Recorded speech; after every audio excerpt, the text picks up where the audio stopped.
like doing like pre-interview for the letter hack now. God damn it.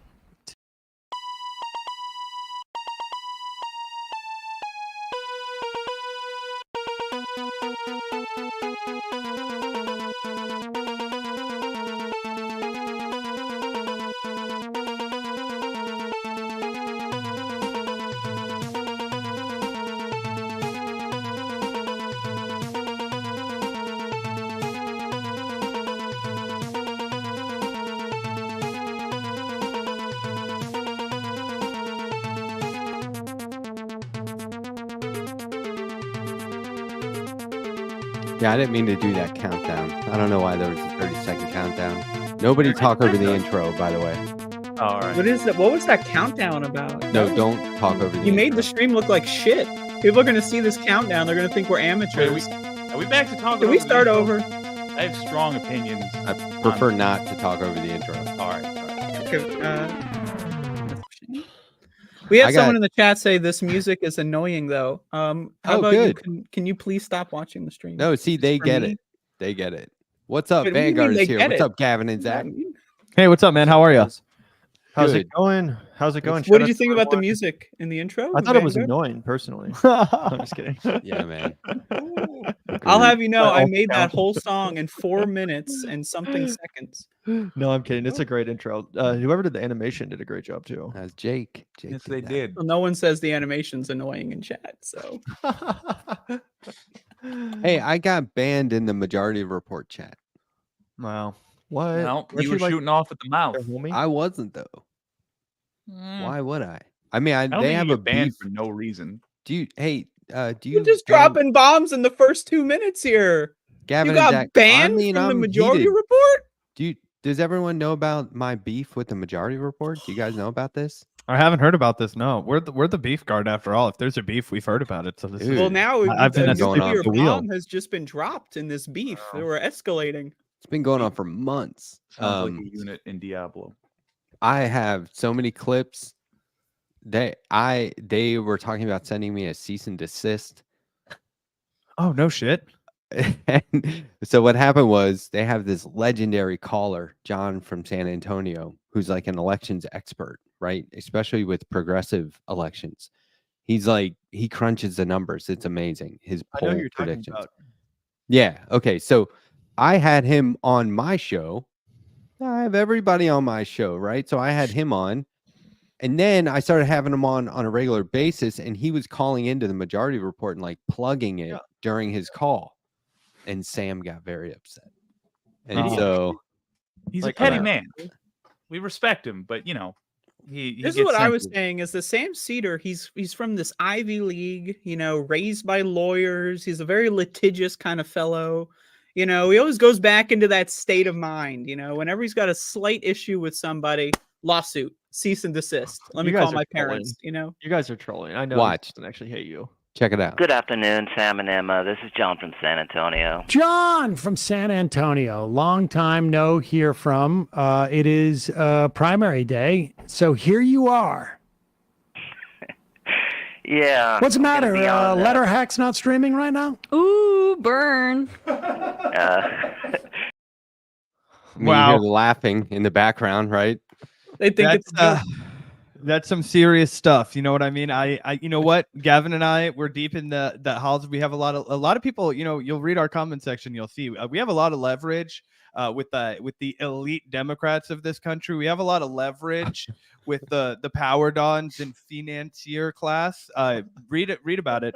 Many people are discussing the Vanguard connects, and so don't worry. You know what? We can put our thumb on the scale. You know, we can be litigious too. You know what? I mean, we'll let them know that the letter hack means business. You know what I mean? We'll put the word out. Good. This is awesome. We're building a coalition. Yeah. Like you're the vanguard of our coalition here. Hey, that's what's you know happening. what? The knuckles don't lie. Yep. Many are suffering also these days from Vanguard derangement syndrome. It's a new epidemic, a new pandemic. Even you guys should probably put your mask on again. Break it out of the drawer if you haven't worn it lately, because this virus is spreading quickly. Yeah. Yes, it's true. Any known criticism of the Vanguard is a symptom. That's awesome. Yeah. No, I watch your show faithfully. I think it's great. Thank you. I hate watch it, but I've seen it. I mean, hey, hate watchers are watchers. You know what I mean? Gavin and I only see the view count. I don't watch the live chat, only the people who pay for membership. So if they're criticizing me, they've at least paid to do it. Zach had to stop watching the live chat. I don't like watching the live chat because then if people criticize me, I'll second guess myself. I'll be like, that's why I stopped streaming. Yeah. I just do videos now. I don't need a live chat, you know. Yeah, but we do really blur the line between the watcher and the hate watcher. I mean, often it's one and the same when it comes to our audience. That's really the ideal, you know, like people like when they develop like a routine around hating you, it's a customer for life, ideally. True. Mm-hmm. We have a lot of that. You know, it's one of the things we were talking about that because sometimes people will ask us, they'll be like, oh, you know, like how's things going? And, you know, we'll be like, well, things aren't going that great, but let me tell you what, a lot of people do know we exist. Like we're not exactly profiting off of that. But if you were to throw a rock in Washington, D.C., there's a chance that person's heard of our show and seen a clip. They'll be like, wait, the assholes that called that guy Roger Federer, and they'll be like, that was us. Yeah, that was us. That clip went viral, but like nothing concrete. You know what I mean? Usually we have like a good like 6-month romance with people. We're, you know, Gavin and I are like Fabio. You find our show, you run away with us to an exotic island, you spend 8 weeks with us, and then you're ready to go back home to somebody that's a little more stable, a little less neurotic, you know, somebody that takes their medication when they're told to. The Vanguard we're hot to trot, you know what I mean? We're Broadway Street in Nashville, you know what I mean? After that, you're ready to go back home to Memphis. That's like get your groove back.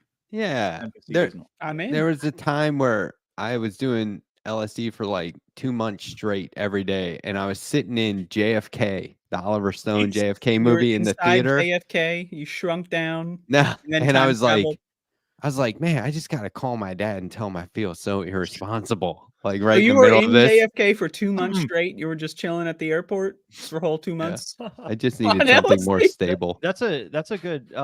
You know, I had a question about JFK. Is it true that he was even remotely anti-establishment, or did Oliver Stone just make all that shit up? Because I feel like everything I've read about the Kennedys suggests that they were like deeply militaristic and like pro-establishment. Like I feel like Oliver Stone just it's mostly they had a disagreement, you know, as to how to do it. You know, there was no like real ideological I'm against the war. Yeah. Well, I think it was a book, right? Wasn't it? But I think what Oliver Stone did was he took every single theory and conspiracy and just put them all in one. God, I love JFK. I love getting on a lot of drugs and just watching that whole movie in one sitting at like 2 a.m. You know, it's a good movie. I love the film. I think the best thing about the movie is that they don't really put you like JFK's not in it. It's all in the aftermath of his assassination. I think it would put too much pressure on. If you were going to have a man out here talking the entire movie about how you must not ask what your government could do for you, but what you could do for your government. You know, nobody could make it through the entire film. It's an impossible job. One, because nobody sounds like that anymore. That Irish Boston accent is extinct. It's you know gone. what I mean? But it is a good movie though. Oh, it's a classic movie. But yeah, I think that if once you read Dark Side of Camelot, all the romance about the Kennedys is pretty much shattered, right? Oh, you know what I mean? You're like, oh gosh, this is actually just an early Trump story, right? Except his dad was way more involved.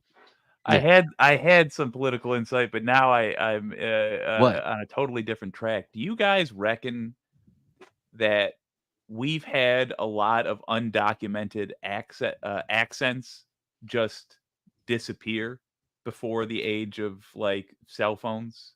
Well, do you know what it is? All of us are drifting towards a more homogenized Midwestern accent because of the way that our society has gelled together. We aren't seeing so much of the, you know, the Italian, the Turkish, the Polish, the Ukrainian, the, you know, Slovenian. Even beyond that, even just like American regions. Like when I was in the South last time, I did think it was interesting how like in North Carolina and Tennessee, a lot of people just sound like they're from Kansas. Like they don't sound like they're from the South anymore. So I do know what you're talking about. I had to undo my Maryland dialect when I moved. How do people from Maryland sound? Put it back on for a second. Like we say, they water. Sound pretty funny. Do you want a cool glass of water? A cool glass of water. Yeah. And like that's fun. I could like be down with that. The Baltimore dialect is like, you want to go down the shore, hun? Balmer. It's kind of there's kind of a Pennsylvania. I love how you're not Jersey changing border. the tone of your voice at all. You're just going like you like it's just one like you know full sentence, and then the accent changes in the middle of the fucking sentence, and you get mouth gets smaller. You get a flat tire, and in Carroll Hey, when that Canyon, happens? and you're screwed. But like when I moved to Colorado, people were saying wildfire, and I was saying wallfire, and I was like, ooh, I can hear that shit coming out wrong. So I just Gross. And I would It always does seem though like that's being more homogenized, like all of culture. Yeah. I feel like we're kind of in like the monoculture era where because of the internet and social media, everyone's just That's like such a always good talking point. about the same thing or like a variation of the same thing. They're repeating the same talking points. Like how people talk about how there used to be all these different grocery stores and then they kind of got consolidated and now there's like 3 companies that own every grocery store. The internet is kind of like that, but as far as discourse, you used to have all these people out there like reading books and like talking to people and then regurgitating whatever that person said. Like I read some crazy book at the library, now I'm going to tell you what I read inside of it. Nowadays it does seem like people are more predictable, like you hear the same 5 talking points over and over again just depending on who you're talking about or talking to. That's kind of the vibe I get. Yeah. It's the To a NPC degree, internet, you're right. Dewey.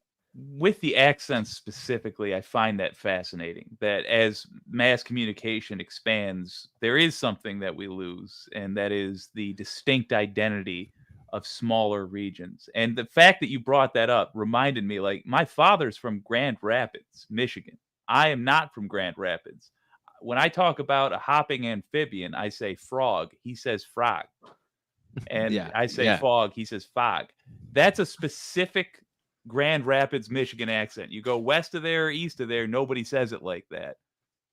But yeah, I don't hear that even in Grand Rapids anymore. It's fascinating. A good call on that, and I'm a little sad now. Yeah, We should bring it like back. we Goddamn talked about Rick this a Grand little Rapids. bit with like JD Vance because he wants to pretend like he's such an Appalachian or whatever, but he sounds like he's from Orange County, California. Like you would never know he was from that part of the country just based on his You presentation. never and the know way he he's from talks. Orange County, Florida. I've done Habitat for Humanity work camps for weeks at a time in West Virginia, like Appalachia area, and So you worked at a work camp? Is that what you fucker said? is not from there. And if I mean, that's like somebody saying they're from someplace because they were born there and then their parents moved like before they were 1 year old. Like that doesn't count. I choose to believe that because that by that philosophy, Aretha Franklin is a Detroiter, and I need to hold on to that. No, I'm saying that's why I'm on board with this. It's for selfish reasons. No, that's cool. Hey, is there anything in the news that you want? I mean, there's a lot of shit happened like right at the end of the day today, and I know you guys just did your show. Oh yeah, What happened? but Are that's we talking about the fucking the Russia? Are you talking about how, hey, Matt, you're a regular guy. If somebody was going to offer you $100,000, no questions asked per video that you dropped, and they're just going to heavily encourage you to praise the Ugandan government, wouldn't you be like, hey, man, I don't know, maybe this is coming from the Ugandan government, and I should check what kind of red tape the United States has about being an unregistered foreign agent? It's like I always see these guys because I watch a shitload of these shows, right? Like that's my whole you're preaching to the choir, thing. my dude. And you see these guys, it's like they have how many subs? They make how much money? They put out 4 videos a month. Who are they? Like, what's their background even? Just like so weird, right? And I always think like, they bought that somehow. That's not organic, at least, right? And now it's like it's organic. It's just like people will I think a good example of this, right? And this person's not indicted by the DOJ, but they are so obviously paid off by foreign interest. Yeah, that it's not even worth discussing. So when Gavin and I were first starting out our show, we were hyper competitive, right? I think you just have to be, right? We were also locked down in COVID. We were focused. We were just like, we have to grow, right? So we made like kind of like a competitor for ourselves out of this kid.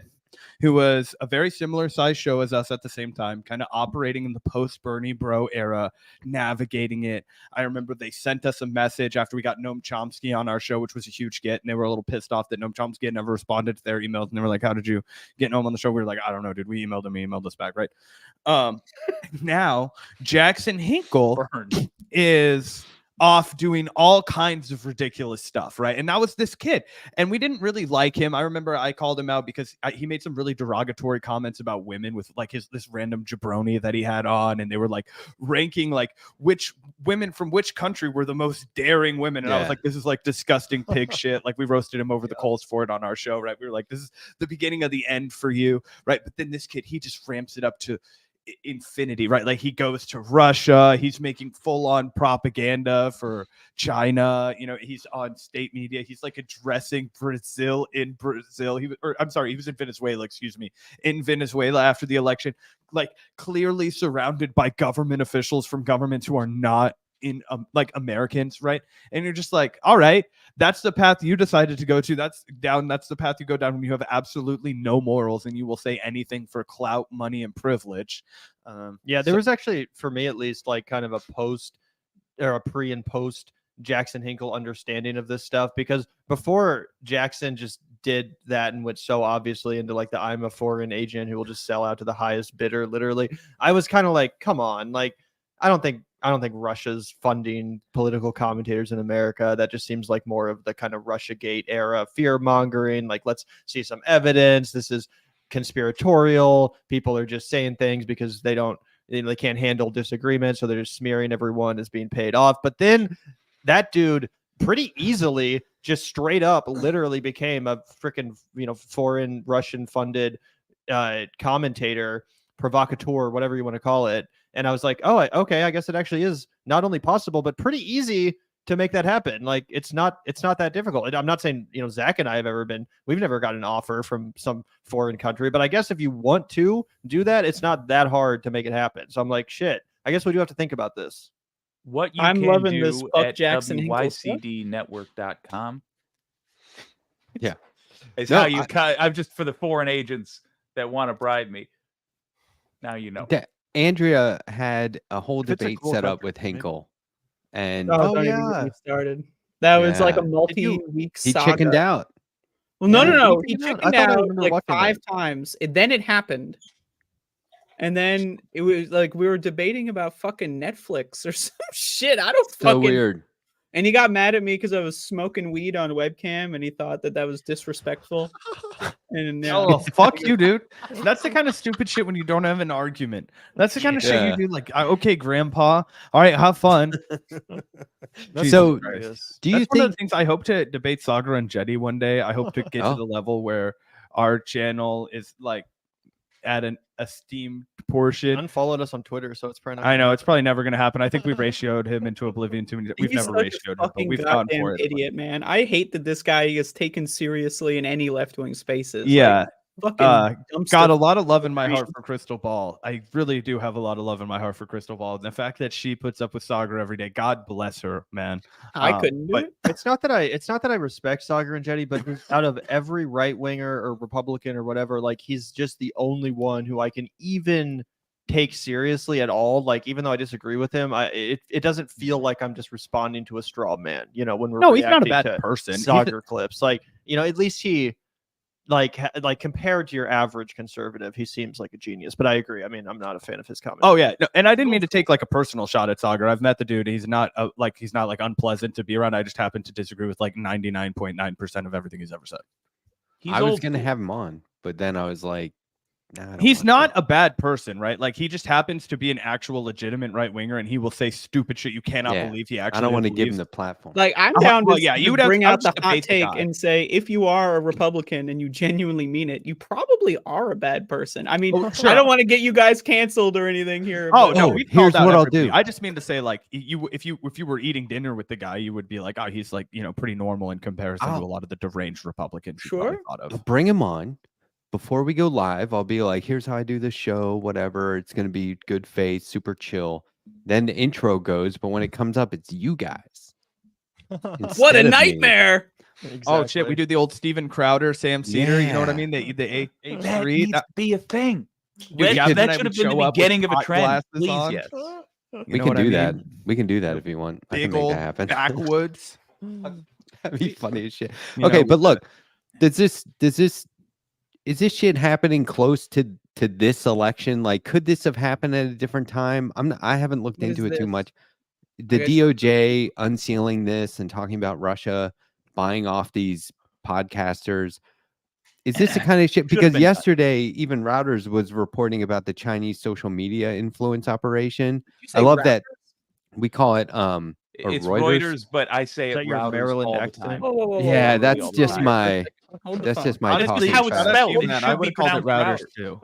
Did this I motherfucker call it say that routers? frequently. Like .com? You fuckers knew what I was talking about. We all That's knew what what you were counts. So, talking about. That's how it's spelled. Um, But yeah. Are we fucking like carving up wood? What are we doing here, routers? but they call it spamouflage, which I like. I love that, right? Spamouflage or Dragon Bridge. That's how they track these This is Dark Souls? Chinese social media influence things, where they take over all these platforms and sites and just put bots out there to push like election disinformation. But like these stories come out like leading up to the election. Like I feel like these should be like ongoing investigative journalism. Well, they should, but otherwise, Matt, and this is the really important thing here, then they wouldn't be able to score cheap, lazy political points off of it, right? And so for people like us, it's an eye roll, right? We're like, Russiagate, are you fucking kidding me? There was, no smoking gun. Do we have to go back to the Mueller report? How many millions of dollars and countless hours were spent looking, no Hard smoking gun, disagree, but go ahead. right?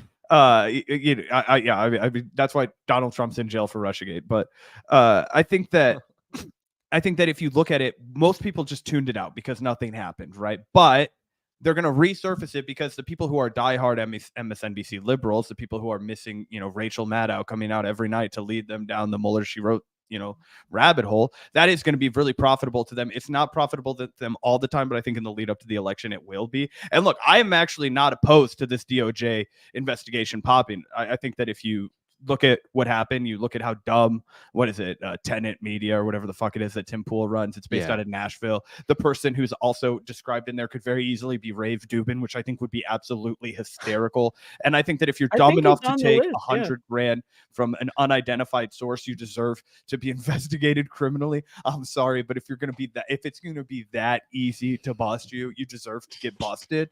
You know what I mean? It's like, how could you not ask any questions? Yeah, no, I actually agree with that. I think that, I don't know if it was under Elon or the previous Twitter, but like when they used to put the little tags like, Russian associated media company or something like that, or like Chinese based media company. Like, I actually thought that was totally fine. I would like to know that if I'm about to read an article or I would only add like, U.S. state affiliated media. That would be my only criticism. Yeah, that I was actually. Why are we about to say that, tracking this Andrea. shit? Yeah, right. Which is that if you're, paid by an American media company, then they should also say that, right? But I don't actually have a problem with that. I think that makes everyone's media literacy better to say, hey, this, article I'm about to read actually might be propaganda funded by a foreign government. Okay, well, I'll still read the article, but that definitely informs my ability to process it in a way that's not, whatever. So that's helpful. I don't give a shit about that. And I think that, as Zach said, we do live in a free country. If you want to take money from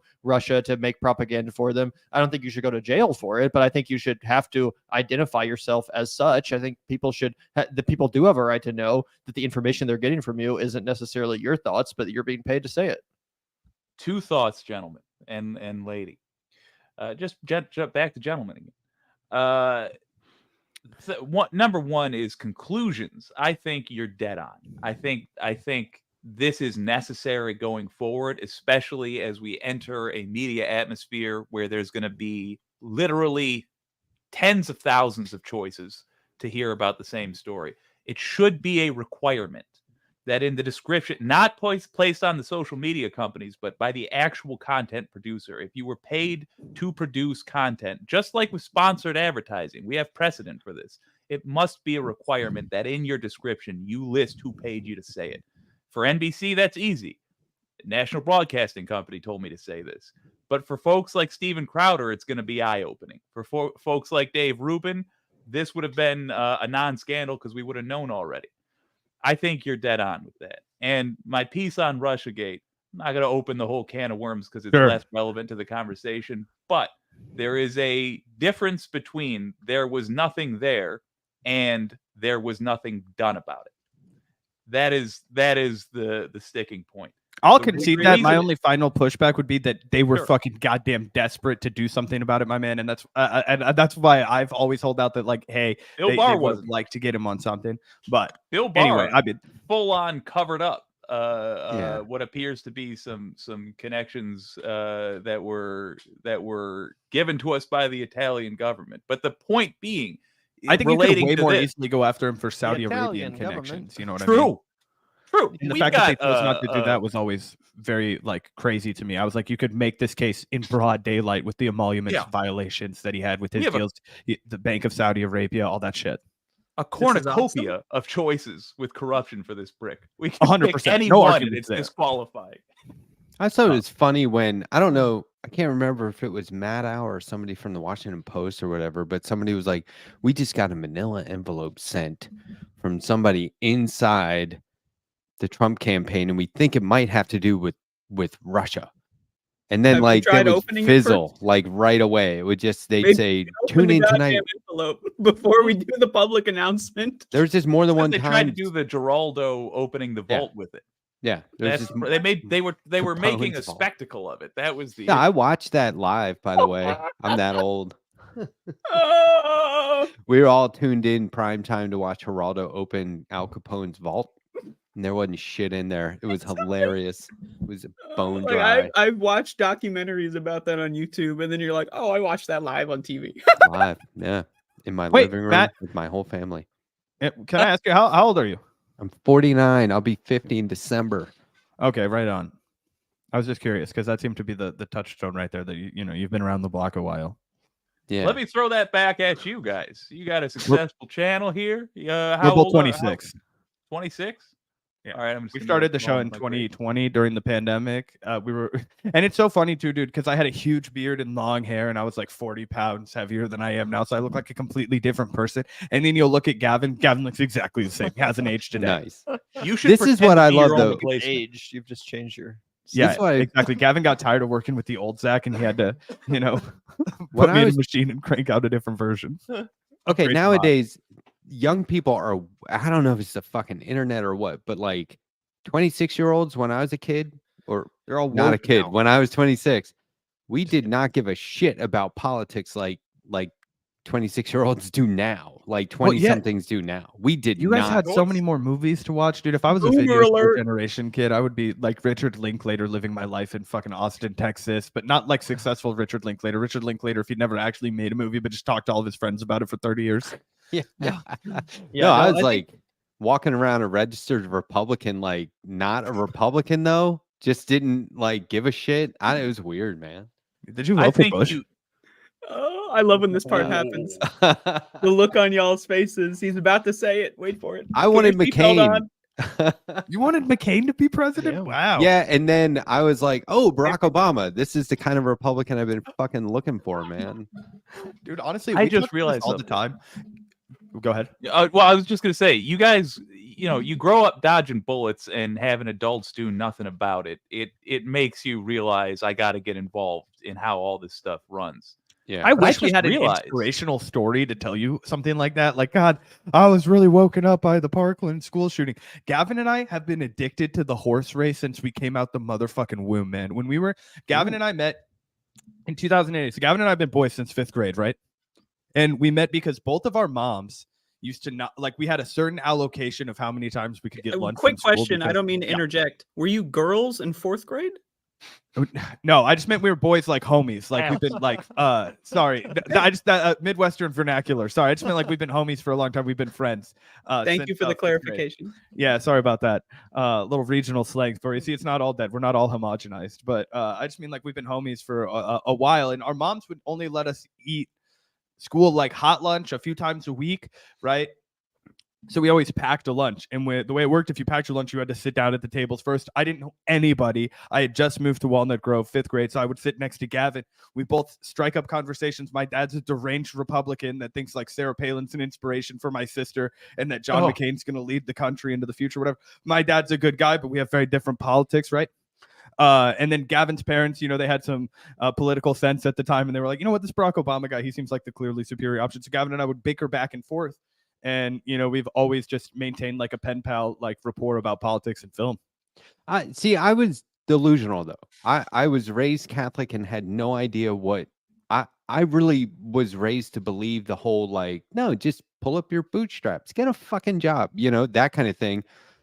But I was also like volunteering in my community on a weekly basis, like running food kitchens, and I was doing all kinds of like super socialist things and trying to be like very well-rounded person, but just politics wise, I just didn't, it was a huge blind spot. And as soon as I got switched on, I just went full bore. But anyway, I really appreciate the younger generations being more involved because my generation kind of fucked up. Yeah, I'd love to get your opinion on it, all of you guys. But I think that, an obvious reason why that is just because of the fact that we have the internet and that young people these days are getting their political content and their political infotainment from YouTube, from TikTok, from all of these social medias. They're not just reliant on cable news for political commentary, which is kind of the situation I feel like previous generations were in, unless they were going to go, start buying like political books or something like that, I'm sure there were other avenues to engage with politics in, but, back in the day, it was kind of, you had less options, right?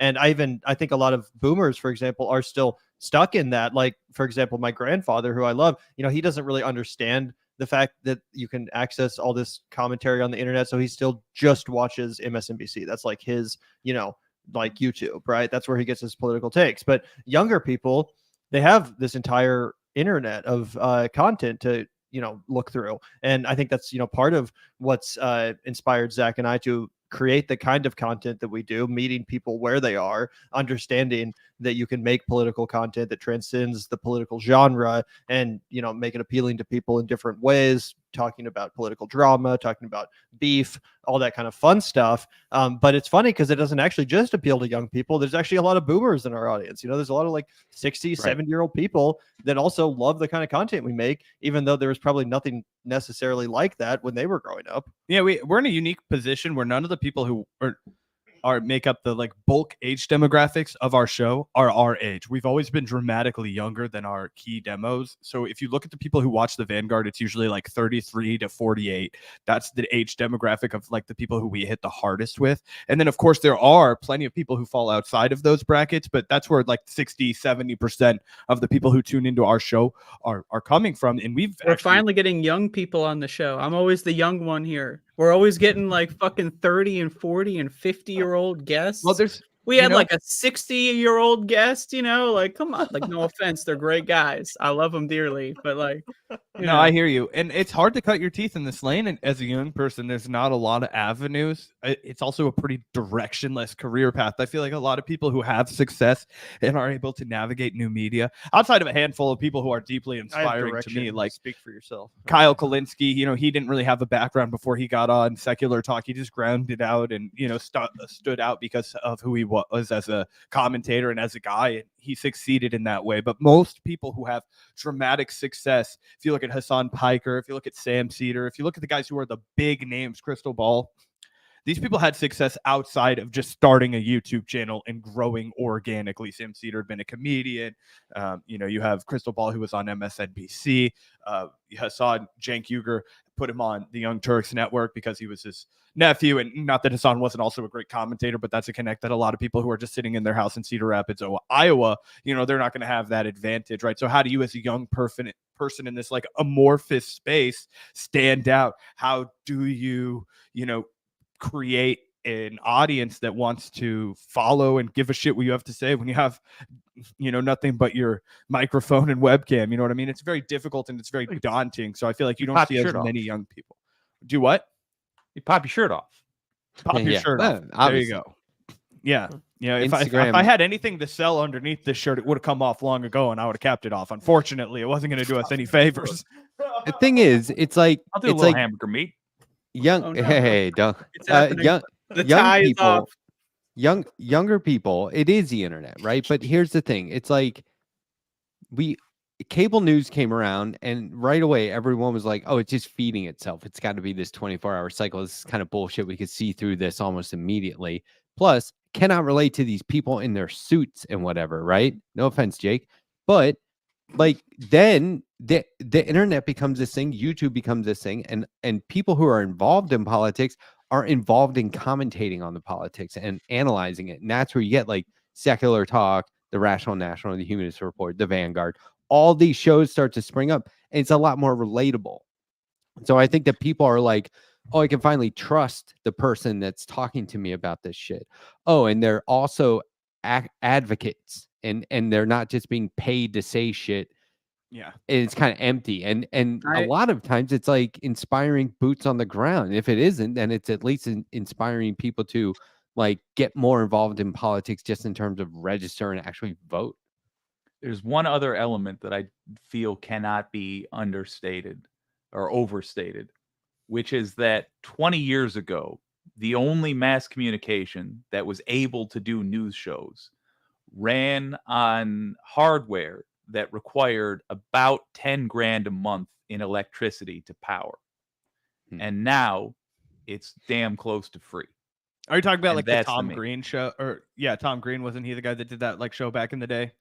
No, I'm just talking about any time you got a news report, it had to come from a place that ran a tower that sent out a signal. And that tower, just the electricity to power it, costs tens of thousands of dollars, Gotcha. even for the smallest ones, which means you were only hearing the news from organizations that could afford tens pay of for that. thousands of dollars Yeah. a month. That's so true. I mean, it's kind of, if you think about it, obviously the other or one of the other big passions Zach and I share is film. It's kind of like the independent film movement, Yes. specifically when, film itself kind of became irrelevant and people started shooting on digital cameras. All of a sudden you had just average people who had the ability to pick up a camera and make a movie, even people that didn't necessarily go to film school, people that weren't classically trained. All of a sudden they're making movies that are just as good, if not better, than the people that were classically trained. And that's kind of like with YouTube. I mean, Zach and I have no technical qualifications to be doing this show. I have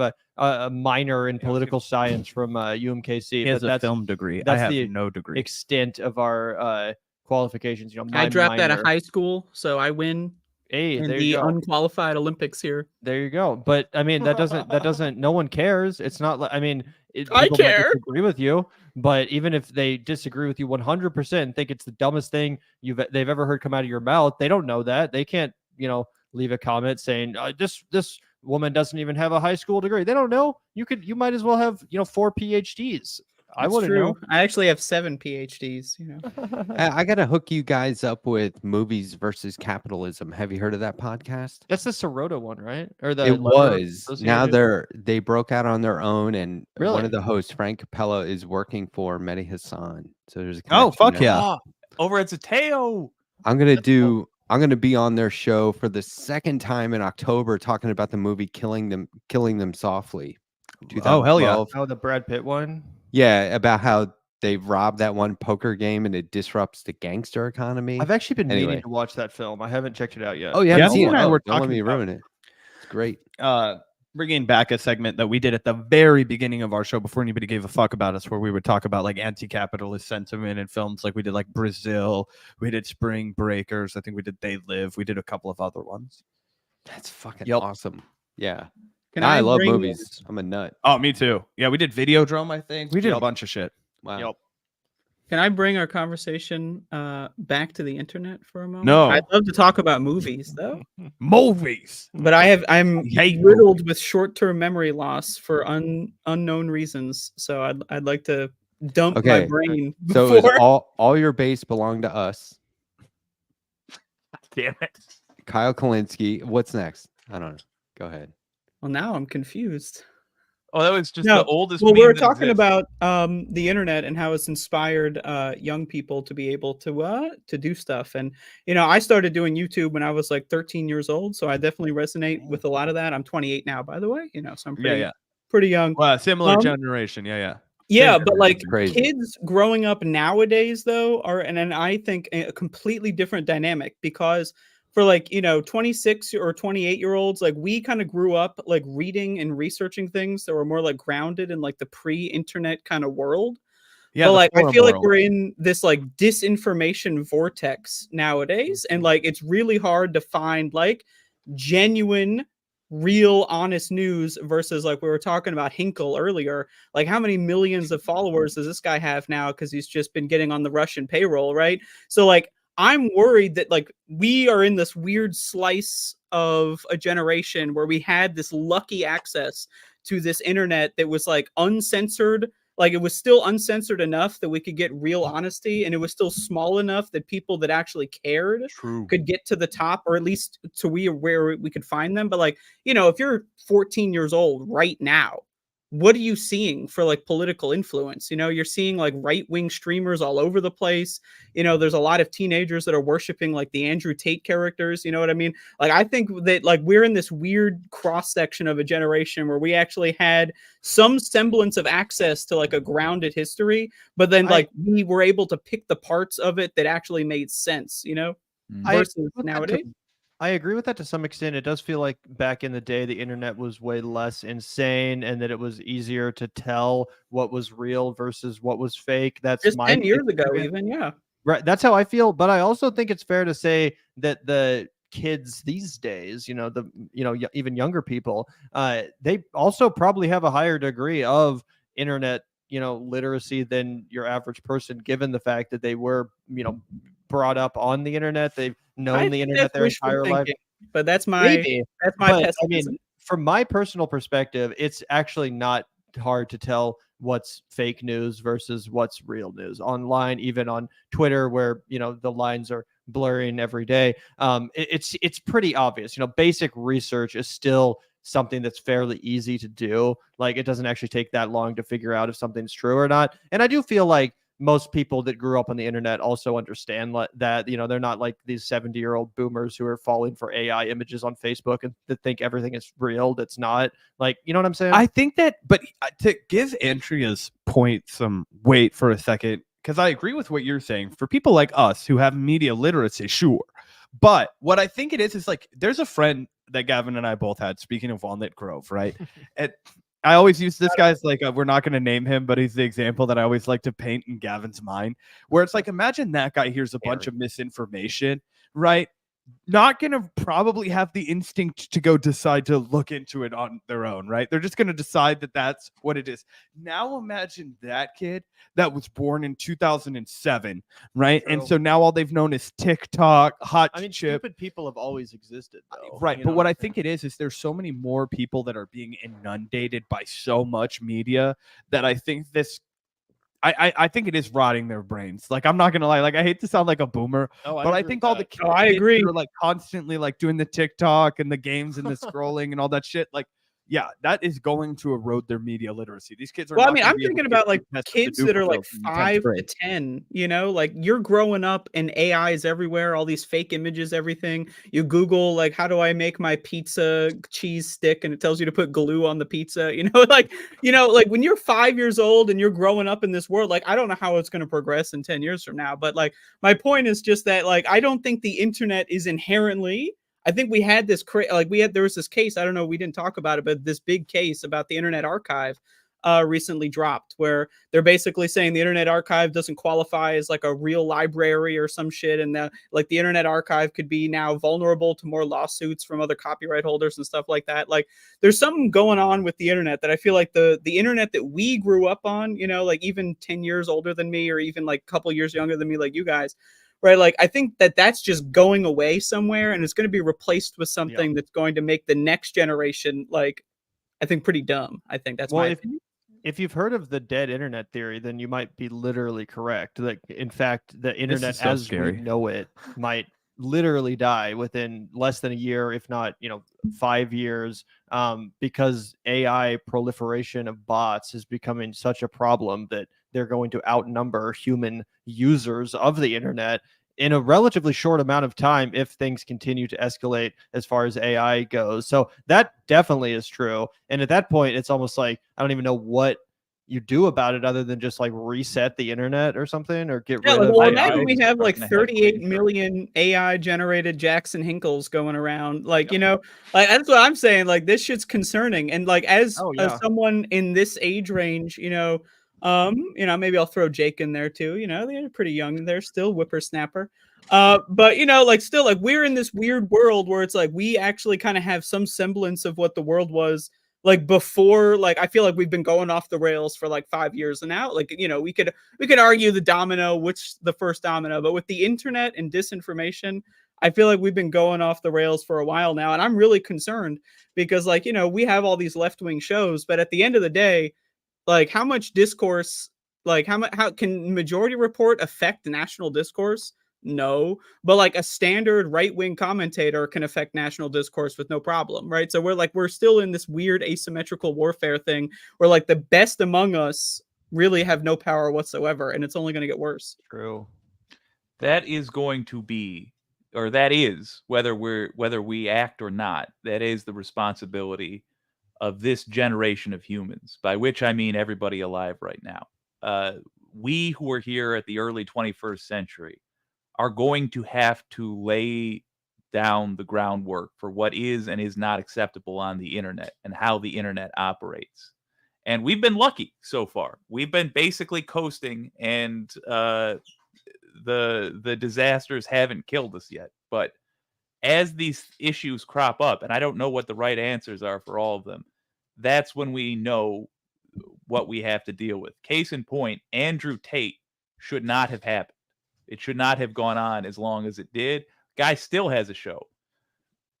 Whatever legislation needs to pass must be passed. And things like legally requiring that AI come with a disclaimer that it's AI. Yep. Or, as you guys brought up earlier, a disclaimer if some news source is funded by because those without the disclaimer, with or without the disclaimer, they're monetized on all these other platforms, and they're affecting algorithms, and then YouTube's like, hey, you should probably be making content like these guys because look how successful they are. And it's like, where's the fucking disclaimer to that's the show other what's thing really is going monetizing on the internet like 10 years ago was not like when you were getting into YouTube 15 years ago, you did it because you loved the game. If you're getting into YouTube nowadays, everyone, regardless of how good your intentions are, if you're getting into YouTube in the 2020s, money is a part of the conversation. That's actually so funny because Gavin and I, we had no intentions to think about money at all. We did not have any intentions at all when we started the show. It was so unfathomable to me. We had a blog called the Vanguard blog, and we would work so hard on these articles that nobody would read. And Gavin and I would edit each other's articles, and we would write every single fucking day. We would just edit each other's articles. I think that was a book. Oh, we do. We have it in a PDF. It's like probably 400 Google Doc pages of little writings that we did during the. But can you buy it in paperback? Oh no, we would probably never put it out because it would be embarrassing as fuck. Like I wrote, I had some really bold takes that blew up in my face. Like I remember one of the most devastating nights was it was like so much cope. It was the night of South Carolina when Bernie was getting bulldozed, and I published this piece called. I was in South Carolina. I was at the Bernie, like I was in the fucking event space, and I watched the light fall out of everyone's eyes. Like it was insane. Yeah, I wrote an article right after that it was called Joe Biden's Pyrrhic Victory in South Carolina. So you could see that aged like milk. Here's how Bernie can still win. Yeah, exactly. It was like, don't worry, guys. Nobody's ever won the first 3 primaries and then lost the election. Anyway, are you going to do? Oh, go ahead, Jake. I was just going to say, I would watch a whole series of you reading your old articles and critiquing them with your current Let's make it a fucking comic. Look, we need to make a Vanguard just comic. As much as I did. We need to make a blog. Yeah, do like the history or the story of the Vanguard as a comic, and put all that in there. That'll be like the opening as you guys critiquing each other's articles. That would be, yeah, dude. We're so down. We've definitely come a long way. Those articles I'm very proud of. Like Gavin wrote this insanely good article about like called "The Radical Leftist Surrealism of Louis Buñuel," and this dude just spent like a week watching every Louis Buñuel film and then wrote an entire piece about it. It's like people should read that shit. You know what I mean? We put so much work into the channel that people have no idea about, and then they're like, "You guys are DNC chills. You're just going where the money is." Yeah, get the greatest tips and make some sort of. You have no idea how much skin we have in this game of the Vanguard. It's all we have. I have knuckle tattoos that say fucking Vanguard on them. You think I'm selling out my principles for $100? Like, you know what I mean? Dude, you haven't made it unless someone's accusing you of being a shill. You're not properly on the left until somebody's like, you're just shilling for big socialism. Hey, did you guys like? So you were into this at such a young age, like as literal kids, children. Can I tell you something crazy? In 2016, there's a picture of Gavin at a Bernie rally. He won't brag about himself like this, so I'll brag about him. There's a picture of Gavin at a Bernie rally in Kansas with Bernie Sanders' face all over his fucking sweatshirt or t-shirt at 18. And he was on, they used him as a Vice article, like logo, because he looked like such a fucking Bernie bro. Like Gavin was the embodiment of a Bernie bro. As is this solid line? You're a Bernie bro? You cost us the election, He'll find it.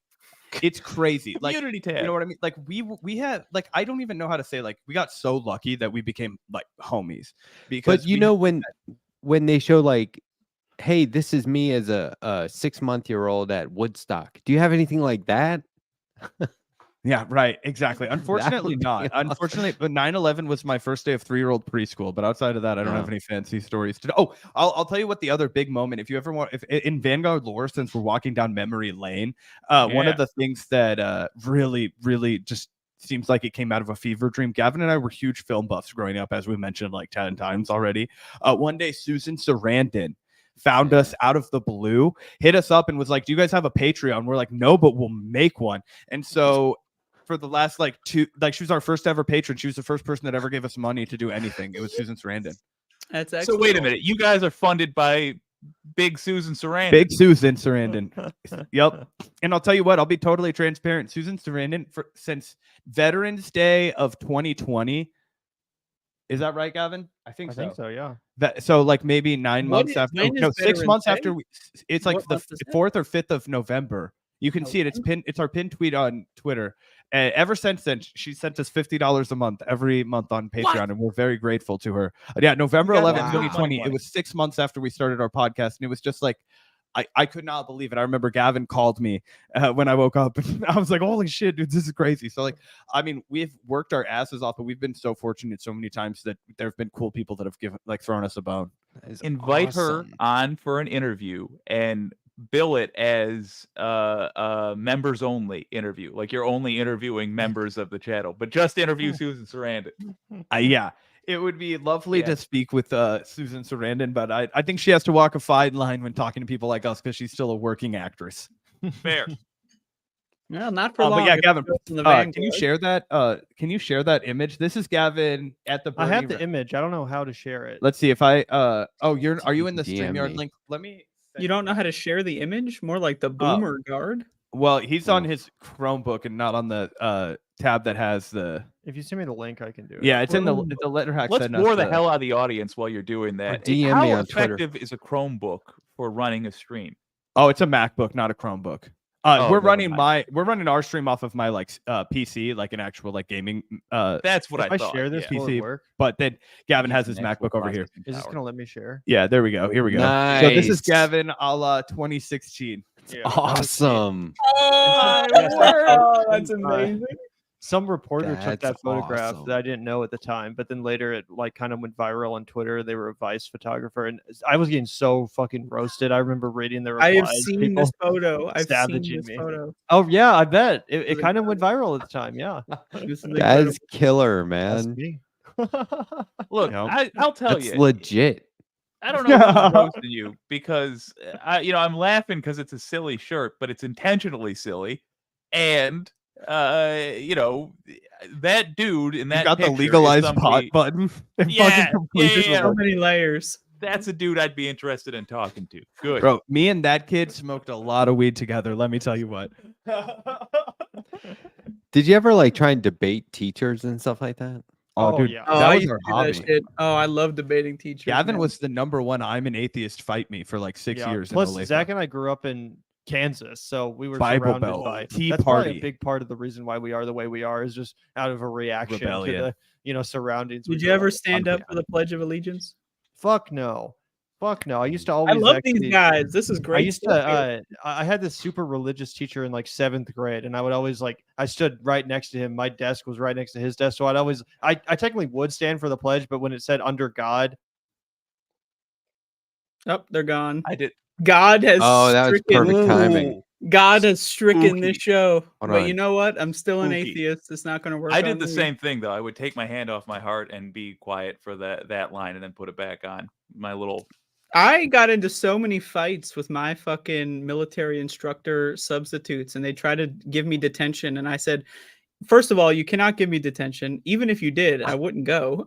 And then I loved getting into arguments with teachers. That was my shit. We'll I see love if we these can get guys. them This is a back. great show. I been don't know if they're coming exactly- back, but this is good stuff. I mean, it's been exactly an hour. Guests are excused at an hour, so it's totally That fair it if would not, there would but- be nothing funnier than if Yeah. when they said I would Oops.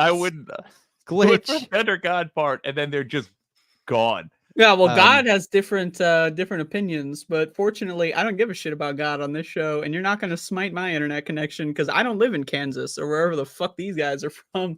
I have a real That's true. connection. You live where God isn't watching. That's fair. Yeah, God really- does not. He does not clearly stopped looking at this region a long time A ago. bunker with like a Faraday cage around it. Yeah. I There have we a go. Faraday cage around it and in it as well. There's a secondary cage. Good one. Prairie Fire, and with this donation, Matt is officially sponsored by Big Ag. Maniacal Kowalski laugh. Now he must post a disclaimer that he has bought and a talking head for Kowalski Family Farms Incorporated. This Noted. is serious. This is real. This Noted. is serious. Once Russia, an actual cloud. Once Russia, I feel I'm in my radio mood now. Once Russia bribes for it. you, they then have the goods on you and can start blackmailing you. This is called compromise. They also did it Oh, I want to before know what starting in Russia has on Hinkle. 2016. Dude, well, he's saying the very fact that they're bribing you is necessarily the compromise. That's a compromise. And I But- agree. But what but do they they also got on Hinkle? What is Hinkle up to that know, Russia's man, giving him $1 million heads bucks up, a year? just so people are. I was joking about taking bribes, but just so you know, this is documented. They don't leave it at that.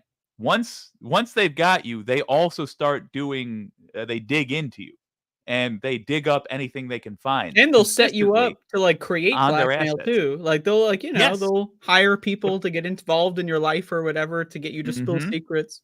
And every Yeah. time you interact, they will. Yo, guys, try I'm to- sorry to interrupt you, Jake, but we got the Vanguard in the chat. Can you put this up? I didn't know they No, watched the man. show. Holy fuck. Oh, Vanguard's watching the show. All yeah, right. they said sorry, internet issue, Whoa. BRB. I didn't know they were watching this show. Oh, cool. Thanks for watching, guys. guys. Appreciate that. Oh, Hey, that's awesome, man. Remember the video? worries. It was, I don't know who these jerk offs are, but there's like Hinkle and some other guy at TwitchCon or something, and they're just walking up to like what look like very young people, and they're just like, "You're a dumb bitch," and stuff like that. Do you ever see this video where they're just filming themselves cussing Yeah. out I did not see random people people? do that, but I've seen that They genre. wouldn't fucking talk to me that way. Hell no. First of all, I put out a vibe. Don't come near me. Second of all, once you talk to I me get that that way, it's vibe very over. frequently when I You got pop your- on this show. I It get is the over. "Don't come near me" vibe. You know, There, I will stand in line at a bar and listen to a bartender say, "We can't serve you drinks for people that aren't in your party." And then when I get up there, I just order drinks for people who aren't there, present, and no one says anything to me. if this Hey, what's guy's up, guys? ordering drinks, then well, Hey, what's up? hello. For whatever reason, my internet decided to betray us. I have no idea okay. why it just stopped fucking. I do. working. You We're offended wired God. in through Ethernet, but my well, yeah, modem we were talking about fucking up. not Right now we're respecting God during the with Pledge my of like Allegiance. hotspot on my You're Oh, you're using a done. Well, hotspot. hey, So hopefully that works. If you guys look, can see thanks for us and coming hear back. us. It's been an still. hour though, so like we you're might have frozen out. totally. If you guys want to roll, it's been an hour. It's up to you. But thanks for coming back.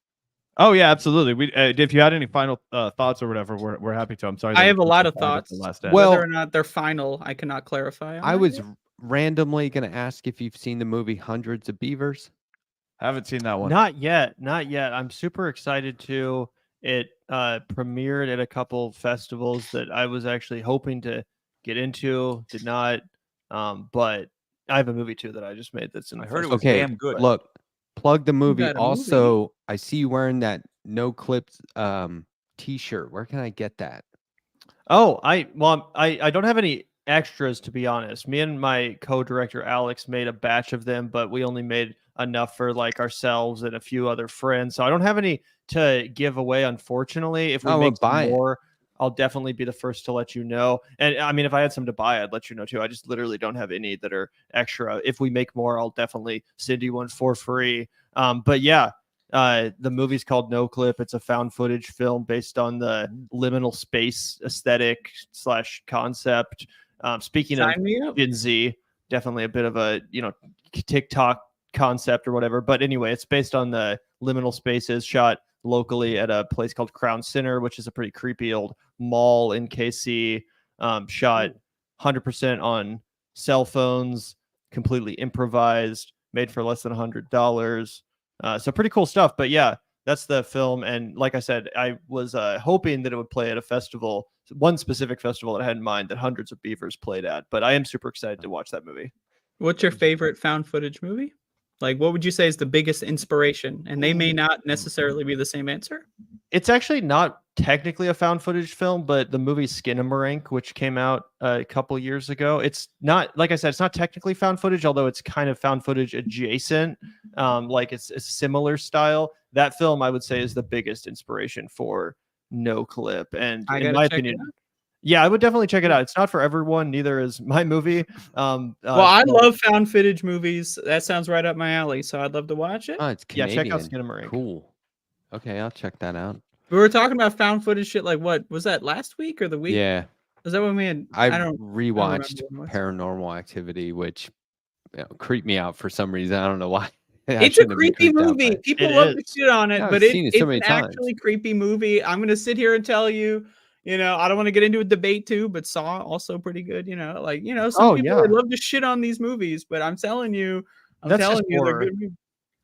That's just horror. People love to shit on it, but yeah, the first Paranormal Activity is insanely scary, and yeah, the original Saw is a great film. The first Saw is classic. Yeah. What's your favorite? What about Saw 6? They killing health insurance executives? Saw 6 is actually underrated. Saw 6 and Saw 7 are probably my favorites. We've been having I shit you not. We've been having debates about this since last October. Damn. I said I didn't like it. That's not much of a debate. He said he put the movie in the middle of it. I said, what the fuck, bro? We bring it up like every other week, and now you guys are telling me it's underrated. I've been vindicated. I'm about to go on the Vanguard show. I'll go back and watch it now that they like it. I'll go back. I haven't seen it. I can't weigh in. Yeah, I've seen all the Saw movies. What about Saw 10? Is that good? The second one is okay. 3, 4, 5 are trash. 6 and 7 are both pretty good. And then 7 everything after that, good. I thought 7 was pretty good. Yeah. I liked the one that most recently came out. I thought they brought something the magic back with Saw that one. 10. Holy fuck, mother, Not man. Spiral, the one that came out after it. That Saw X. Yeah, that was fire. Yeah, that was actually really good. So good. Has anyone sat through Horizon or Horizons? Not yet.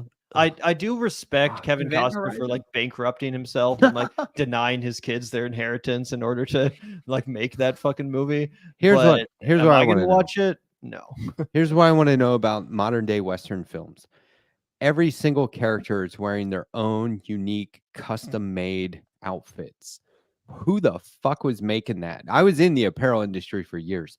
Who was making that clothing back then? That's the movie I want to see. You know what I'm saying? Kind of like Phantom Thread? Yeah. No, but like in the Old West, because this is bullshit. This wasn't a thing. There's no way, because if you watch Horizon, you'll be like, okay, every character has a badass outfit. Even if they're supposed to look like rundown and downtrodden or whatever, it's still like great clothes, great fabric. What was the mill making the fabric for one shirt? You know what I'm saying? Or one jacket. And so I don't know. It just maybe it's because I'm just nitpicking, but that it's a good point. Detector here. Oh, they all have a unique outfit? I don't think so. That's all bullshit. That they would all be piece, wearing the not same more. hat. You know what I mean? I don't know. Maybe It's they kind of weren't like when Neil masterpieces. deGrasse Tyson critiques gravity. It's like, yeah, dude, I know she would have died. Yeah. That's not what the movie's Oh, about. I get it. dinosaurs wouldn't have behaved like they did in Jurassic Park. I really, no, probably not. No, I'm Thanks a kidding. lot, buddy. Did you like Civil War? I did. Yeah, I thought it was Yeah. solid. I was like, I agree that the political message was muddled at best. I don't think there you was know. one. There wasn't. Yeah, it basically could have been that movie could have been set during any war. Really, it was movie. It A was a civil movie war about even? photojournalism more than it was about a civil war. That was just marketing. Yeah. What about Monkey Man? I haven't seen Monkey Man. Oh, I want to see Monkey Man bad though. It looks fun, and I like Dev Patel. Same. Spaceman? Haven't seen Lots it yet. of That's the men. new Adam Sandler, right? Yeah, very hard to watch for me. I heard it was Um, bad. I don't know if it's bad, but it's hard to watch, man. I'm just going through my list, my Have you letterboxd. seen my top 5 of the year right now? If I can remember, it's number 1 is Aggro Drift, the new Harmony Korean film. That's a little bit more esoteric than most people probably aren't going to be into that. But my number 2 film is Challengers with Zendaya. I fucking love Challengers. Oh, I haven't seen that. Oh, it's so good. That's I'm not because even I like a play tennis fan, and I was I'm just not even sort a of like tennis fan. offended. but it's so good. It's so good. I don't even Okay. if you don't care about tennis, or if you do, I think you'll like it. Well, they really that movie's leaned into amazing. the three-way for They did, but that's not really trailer. like I wouldn't really say that's the point of the movie. Like, there's not even a single like graphic sex scene in the film. Like, it's not really Okay. about that. because I didn't like his other stuff, but I do Luca? want to check it out. You're talking about Luca Guadagnino? Yeah. Interesting. Yeah, I've honestly, I kind of agree with that. I think Challengers is his first great film. Like, I Okay. even think that Call Me by Your Name is a little bit overrated. It It's never really connected with me on the level that like, it does with most people. I watched that movie for a podcast, Movie Night Extravaganza. I Mhm. watched that movie, then we talked about it, and I was like, it's a fucking I don't go around calling everyone a groomer, but that's what this was. And then and I work with teenagers, so I had to take like a national course for how to spot groomers and stuff. And I was like, that movie's about grooming, Nah. according to this fucking national funny. test. That wasn't for- necessarily my issue with it, although that is Yeah. funny. But I do think that, like, don't let that stop you from watching Challengers. It's Okay, a way cool. better I'll movie. watch it. All right. What? And those are your top two? Is that what Oh, those are my top 2. My number 3 is I Saw the TV Glow. I don't know if you've heard of that movie. It sounds cool. I'm Yeah, that's a so great movie. It's like okay. an A24 horror film. You got to hook me up with your source for these non-mainstream films, because I used to have this killer fucking video store in Boulder, Colorado when I lived back there, and they closed I like love years this, by ago. the way. but Like, just man, I used to have this killer video store, man. I didn't We used to have go it. It Hang was- out. it was and we used to legendary. talk about these movies, man. No, and it was you go in there- cool. The guy that ran the counter was a Right. real asshole, but these two stoners outside, one had long hair, the other one didn't talk too much, but his gas was Right. loud. It was right next to the Quickie Mart, but we used to I go in there on Tuesday, talk about movies for a couple hours, reserve the films I was going to rent on Friday, and they would make me hip to all kinds of international stuff and underground Hold independent. on. They would What's your make you sor- what? They would make what did you say there? They would make you what? Wait, Hip to? yeah. Yeah. Oh, sorry. They would let me know That's about. a- I don't know. What do that's young a people fun say, phrase. Andrea? My bad. Hey, he's bringing Uh, it back, Andrea. These Oh, young okay. dorks say. Hip I to don't is really a have cool a phrase. source. They would He let said me it. It know was so about natural. these It just films. came out. There was no like joke. There was no Okay. punchline. He just said they made me hip to it. I'm like, what the fuck? They would let It's me know earned its about them. place, like But- groovy. Gavin, what's your source, man? How are you finding out I- about these? I don't really have a source. It's more just that I'm obsessed with film, so I'm constantly paying attention to what people are talking about and recommending. So I watch most of everything, and then just Gavin's my big dogging favorites. you. He's So like, I I don't guess- really have a source. I'm just, classy. I'm just I need to obsessed with just- fucking You movies. know, I just happened to find all these movies. If you want Well, to buy if- some for if- me, I'll let if you know. people- I'll give it to you. If people but are talking about a movie that I haven't seen, I have to watch it. So people start talking about movies, they start saying they're good, and then I watch them. and then I compiled my list of my favorites. But I don't have like, I'm not a Cahiers du Cinema subscriber necessarily. Would you say that many people are talking about these movies? Is that what you Yes, indeed. Yeah, I gotta just pay closer attention to your letterbox then. Yeah, I think we follow each other, right? Yeah. Cool. All right, cool. What about these are all kind of mainstream. What about American Fiction? Did you like that? Have not seen American Fiction yet. I heard it was great. I thought I knew what this. It's one of those. These are rare. I thought it was one of those films where you know what this is about going into it, and they fuck with you if you think that. And I really appreciate. That's what I heard. Yeah, I liked it. By the end, my wife and I were like, "Oh man, they got us." Yeah, So, I've heard it's so white right now. That's hilarious. Now, what is it called? American Fiction? Yeah. Yeah, it's about American Fiction. Sorry. Interesting. Yeah, anyway, I love movies. I miss talking about movies all the time. I moved to South Carolina way down There's here. no movies in South Carolina. There There's aren't. none. There's 0 movies in South Carolina. You try to find a movie, you can't find them. You go to There's the not. store, they don't have movies. I'm an You hour go to the away. movie store, there's no goddamn movies. You go to the movie theater, they don't even have movies. What the hell, man? The theater seating is old school. It's all You on just one sit in level. the theater and eat the popcorn, and that's it. There's no movies. Somebody sits in front of you and they're in your way. It's amazing. I can't believe people used to endure that before stadium seating. Brutal. I don't need the recliner, but I at least need stadium seating, and that's gone now. I went to I'm a an movie hour theater from where I got everything. like a fucking blanket, and that's been my gold standard ever since. Yeah, I wait for it to come out on DVD now or streaming. Yeah, I haven't been to a movie theater in a long time.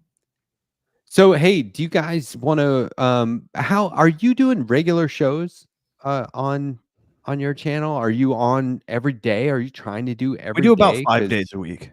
Yeah, because I feel like I'm seeing you guys all the time now. Like I We go go on pretty YouTube hard and during the it's- election. We're trying to grow. I would say that Gavin and I have really kicked it into high gear. We're about our background right now is in shambles kind of, but we're about to move into a new space to start recording a little bit nicer, a little more professional looking. So we're just trying to grow. We're trying to get this thing going. Yeah, that's cool. Whenever any news breaks, we hot to it. Yep, we don't have a schedule, but we're live, like Zach said, probably about 5 days a week. Usually I'm gonna 1 p.m. typically CST. compliment you. I like the monitor look. Don't Yeah, listen to thank me. you. I'm an idiot. But I like the I was glare. specifically Yeah. thinking, all right, maybe change that up. But Well, the glare is great Interesting, because cool. we get to see like the back of your heads, and it's an angle Yeah. that most streams you never really get to see the back of people's heads. So it's very interesting. Normally we do our show during the Some daytime, so the light's a little very different. specific streams. Does That it make makes it sense. difficult coordinating the two of you to be on air as much as you are? Who Not really, decides 'cause we're who's normally left and against right? each other and Do you switch sides? we never switch sides. People sometimes notice that, like, because it doesn't match the way that Matt designed it. So we sit on the opposite sides, and everybody's like, "You need to switch so you're by your avatar." I'm like, "Sorry," Just tell them.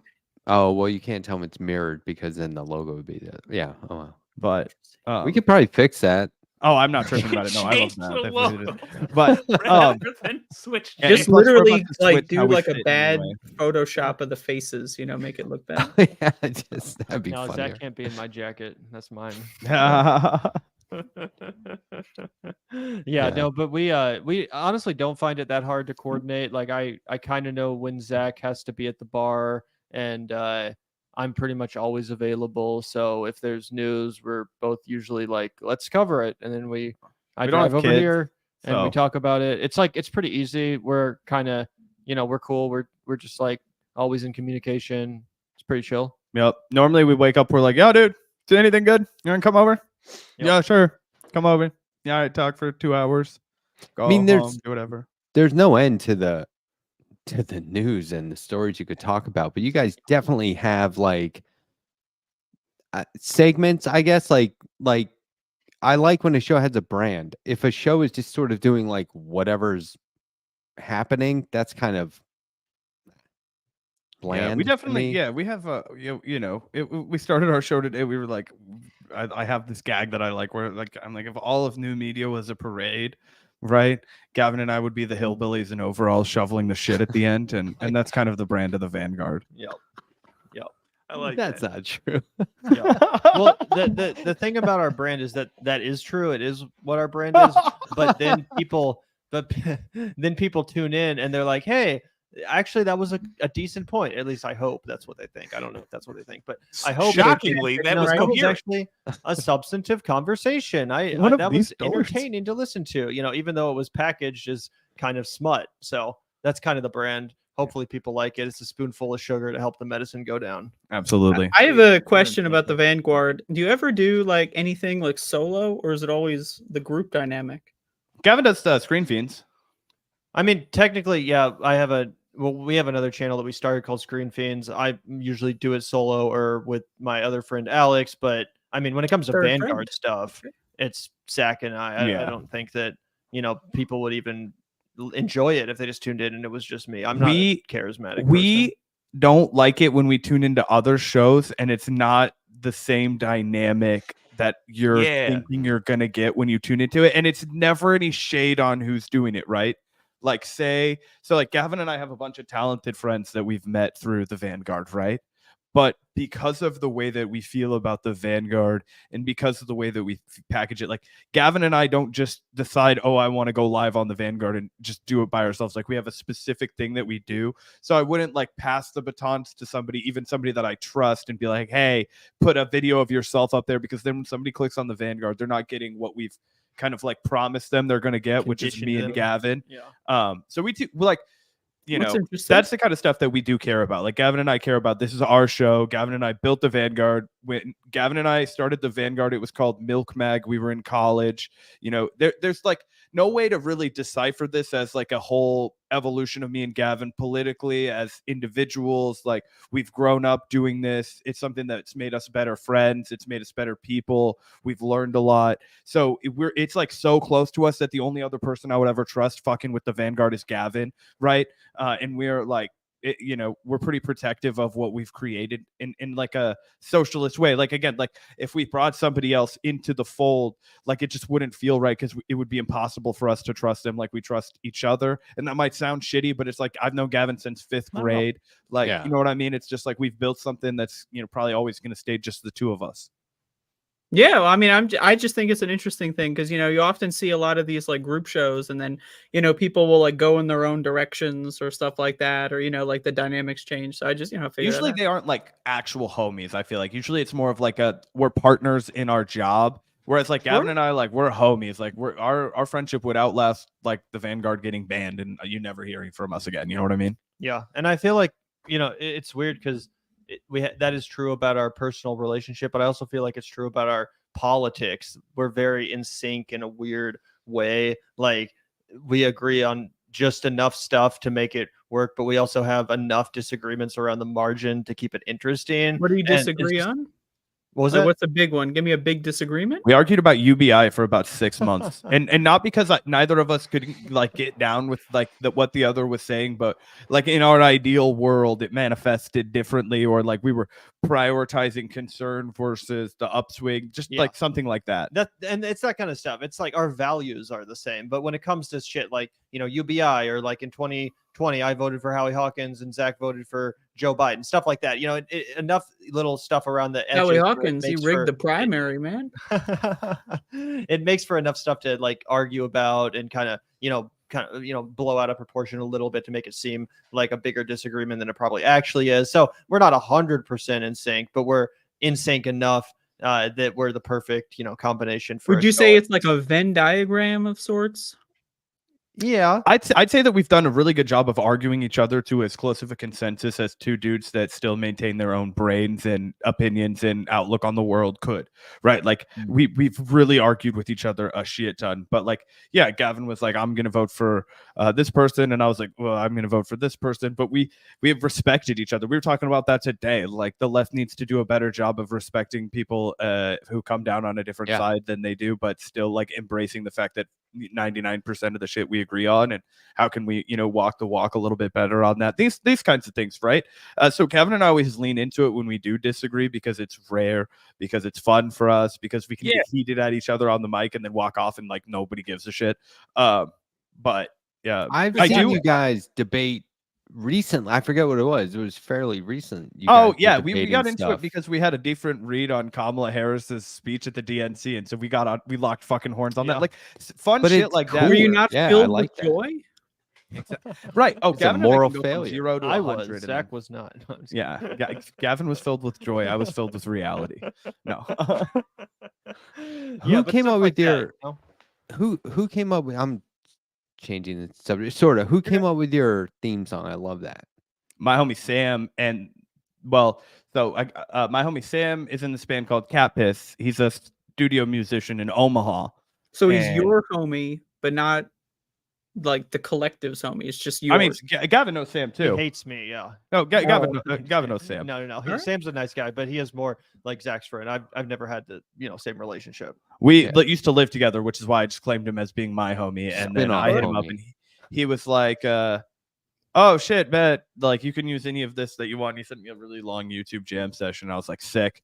And then later on, this dude Fuzzy Slippers, who's a listener of the Vanguard, he like remixed it with this one guy from he used to host a segment on Revolutionary Blackout Network. He was trying to roast us, but it actually made us sound really cool because he was like, "Look out the door if you hear an ambulance, the Vanguard will be there, sir." And that guy That is remixed it funny. into our intro, and so now that guy got banned from RBN because he tried to think for himself and not parrot their stupid talking points.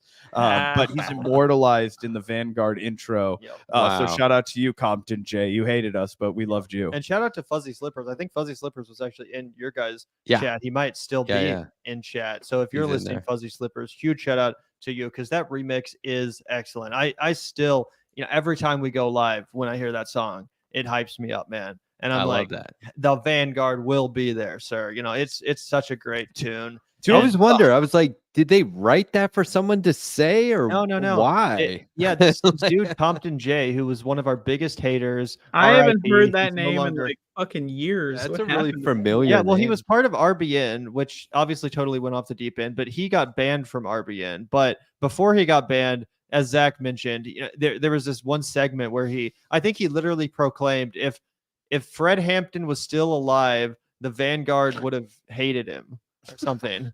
That was the title of the video. And in the video, at the very end, he's calling us ambulance chasers because we talk about drama as if they don't. And he says, look out the door. If you see an ambulance or if you hear an ambulance, the Vanguard will be there, sir. And we used to just always play that soundbite on the show because he made us sound so freaking cool. But then, It is yeah, really Fuzzy cool. Slippers. Yeah, it sounded awesome. That's It was the great. closest thing we'll ever get to our Train by Day Joe Rogan podcast by night. And I hate everything about Joe Rogan, but that is really cool. Yeah. That he played that at the beginning of all of his podcasts. And I was like, I want one of those. I want a shout out that I could play at the beginning. And it's even better because from us, it's from one of our biggest haters. It's like, oh God, so glorious. So anyway, We got to get Compton J on the show. That would be a great Yeah. episode. That's reach kind of out to him. reverse for me because I use Sam Cedar, who says the letter hack. Oh my gosh, in my intro, and now hater. Yeah, in absolutely. reverse. Yeah. Well, that's the thing, though. It's aged like a fine wine. You know what's funny is there's a beef between us, but I've been mentioned on the Majority Report once a week at least for like over 2.5 months. That's the thing about a beef is we got to you're get in a his beef head. going. Like, I don't know. We've talked about this before. Maybe Vanguard would be interested of like doing a fake beef on this show. But like, I'll we beef got with like we anybody. can't do I'll it give now. some We got to wait a very couple real weeks beef now with you. because we talked about it. Yeah, But like just we'll get start, a like, guest on. And we just like in the middle of the show, we'll come up with something to disagree on, and I'll call someone a fuckhead or something, and they'll Just rage call back us at out me. in a like a couple of wombat. days for something. Yeah, that happened like- tonight. project. Feel It's free, very or if dangerous. you want to stay on, we can end the show now, and then we can pretend like we had some like post-show like meltdown or something. Yeah, and then- there we go. Gavin and I are gonna go full Oasis. I'd take dibs on being Liam Gallagher. Watch out, everybody. I'm All right. dangerous. All right, Yeah, I'm thank you in. guys so much for having us tonight. Yeah, really Yeah. appreciate it, guys. Oh, it's awesome. Yeah, man. Great It having was you. a pleasure. Cool. Any time actually. Just let us know if you want to come hang. on at 6 a.m. Not- on Sunday night. Anytime 10 p.m. between 10 p.m. and midnight on a Wednesday. Yeah, we'd love to No come problem. back. Yeah, we'll man. definitely come back. Had a Talk great more time movie. chatting with you all. I've been a Definitely. fan of your content, Matt, obviously, and Oh, thanks. Andrea. I've not checked out. Do you have a channel, Jake, or anything like that? I do. It's WYCD. That stands for What You Can Do. It's fine. Look, I'm gonna creep up on you. You'll see it eventually. You'll be like, oh, I know that mustache. It's a great There we channel. go. Gotcha. Yeah. I I know guess that that's the suit and letters tie. behind you. That makes sense. Cool. Well, I'll check that out too. But yeah, appreciate all you guys. Really enjoyed the conversation. Yeah. Have a good night. Thank you for hopping Thanks for on hanging and out, enjoy your guys. evening. Of Take course. care. Awesome. Good fellas. Yeah, I like them. I like those guys. They're great. Pretty good. Yeah, that was good. And I had to restrain myself because I suddenly felt like I wanted to talk about just movies, like nonstop. You're in the movie mood lately. I used to be that guy too. People would be talking. Oh my God. And I would just stop mid conversation and be like, "Hey, has anyone seen this movie?" I yet?" used And to they're be like, that guy, "What man. the We used to fuck?" go to like the video store and they would bring me into the scene, man. I had like multiple sources and They would didn't give me bring hits me on all the into the greatest scene. movies, man. They and would like say- it was so cool. And sometimes they would even buy me beer, man, and they Let would me bring explain- it and it would be awesome. Okay. And my mom wouldn't be like home for the weekend, man. Let me It was so explain cool. what the term "make you hip to" means. know It doesn't mean make you cool. It means here's something we think you would like. Nowadays, when you're like buying something online, they go, "You may also like this." It's kind of like that, but not in a sales kind of way. All right. Hey, By the way, just to point out that the Vanguard did not get to experience the Jakesit. Oh. No, they didn't. I was considering it right at the end there, but I wanted to fox Interesting. around. And also, let's talk about this scandal. Okay. That's banned. This in is the majority of Report chat. report. Oh, chats this is from the yesterday. beef. Oh, fuck. It's the beef. I have evidence. This is from yesterday. You see Autumn Leaves at the top. Read my lips. The letter hack is not banned. And then at the bottom, I'm saying, Autumn Leaves, can you see this chat?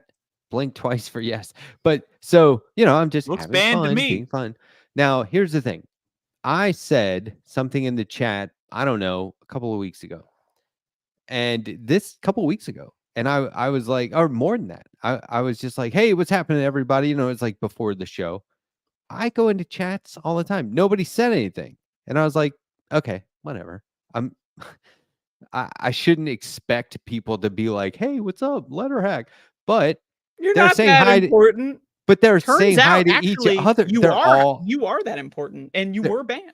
They're all saying hi to each other. And I was like, okay, whatever. No big deal. And then I got distracted, went on to something, and then watched the show without the chat on TV or whatever. So today, same thing happened. I was like, all right, hold on. And I was like saying hi to people specifically. I was like, don't be rude, Matt. Say hi to people individually. Nothing. And so then I hit Soul Life up on Discord. It's my go-to for anything. I'm like, Chat has to Soul Life. I need to talk to Soul Life. So I went there and I was like, dude, are you seeing me in the chat right now? I'm going to chat to you right now. He said, no. And I was like, what the fuck? And I showed him this because Autumn Leaves is responding to Soul Life. She thought it, or Autumn Leaves thought it was a prank that Soul Life was pranking everyone, saying letter hack is banned. Why is letter hack banned? Free letter hack and all this stuff. And I'm sitting there going, no, it's not a prank, but I'm the only one that can see my chat. So don't fall for a Soul Life with spaces in between each letter. Mind tricks. See it? That's MIDI Doctors, the other clever mod, right? And it wasn't because there I am commenting, but nobody saw it. So I had to test it. I had to put it to the test. So what I did was, because I went back into the chat, I said hi. I'm saying hi to everyone. It's not coming up. So I went into two different browsers. On the left is Safari, where I'm not logged in to YouTube. And on the right is Chrome, where I am. And you can see my chat is not fucking there on the one where I'm not logged in. So I covered this on my show last night. Autumn Leaves commented on my video and said, I thought this was a prank. I don't know what's going on. And then in the chat today, Autumn Leaves was like calling out Bradley in all caps. Why is letter hack banned? Unban letter hack. Mono was in there saying, hashtag free letter hack. MIDI Doctors like promoting my channel. So obviously it's not the mods. the mods didn't do it because I had this temporary theory. Maybe Soul Life contributed to this theory a little bit, that this was the mods saying, you know what? Let's see if he'll create content around this, the way he's creating content around the rest of the beef, the actual Answer, beef. yes. Yep. And so here it is. I'm doing it, but I don't know. And I have since had other people, typical Canadian, other people have said, yeah, I'm banned there too. I don't know what I did. Is it? I would like to know, am I banned from Majority Report? Here's the test. Do Safari not logged in, Chrome logged in, or just two browsers, whatever they are. Yes, I'll be sure to download Safari just for this You test. know what I'm saying? Two browsers. I'll buy a wise guy. MacBook just so I can do this test. I'm just trying to make you hip to the way that you can get evidence. Right, you're trying to you hit want me up. to. I see. Yeah, no, not hit you up. No, That's hip different. me up. Yep. Hip you up isn't a thing. Well, it is now because you're trying to do it. So anyway, I have evidence. Here it is. I covered it on the show. This is okay. Can I? Well, Jake, do you have anything to say before I go off? Oh, just Sam is clearly daunted by letter hack. He's catching up quick. Young gun, and I don't blame him. I don't blame him. I'd be scared too if I were Sam Cedar. If I were Sam Cedar, you know what I would say? I would say, "Oh my gosh, it's the letter hack." Oh, there we go. Oh, jeez. She's And- skedaddled. and That's rude, don't you think? Sam, she'll probably come back. Sam did say that. You He know what I did. mean? Yeah, Yeah. and here we are. Very, very Welcome funny. back, my friend. You have to make me hip to how you do that. So clever. But anyway, then today, and this is sort of making me feel kind of like, this is sort of gaslighting. Majority Report shares my video from last night on YouTube through their community tab. What And video? Of you saying you got banned? the whole stream, but I started off with what I just showed you. So, do you know what I mean? Okay, so this is what this Am I going is. crazy? Check this out. All right. When you buy a product, it doesn't work, you call the company and they say, "Hey, listen, sorry about your product. Here, we'll give you $100. Don't tweet about it. Don't tell your family not to buy our stuff. Here's $100. Hey, you know what? $200. We'll give you this whole thing. Just don't mention it to anybody." That's what they're doing. They're promoting you. They're trying to say, "Oh, look at us. We didn't do it. We love the letter hack here at Majority Report Industries. Trust us, guys." So it's later, like in court, for the cease and desist that I'm not going to adhere to. Later in court, they could go, "Your Honor, why would my client ban him and then share his content talking about Exactly. banning him? That makes no sense." It's plausible deniability. Yeah. It's reasonable doubt. And you have to understand, Sam Seder, if that is his real name, he I don't is think it in is. the primordial soup of the law. He knows how to manipulate the law. He probably banned you personally. I wouldn't put it past him. He I just loves to do assume. this song and dance on his show. I don't know how cameras work. I don't know how YouTube works. Oh, look at me. How do I turn the stream off? I don't know. I'm so old. Ha ha ha ha. I'm old. Right? It's all a cover. Ooh, It's all a burn. joke. Exactly. It's all a joke. He's banning you secretly. He's behind the strings the whole time. He probably typed it in himself live on air. I would go back and review the tapes. If Sam Peter looks down and starts typing, he's banning you. There was somebody in my chat last night that I'd never seen before, and it was one of those names that was like 99U_ZH5 or something like that, right? And right away I was like, this is the Sam Cedar burner account. And nothing they said the rest of the night convinced me otherwise. Exactly. Yeah, I was like, that's probably Sam's like Wi-Fi password that he put in as his username accidentally. You know what I mean? Exactly. I mean, it He's happens not all tech the time. savvy. Yeah. But I don't know. I do think it's funny. No, it's just that Matt laughs during all the good sound bites. It's true. It's true.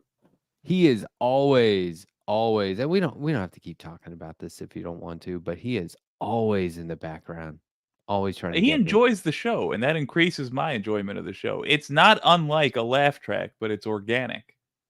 I dig it. Yeah. Well, I don't really know what to do now. Well, here's the deal. Step 1. Okay. Oh, good one. Yeah. I knew it was gonna happen, but it didn't make it any less good. It was incredible. You know, I was going to tell a story actually. You were, and now you're not. Well, there was Anyways, like, see you guys next week. but no, there was a. Yeah, I'm just saying he's gonna miss out. There was a lot of news today, like at the end of the day, and I just saw a few headlines, and I was kind of like, man, I hope nobody brings this up. Oh well, it's a panel show. Maybe other people want to talk about it, but like so there's like tragedy in the news, a lot of gun violence, and then did you hear about there was like they were calling it? Oh, I'm not gonna look it up. Like a classic mugging or traditional mugging. Like the point of the story was how the mugging went down. It was okay. So a guy tried to mug somebody in a group of people. Like this is in DC. They're leaving the Capitol. They're going to lunch. I think it was a senator was in this group. I see. I think it was a senator. And like the mugger, this is what they mean by classic, pulls out the gun and says, "Give me all your money." I thought it was like the holding this in the pocket or something. That would be that would be classic comedic mugging. that would be really good. But he's like, "Give me all your money," and then apparently, like, I think it was a senator. Can't remember. It's like a no name.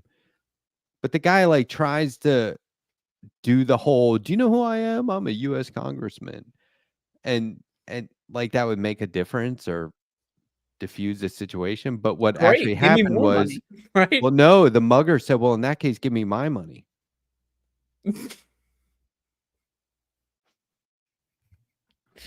And let me guess, this is all a joke, and none of this happened. It may have happened. I didn't read about it. It's not bad. That's not bad. That's a good one, right? That's not bad. That's pretty good. It's all right. But you know what it made me think of? No, I don't. This is how comedians roll. No, but this is a true story. My cousin, I haven't talked about this a lot, but or at all.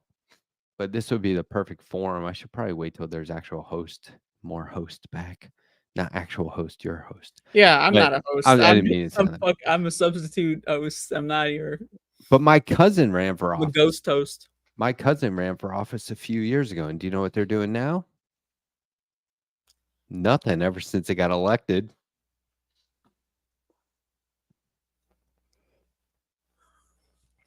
I don't. The politicians will find an excuse to get out of anything.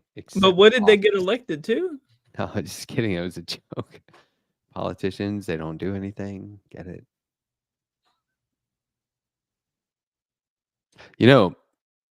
In short, if you're not part of the problem, you're running for president. No, that's wrong. If you're not part of the solution, you're probably running for president. That's a dad joke you can. I'm just testing them now. That's a dad joke you can use if you want. Somebody talking about running for president, you go, you know what I always say? If you're not part of the solution, then you're probably running for president. It's not bad. It's not bad. There was a story about a guy who was just sitting around his office. Dude's just sitting in his office. He doesn't have anything going on. He's not doing anything. He's literally feet up, twiddling his thumbs. And a bunch of cops burst in and arrested him. Apparently, they thought he was impersonating a senator. Yeah. The senators are getting roasted tonight on Left Past 10 Industries. I'm just testing these out. The first one was pretty good, the mugging. That one was pretty good, yeah. I feel like we normally don't lose everyone by 90 minutes. It's been tough. Yeah, we got a rough crowd tonight. Sandy wasn't even here. It's a holiday week. Is it's it a short holiday? week. It's a Well, Labor holiday? Day was Monday. Oh, you think I'm in the labor force? You think I know about Labor Day? I went live. I made You Dan. went live on Labor Day? You I broke made the strike? What I are you, a made Dan. scab? Dan from the internet came on and he called me On Labor Day? He called me labor hack by mistake. Freudian slip. Labor hack. Hate when that happens. So from now on, I'm calling those Labor Day streams labor hack streams. There you go. Yeah. So look at this. This is good. Oh shit. Rip. And very see. Tifa People like these Lockhart's jokes. divorced wedding dress. That's a good username. That's a good username. Anyway, what do you got going on, Andrea? How was your weekend or your week? Did you? I mean, does well, the long weekend apply? Wednesday is my week. I don't know if anyone knows this, but this is my week, and I have a 6-day weekend. Because I haven't been doing Above It All for a little bit. I've been taking a little break, working on the mental region. And so I have a 6-day weekend, and my weekend's about to. In fact, I would say my weekend's already started because the Vanguard left, and now we're in just the hanging out portion. So my weekend's already started. So welcome to the weekend, everybody. It's good to be here. I feel like I should explain to all the new people that became moderators in my chat tonight. Other new ones today? This week I've had a lot, a couple hundred. A couple hundred new mods? Holy shit. So welcome to the crew. I'm just gonna assume that I have more mods than any YouTube channel. This is my It's a good assumption. Most I mean thousands at this point. You have like everyone is a mod in your chat, and then in my chat, no one's a mod. I have like over 2,000, I'm sure. Because if you ever said anything, instant mod, unless you got nuked right away. Yeah. But the quick explanation is it's a bar for bouncers. If you get bounced from that bar, that's on you. So we hold each other accountable. Some people, very few, are managing mods. The rest are standard mods. So the mods can mod mods. There's a mod. Whoa. You're a managing mod, Andrew. I don't want to be. I don't want to be a part of this moderator. I think Soul Life timed you out one time, so I fixed it. Soul Life is going into Majority Reports chat talking this big game #free letter hack, and meanwhile this bitch motherfucker is going into letter hacks chat banning me. It was pretty funny when it happened. It does not sound like something that would be that funny. It sounds to me like it would be unimaginably painful. That's what it sounds like to me. Well, but I could be biased. But here's the thing, like, YouTube doesn't. I don't think they meant for this to happen, but they allow it. Like they could change it, and one day I wouldn't have any mods, and that would be like, the fun's over, the experiment has ended.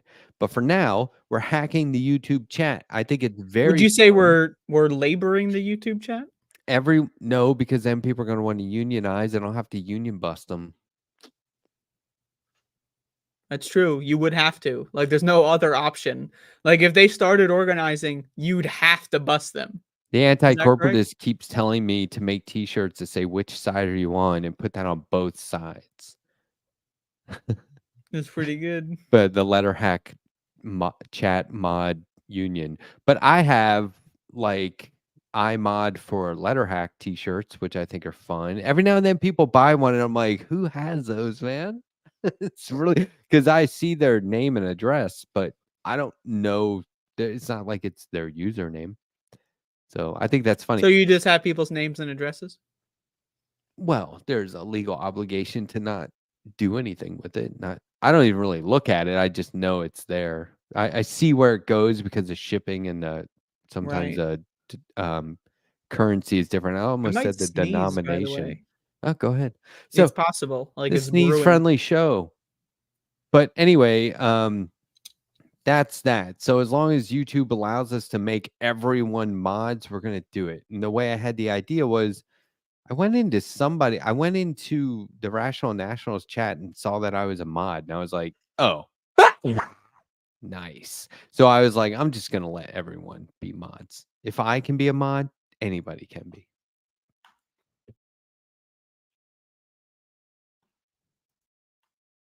Go with that. Don't suppress it. Don't suppress it. About, I was waiting on you.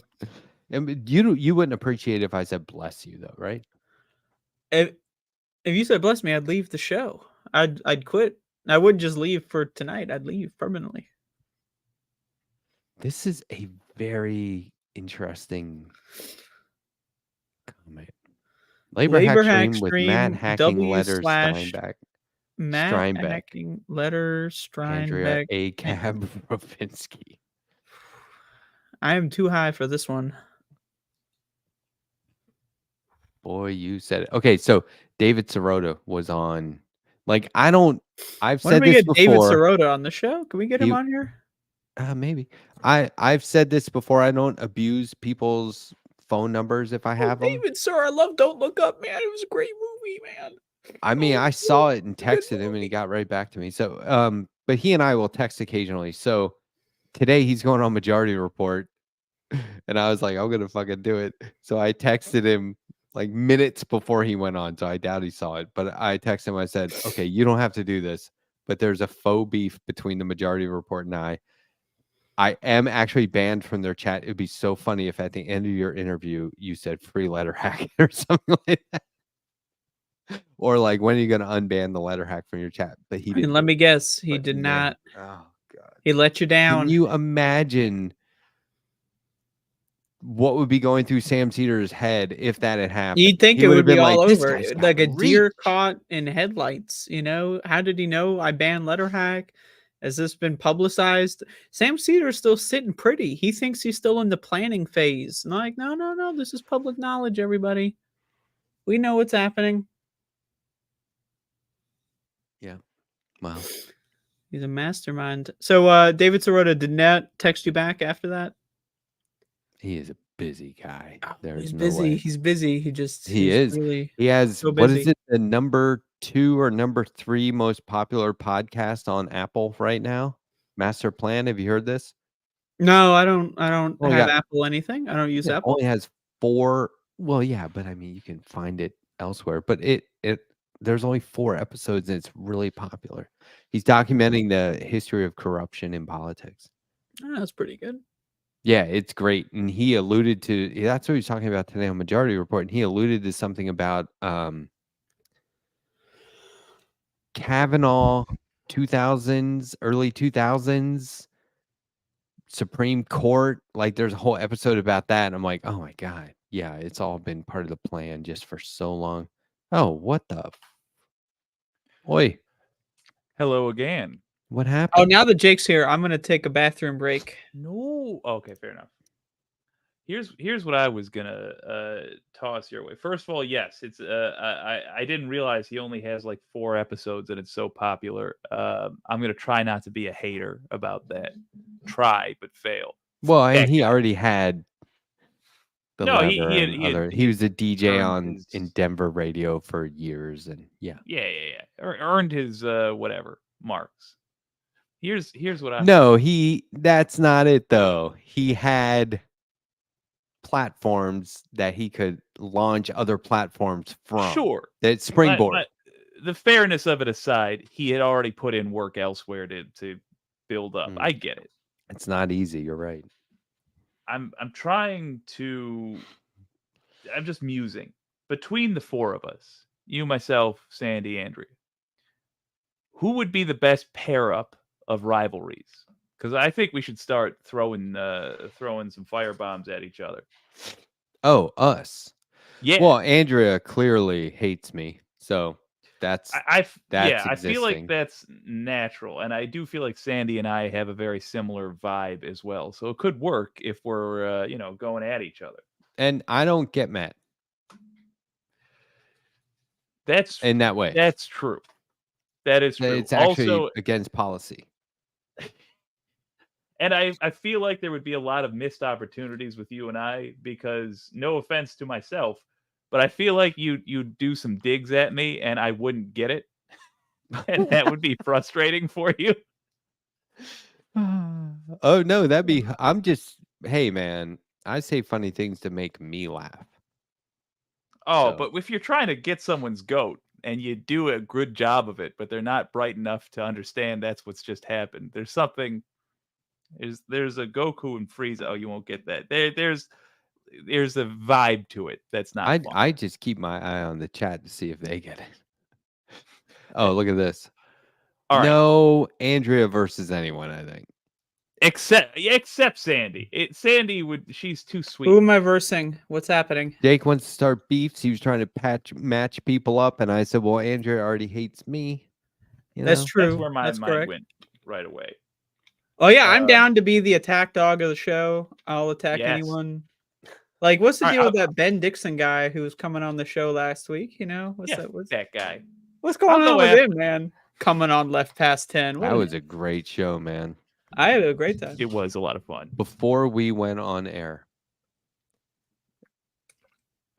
Jeez, no, dude. Is it natural to hate? No, he's like the It's most not. likable I'm guy on the internet. Totally fucking lovable. I think most people, if they were to meet you, they would hate you and probably vote to kill you. Yeah, in real life, he's a horror show, but online, he's fantastic. There's one guy today who I really let have it, and my wife refers to it as going full Matt. She said that to my family recently. She goes, when he goes full Matt, and they're like, "Oh yeah." It's just like, okay, I'm gonna stop giving you the benefit of the doubt, and also I no longer give a fuck about you. I'm going and then I full just JD let them. Vance right now. I just blow up. I'm like, I think to myself, what would Andrea do? And I just, boom, they go down. But I digress. What was I fucking saying though? Be lovable. Back up. Ah, great. That's gone. Anyway, I went full Matt on a guy and I feel kind of bad, but at the same time, he had it coming. What are you munching on there? Is that a pretzel? Honey buns. Honey bun. Excellent. What brand you got? Little Debbie. Little Debbie. Very nice. And I illegally parked also. Oh. So that sticker's there. I couldn't see When- that. Illegally It's parked for a green week. screened. So When are we Outside. you gonna were live? illegally parked for a week? Yeah. How did that happen? I had to basically stow my car and thought, this place looks like you're allowed to be here. And I came back and I found out, no, you're not. So Where's the car how now? many tickets did you get? Oh, impounded or boot? A warning telling me that if I didn't move it by yesterday, it would be towed. And so I moved it. I thought that would be a better story than it turned out to be when it came Well, out. so you're in a situation in your life where you need to just stash your car somewhere randomly just for a week. Yeah. Okay, Yeah. all right. I'm not going to ask any further questions. So I don't drive. I've never owned a car. I've never driven. Yeah, I was like, Right. that's not that weird of a thing. Is What are you it? talking about? That's not weird to You just gotta like fucking park somewhere. It's a busy neighborhood. Yeah. you don't have like anywhere near your home. Not You just everyone have has to, a like, you go driveway. somewhere around Wasn't near town my and home. you just what? I wasn't near my home. I had to be elsewhere. I probably should've Okay, let so the you're audience just know, but and you find a place for a whole week. Your car is just somewhere random. yeah, basically. Matt, the gorgeous glasses. Also, I tend No, to we do got thrift through life. TikTok. We've seen this one. Oh, this is a whole channel, dude. This is a new one. Oh, we got another one. cat scratch. Oh, Why won't it play? it's only 0 seconds Who long. insulted China? I mean, they could do that at any time. All right, guys, I have a question for y'all. Hit me. So next week, Tuesday is the debate, correct? Yeah. So are we gonna do a recap next Wednesday? Oh, I hope sure. So, Let's count on it. No guest. Just recap. Well, you know, I talked about it last week. Well, I'm making some bets on the debate. Yeah. I'm looking forward to it. I'm going to create my own bingo board. Hell yeah. So this cat's a menace, by the way. No, this And cat. I also- like this like weird horror Yeah. film set. Turns out this Yeah, cat what a just badass bullies place. all the cats in the area, but they're like all the cats live outside. It's fucking crazy. And it undercuts it so much with those adorable little paws going. There's one cat that he will try and bully, and it just comes over and sniffs him, and it's like not afraid, so it diffuses the situation. And that cat pops up in multiple videos where he sees him and there's no interaction. He's like, "Oh, I can't intimidate this guy." I think to a degree, it's the classic game of hands. Look, you know? he's rolling around. Oh, cutie. Where is this? Japan? Europe?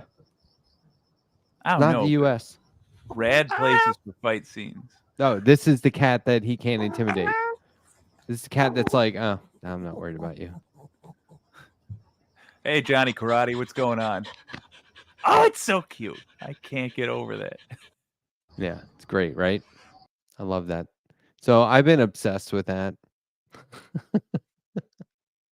I'm just watching. There's a lot. There's more than one account. Jesus. It's so fun. Did you guys see this? I thought this was fun. Oh. Content warning. Fucking Elon. Huh. Oh, Oh, man. well, let me show. Oh, that's the. It's a Hold fucking on. picture. You're clicking on a goddamn picture, Okay. man.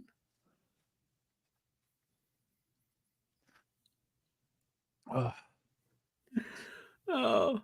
By the way, we got Vanguard DMs on screen, running slightly behind.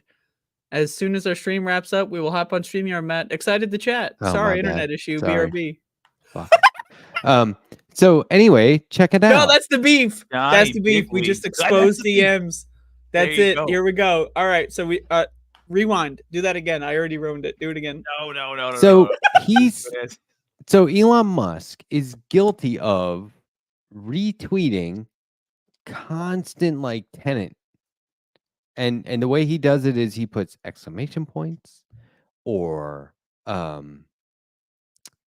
interesting or eyeballs. He just retweets. He doesn't even say anything. Don't He forget just- like the dartboard with the fucking arrow on it or whatever. Yeah. Yes, exactly. Bullseye. But you know, he's not even contributing. He's just saying, "Oh, instant boost of whatever Yeah. this is." And come to Same find thing out, Trump it does. was all bullshit. Yeah. They're just trying to have their little Debbie honey buns and eat them too. They're I think liability. Absolutely, FG. Absolutely. I think there needs to be some liability for this. And I've been thinking more and more about this. I'm of the belief that liability, when it comes to saying untrue things online, should not fall on the social media platform. That is, if they say they're just a service, fair enough. But how the service is used matters. So I think liability falls on the poster, and I think that needs to be divided up by the size of the account. So somebody with 2 million subscribers or however many views should be treated with a stricter standard than somebody with 100 followers, you know? Yeah. The problem is I love saying untrue stuff and I love spreading misinformation. So like what do?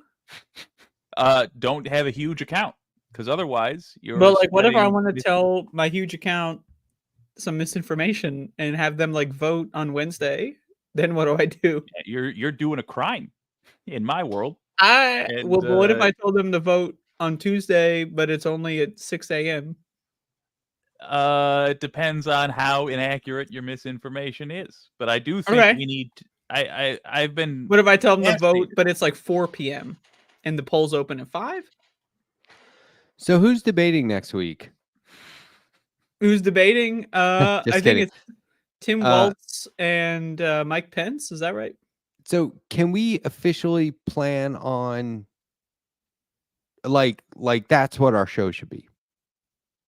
Are Oh, you, yeah. Jake, are you gonna do your own show 100%. Tuesday or I will be unable to stop myself from doing a show, so but I'd be down to you'll maybe do join like a us for the post. recap? Yeah. But by the way, what I was just talking about with liability and yada yada, there would be, without the misinformation pipeline, which includes Fox News, by the way, we got to delve into that. There would be no debate. There would be no Republican Party, frankly, at this point. I've been saying we got to ban the Republican Party like they did in Greece. Like, just fucking get rid of these guys. Yes, classify it as a criminal organization and What about Germany, say, man? you're not a political party. You're a criminal. Let's not talk about Germany. I don't want to talk about Germany right now. Haven't they done enough? It was like one area of Germany, like 7% of the population could vote. It was a disappointing 7%, but it's like if our Alabama. I think it's funny how our media has been saying like Germany or far right group takes Germany in all new direction, and people are like, all new? Not really. Kind of originated that direction and then went away, and that was good. It's so like when you kind tweet of out that this is an all new leftist panel show. All new? Well, it's not even a year old. But I love your glasses, by the way. Thanks. But and I got these too. These are for far away. Oh yeah. I got some glasses that are also for far away. Shade. Looking. Eye shade. That is awesome. So whenever I last put these on the show, sometimes I take them off and I throw them somewhere. Mm-hmm. And that happens. I found them recently and they're missing a lens. So send them to your old pal Jake. I got these for free at a weed store like 5 years ago. Oh, nice. Those are real sunglasses, in my opinion. Real sunglasses do not come from the eyeglass store. They come from either a party favor or a gas station when you're in the middle of a road trip, or it's just too uncomfortably sunny out. Those are proper sunglasses. Well, I got them for free at a weed store. Like, I suppose because they want me to hide the fact that I got red eyes or something. Is that why they're giving away free glasses? I don't know. Anyway, it's a good prop. I have all my free eyewear just next, like, Jake's got honey buns, pickles, and like stale bread, and like a party hat and like one of those tube things that I forget the name, and cold brew. Can't forget that. Comic books. And you got 0 hour. I got eyewear. Just hearing Andrea say 0 hour, it's pretty fucking cool. Yeah, this is a good eyewear. Those are great. No, I have my hats back there. Look, I just one more thing about the debate, and this is something that even I have been critical of, and there's gonna inevitably be comparisons to Harris's performance and Biden's. I think that's silly. I don't think there's any comparison, but I would do it in terms of, this is way better. Like, if it was Biden again, we'd all be sitting here going, oh my God. But like, people have literally been making fun of him for like, and Trump dozes off too, right? But like, they call him Sleepy Joe, and that seems kind of accurate actually. And everyone's always like, oh man, he's not there. He's just nodding off all the time. But this is funny because Joe Biden apparently did something that no other president has done. And it's like an explicit order. I always have trouble with that word, explicit order that he left for his people to be woken up for anything from a possible security breach to like a full-on national security emergency. And to be woken up at all hours, or even if he's already asleep in a cabinet meeting. Damn it, that guy. See, I knew a long setup. A joke. I knew it, but I was like, where the fuck is this shit going? Where is it going? Well done. And then I thought maybe this isn't a joke. It's gone on too long. And then it happened. That's right. It's gone on. You should see how I have it written out with ellipses, ... just to be like, this is where it should keep going more and more. The dat fan of leftist streaming. Wow, only one person will understand that. Look, that was well done, and it deserves a handshake. I'm gonna. Thanks. Oh, appreciate. Oh, my. Yeah. Thank you. Ooh. But I do think that, and people are even like, yeah, no, Joe Biden is embarrassing. I agree.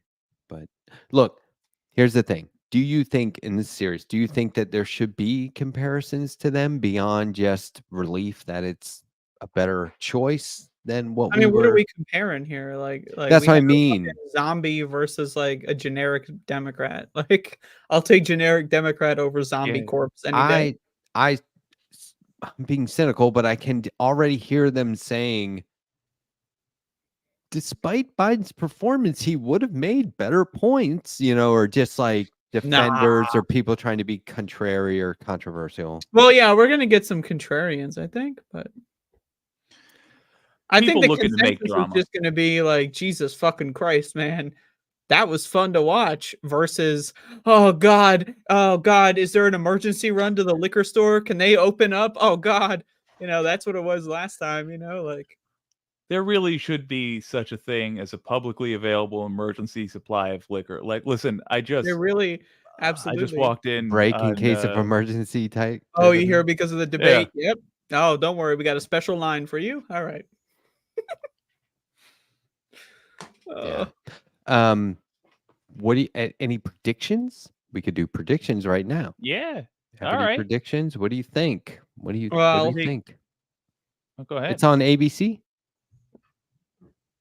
Is that right? My prediction is that it will be on ABC. No, but I mean, what context does that provide? Because they're otherwise, am I getting this? ABC sucks, right? I mean, they're not the worst, but they're not good. Who are they owned by? They part of that Sinclair thing? I honestly don't know. I'm talking out of my ass. No, it's a reasonable thing to ask, but I don't know the answer. Look, they're corporate media. You're going to deal with media owned by rich people no matter what. But on the scale of corporate media, they skew towards true versus false. I think during the debate, you're going to see Kamala Harris saying the big obvious things for the centrists and dropping little tiny hints for progressives. And I think that means that the phrase all right, I don't know the specific phrase, but we should listen for her change in Gaza, Israel policy, because I think she is going to hint, but not come out and say that it's going to be harder for Netanyahu, specifically Netanyahu, under her. And I think, by the way, that's part of a larger strategy she has right now, which is to get a deal done under Joe Biden so it's not her problem. She's working tirelessly for the ceasefire, and also the Green New Deal. Because if you look at the, what is it, like the Naval Observatory where the VP lives, and you go look at the, in the garage, all the cars, no tires. I don't. She's working tirelessly. Okay, all right, there we go. Pretty fucking good. That was good. I'll give you that one. And I didn't need to write it down. No ellipses, motherfucker. It's all in here. In terms of, I'll only write it down to make sure I get it right for you guys. It's my consideration for the audience. But I think that in terms of, like, I don't have any predictions. I predict he's going to try, like, look, Trump steamrolled CNN with lie after lie after lie, the most batshit crazy thing, and nobody called him out. I foresee that happening again, and I would hope Kamala Harris can call him out. On Polymarket, I am betting money on Kamala Harris saying I'm speaking. So, anyone out there, that's what I'm hoping she says. But in that's one of terms my of favorites. In terms of progressive policy, I have like a whole thing about that. I don't like the term. I don't like that term. It's What I'm speaking. Policy? progressive policy. Oh, progressive. I don't like that because I feel like they could, if they say, if a Democrat says progressive policy, I feel like they're throwing a bone to progressives, going, we've got progressive my policy. thing is like, who the fuck calls themselves a progressive? Like, unless they're talking to their grandma. Like, look, we just want policy. Well, I mean, you got to differentiate yourself if you're a registered Democrat from establishment. Well, I mean, I would just say I'm a leftist. You know, I feel like I'm a progressive. Is like, I feel like it's time capsuled. You know. But I'm specifically trying to popularize it as a name for, like, a potential name for the actual lefties as a party, because I don't like the Green Party. I think they come from an era of being terrible at getting victories, and I don't want to inherit their leadership. This is why there are some. You mean you don't want to vote for Jill Stein every 4 years? No. There are some Green Party candidates running for governor specifically in Washington and Maryland that have great campaign strategies and mechanisms that they can apply to other candidates right away, so people can hit the ground running. Let's grab them up and put them in the Progressive Party. Right. So there's a lot of that. And Annie Fitzgerald is creating a coalition with other Green Party candidates just simply because they are progressive. So here's the thing. But these policies are just policies that benefit people in a significant way.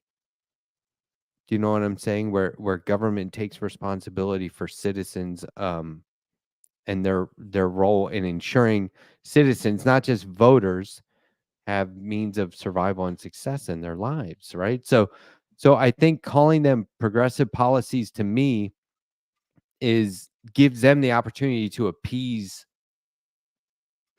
leftists, whatever, right? To appease a leftist by saying, we did progressive policy. We did some progressive policy. It's like a way, like, don't worry, guys, we're making it's a cop out. It becomes a fucking cop out. The way they're like, no, yeah, we did a progressive policy. And it's like, we don't want you to do what progressives want.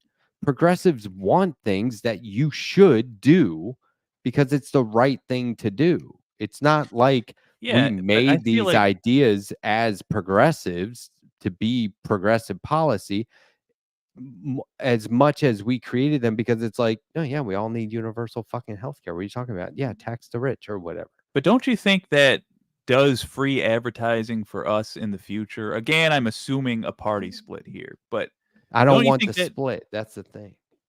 Even if there is no split, doesn't that do great advertising for leftists in general if they say, hey, look, we did a progressive policy, and then everybody thinks of this policy that is good for people as progressive? I want them to pass the policy because they should realize this is how you buy votes. You don't want them to be like, look, we did our one, and so now we're set.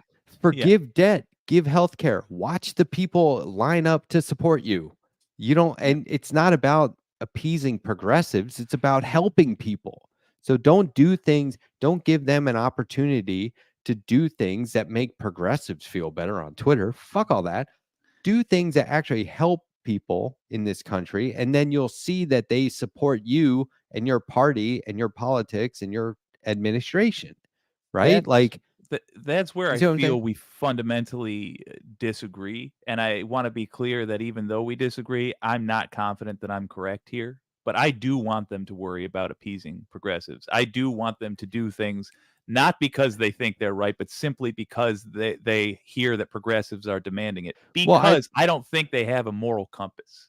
I think people making decisions right now need to be forced. I think you can get the same outcome. Because if they do it in terms of appeasing progressives, okay, good. At least you're doing it, right? But if this becomes like the one trick pony thing where it's like, we're once the voting for cycles are, this like, years Democrat old? because they'll do a progressive thing and we could push them progressive or push them left. And okay, look, all politicians, Republicans, Democrats, I don't give a fuck. You're supposed to be doing things for people, not property. You're supposed to be doing things that serve the country, not the richest people in the country's pocketbook. Do you know what I'm saying? And like, Yeah. these are huge, huge flaws in the system. Everyone knows it. It's why it's broken. So when we start saying like, oh, Kamala Harris is going to do some progressive stuff, or she's going to work with progressives, or progressives and Democrats are coming together around this ticket now that it's not Biden. Okay, but I hope we can all agree. Like, here's the thing. Let's say there was a debate between a progressive and a Democrat, and they were saying, I hope we can all agree that these policies serve everyone. It's not just something that progressives want, but it's something that we all want people to have in order to get by and be more successful and survive, right? And I would love to see the Democrat go, no, I disagree. And here's why. And you know what I mean? Because then it's like, haha, exposed. And I guess they do that, but they don't. But I want to put them in the spotlight more than we are. And I think giving them the opportunity to say that they've done some progressive policy is a bullshit cop-out now. I don't know. Is that maybe that doesn't make sense? It's a fair point. I'm not sure I'm not sure if I even disagree. You don't have to disagree. That's the thing. But it works either way. Like, on one hand, oh yeah, we're so progressive on this thing, and then they're on the other hand, they're like, oh yeah, by the way, we're going to finish the wall. By the way, we need to secure a future for our beautiful white children here in America, and immigrants suck. Like Democrats, like they just want to appease both sides. They want to get the Nazis on board and they want to get the progressives on board. And that's why they're the ultimate losers. But it just so happens they're really lucking out is that they have literally the world's biggest loser running against them. So one thing the right got right is that there are people who I want my politician to make angry. There are people that if you're making them happy, I'm angry with you. If Nazis like you, I got a problem with you. Yeah. I think that is something MAGA got correct. I just think they have a childish view of the world. But truly, like if some guy's like, I don't like N-words or F slurs or R slurs, and I feel like they should all be in camps, and we just sort of know that if you're like, but we need to appeal to him too. No, you don't. You can, and I'll say this, you can pitch your policy, decent policy, to appeal to them. Like in such a way, like, look, this benefits you because blah, blah, blah. You can't change your policy to appeal to them. That I have a problem with. It's when I think about this one clip all the time of George Carlin in an interview. And it's one of those things where I guess they were counting on him saying something funny, but he's just being kind of serious about it. And he said, gosh, I'm pretty sure this was an interview, but it might have been his comedy. It's hard to tell with the guy, but especially toward the end, because he was really like his comedy. I was like, this isn't even funny. He's just preaching the truth here. But he said, we all get mad at politicians, but those are just us. Those are just people that came from our society. It's not like they were born crooked politicians. Maybe at some point they got on that trajectory through schooling and then paid their dues or whatever in a lobby firm or something. But those are products of this country. Those people. It's not very good. That's kind of what very we well are. Put. By the way, I wonder if you guys might want to do a round table. I prefer what do you think? Okay. Trapezoid tables. We do trapezoid table. So complicated. What do you think is going to be Kamala Harris's big attack on Trump? Her best attack on Trump. What one's going to resonate the best? Abortion. Abortion? That is off the top of my head. I don't know. No, that it's not makes well a lot of thought out. sense. No, we'll tell you, mine was going to be Lies. gun control because he's behind bulletproof glass now. But no, I think your instinct is correct here, because abortion is more the angle she wants to go on. She doesn't want to talk about gun control because she doesn't want to. And also, like, the anger best Nazis. Argument of all time in favor of abortion is going to be standing right across from her on the debate stage. Yeah. True. I think she's gonna. Is there any betting on whether she's gonna call him racist? Because I think if she does that, I don't think that's one of the terms. What do you think? Is she gonna call him racist to his face? No, because she's getting so much mileage out of him acting racist and her not responding to it. I think she's actually using this as a technique to win over the lightly racist of the country. I think she wants. Yeah, like, is she's not bringing it up, and then Donald Trump keeps going, she became a black person, like, every 15 seconds, and, you know, it's going to be pretty hard. Yep. Nikki Haley is helping him with debate prep. Oh, well, he's certainly going to be in great shape. They said there was a moment. That's what he needed. More hand-moving advice. Yeah, but there was like a moment where Haley supposedly had Harrison backed into a corner in a debate, and it's like, come on, that's Nikki Haley debated Kamala Harris. When? When was that? This would have been a Democratic debate, like a primary, right? You mean Tulsi Gabbard? Sorry, yeah, Tulsi Gabbard. Oh, okay. No. Yeah. No, Haley's I totally get it. They have a very similar vibe these days. No, I was gonna bring up Nikki Haley because Tulsi Gabbard endorsed Trump, and we're still waiting on our bet where Nikki Haley is gonna endorse Biden or not. Oh, remember? Just you wait. You think that's still gonna happen? I was very specific. I'm not wrong until the election's come and gone. Okay. Just you wait. I mean, Biden's not in the race anymore, so it kind of can't happen. Look, so what would happen if we got Harris? If we got a 269 tie, and then Nikki Haley came out and endorsed Joe Biden in, so like when that happens, then it goes to the House and the Senate, right? So then like the House or Senate will vote for Joe Biden instead of Kamala Harris. And so then that would secure your win, but it would be after the election. Jake, I think our bet does have to follow federal election law, and now it applies to Harris in terms of who she's right. So, I'll take it. My odds just went way up. I was hanging on by a thread. 50 You're still willing to argue she'll endorse Joe Biden. I think, and now that Harris said, yeah, I'd have a Republican in my administration, I think Haley's like, that could be me. Why not? Come on, girlfriend. Let's break that ceiling together or whatever. I am obsessing over something this guy named Shark30 said. I want to be very clear. I am not bright enough to have had this thought in the chat. Own. No. It was on he's a streamer.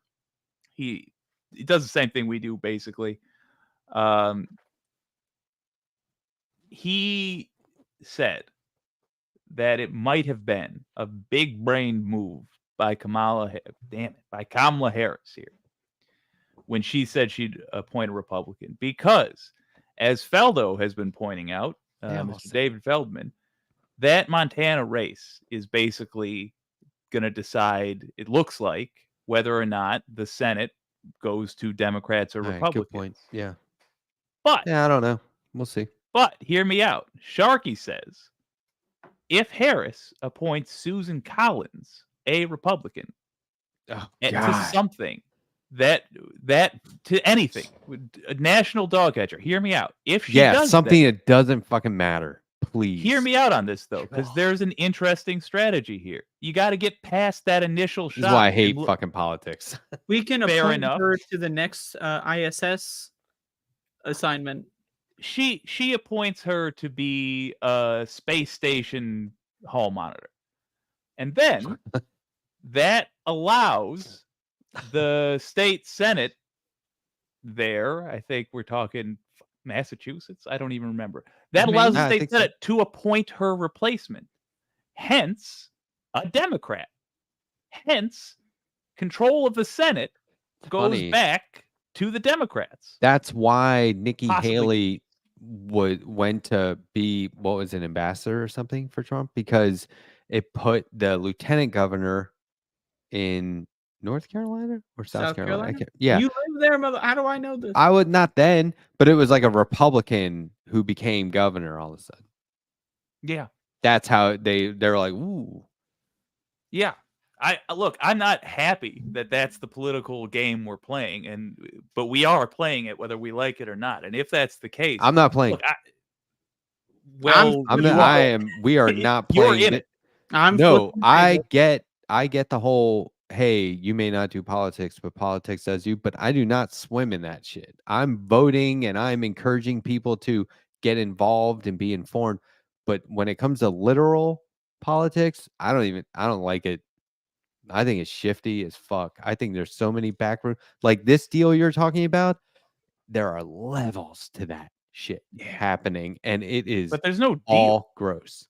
But it's just strategy. I didn't mean as in a deal that somebody was making. I just mean this situation, this deal here. Yeah. It's like one of those terms like making you hip to something. It's just kind of like off the cuff, casual slang. Right. At the end of the day, either things get done or they don't, because we either have the trifecta or we don't.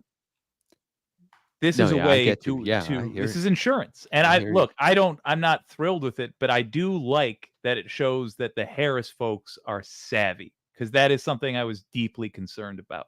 Because Democrats in the past, let's be honest, have been dumb as bricks. Incredibly dumb. That's an insult to bricks. You glitched there for a second. I feel like I missed a word. But anyway, I can infer what you meant. Yeah. I think that hold on.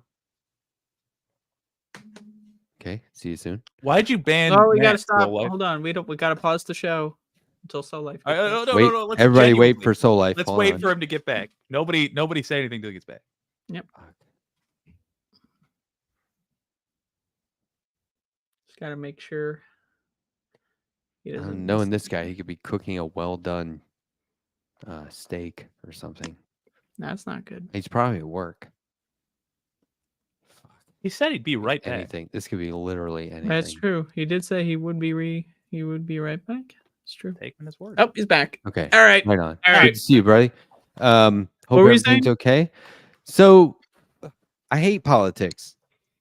Yeah, man. Look, why can't we have a fucking government that just works to get shit done instead of we reach across the aisle? You don't fucking reach across the aisle. This is all I've been bullshit. Feeling this. It makes me so angry. It's like they treat the public like we're dumb little children. Not little children, dumb little children. Hold on. That don't It's not necessarily true. That don't not necessarily understand.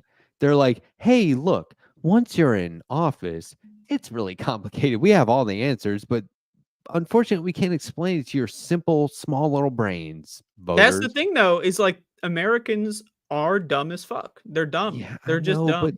And like, that's the thing is like it's like George not. Carlin was saying is like we let them take advantage of us because we're fucking stupid. Yeah, I want to stop letting them. That's why. No, that's I why I agree. want to rely on other things besides government.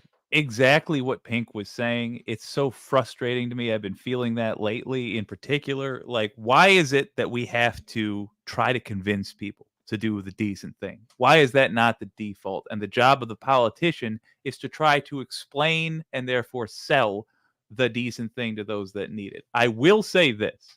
I've seen the path out of this nonsense, which is we need to attack the misinformation.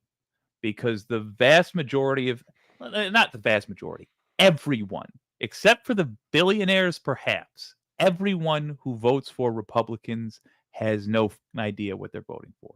They've been lied to. And often they've chosen to be lied to. But it doesn't change the fact that it's lies.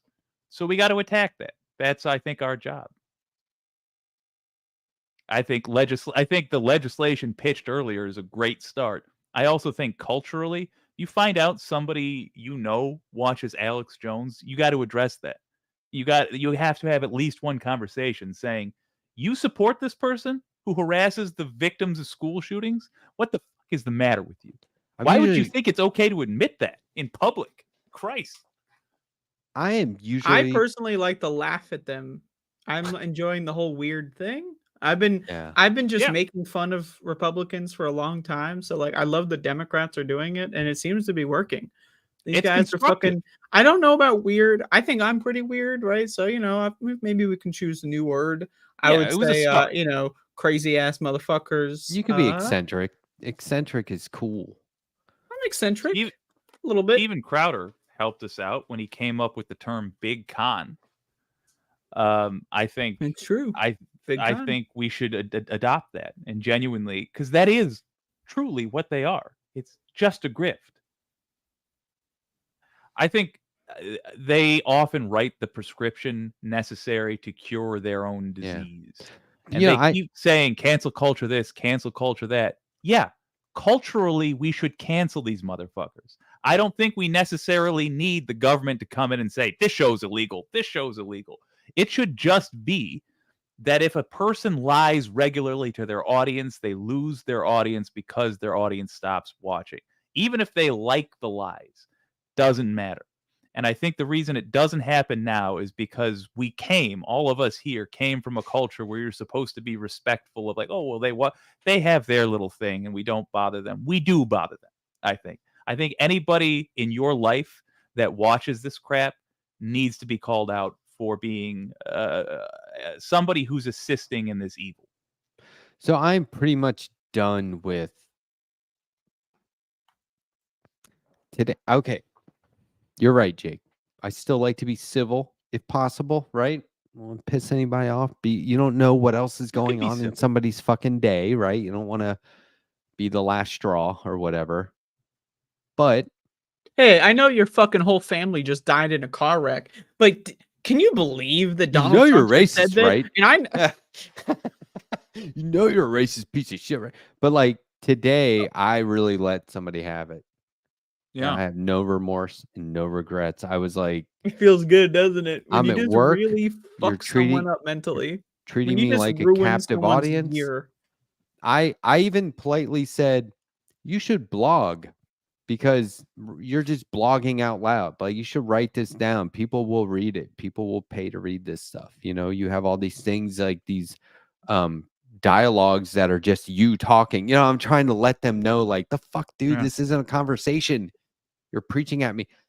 And then I was just like, I did that thing that I usually reserve for privacy where I say, I'm 50, motherfucker. You think I haven't heard all this shit before? You think I haven't thought about this before?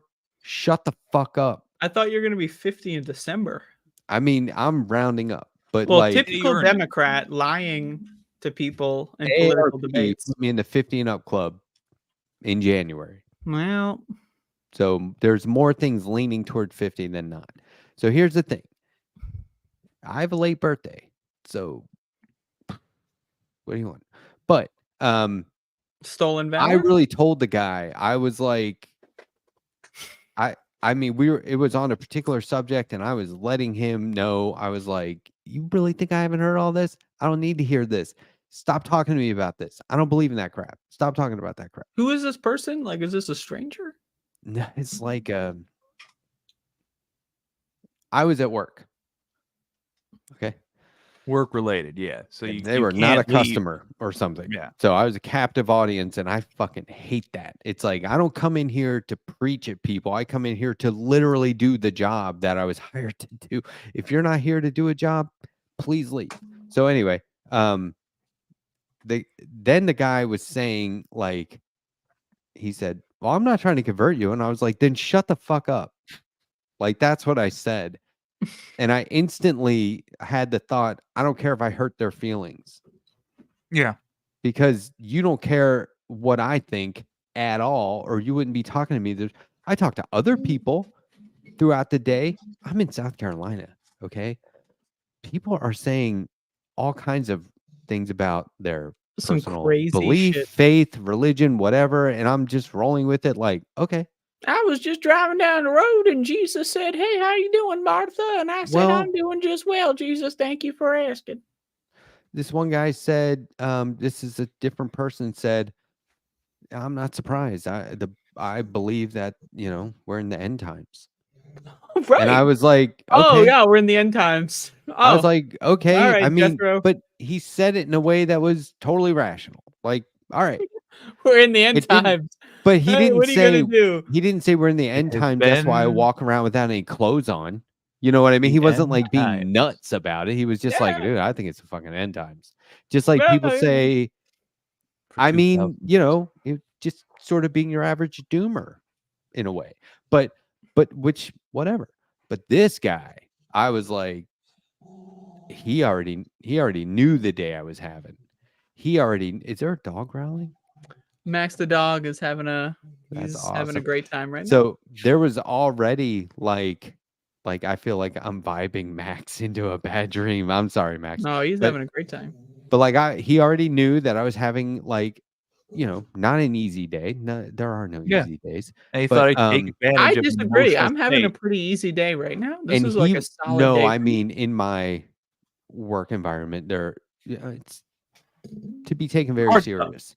Yeah. And so he was, I feel like, should have known to back the hell off or just be supportive and not come at me with all this heavy stuff.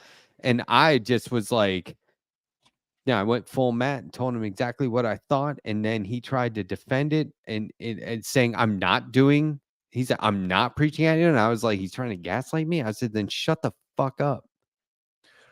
I'll tell you exactly what happened.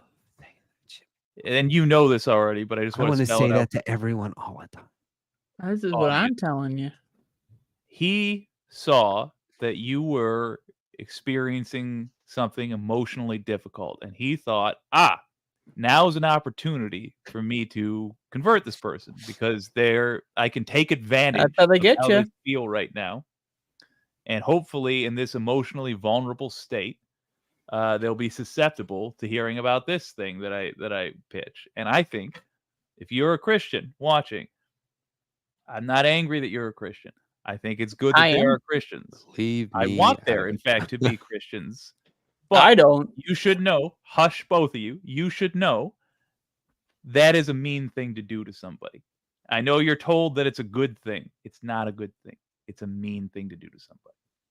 Yeah, and I said where I left it was like, hey, you got to realize, man, your religion is not as important to people outside of the religion as it is to you. Sorry. And even if you're right, really don't care. Even if you're correct, you don't have the right to prey on people. Well, then he went into talking about Trump, and I said, "Oh, so you're a racist too?" And he goes, "I'm not racist." And I was like, "I got." What do you say about Trump? Tell me.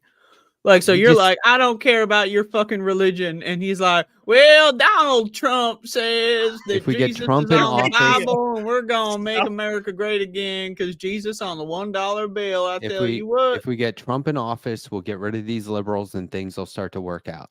Okay, so you say I don't give a shit about your religion. And their answer to, you don't care about my religion. No, he was just spiraling at that point. Yeah. He was going, so my religion is pointless to you. Well, how about this? When we get Trump in office, those liberals are gone. Oh, that's wonderful. He can't. It's religion, politics, religion, back and forth. It's really weird societal things. It's all blended together. And I was like, look, I don't care. But here's like, this guy needs a he's missing a brain. real fucking opportunity to have dialogue. He wasn't.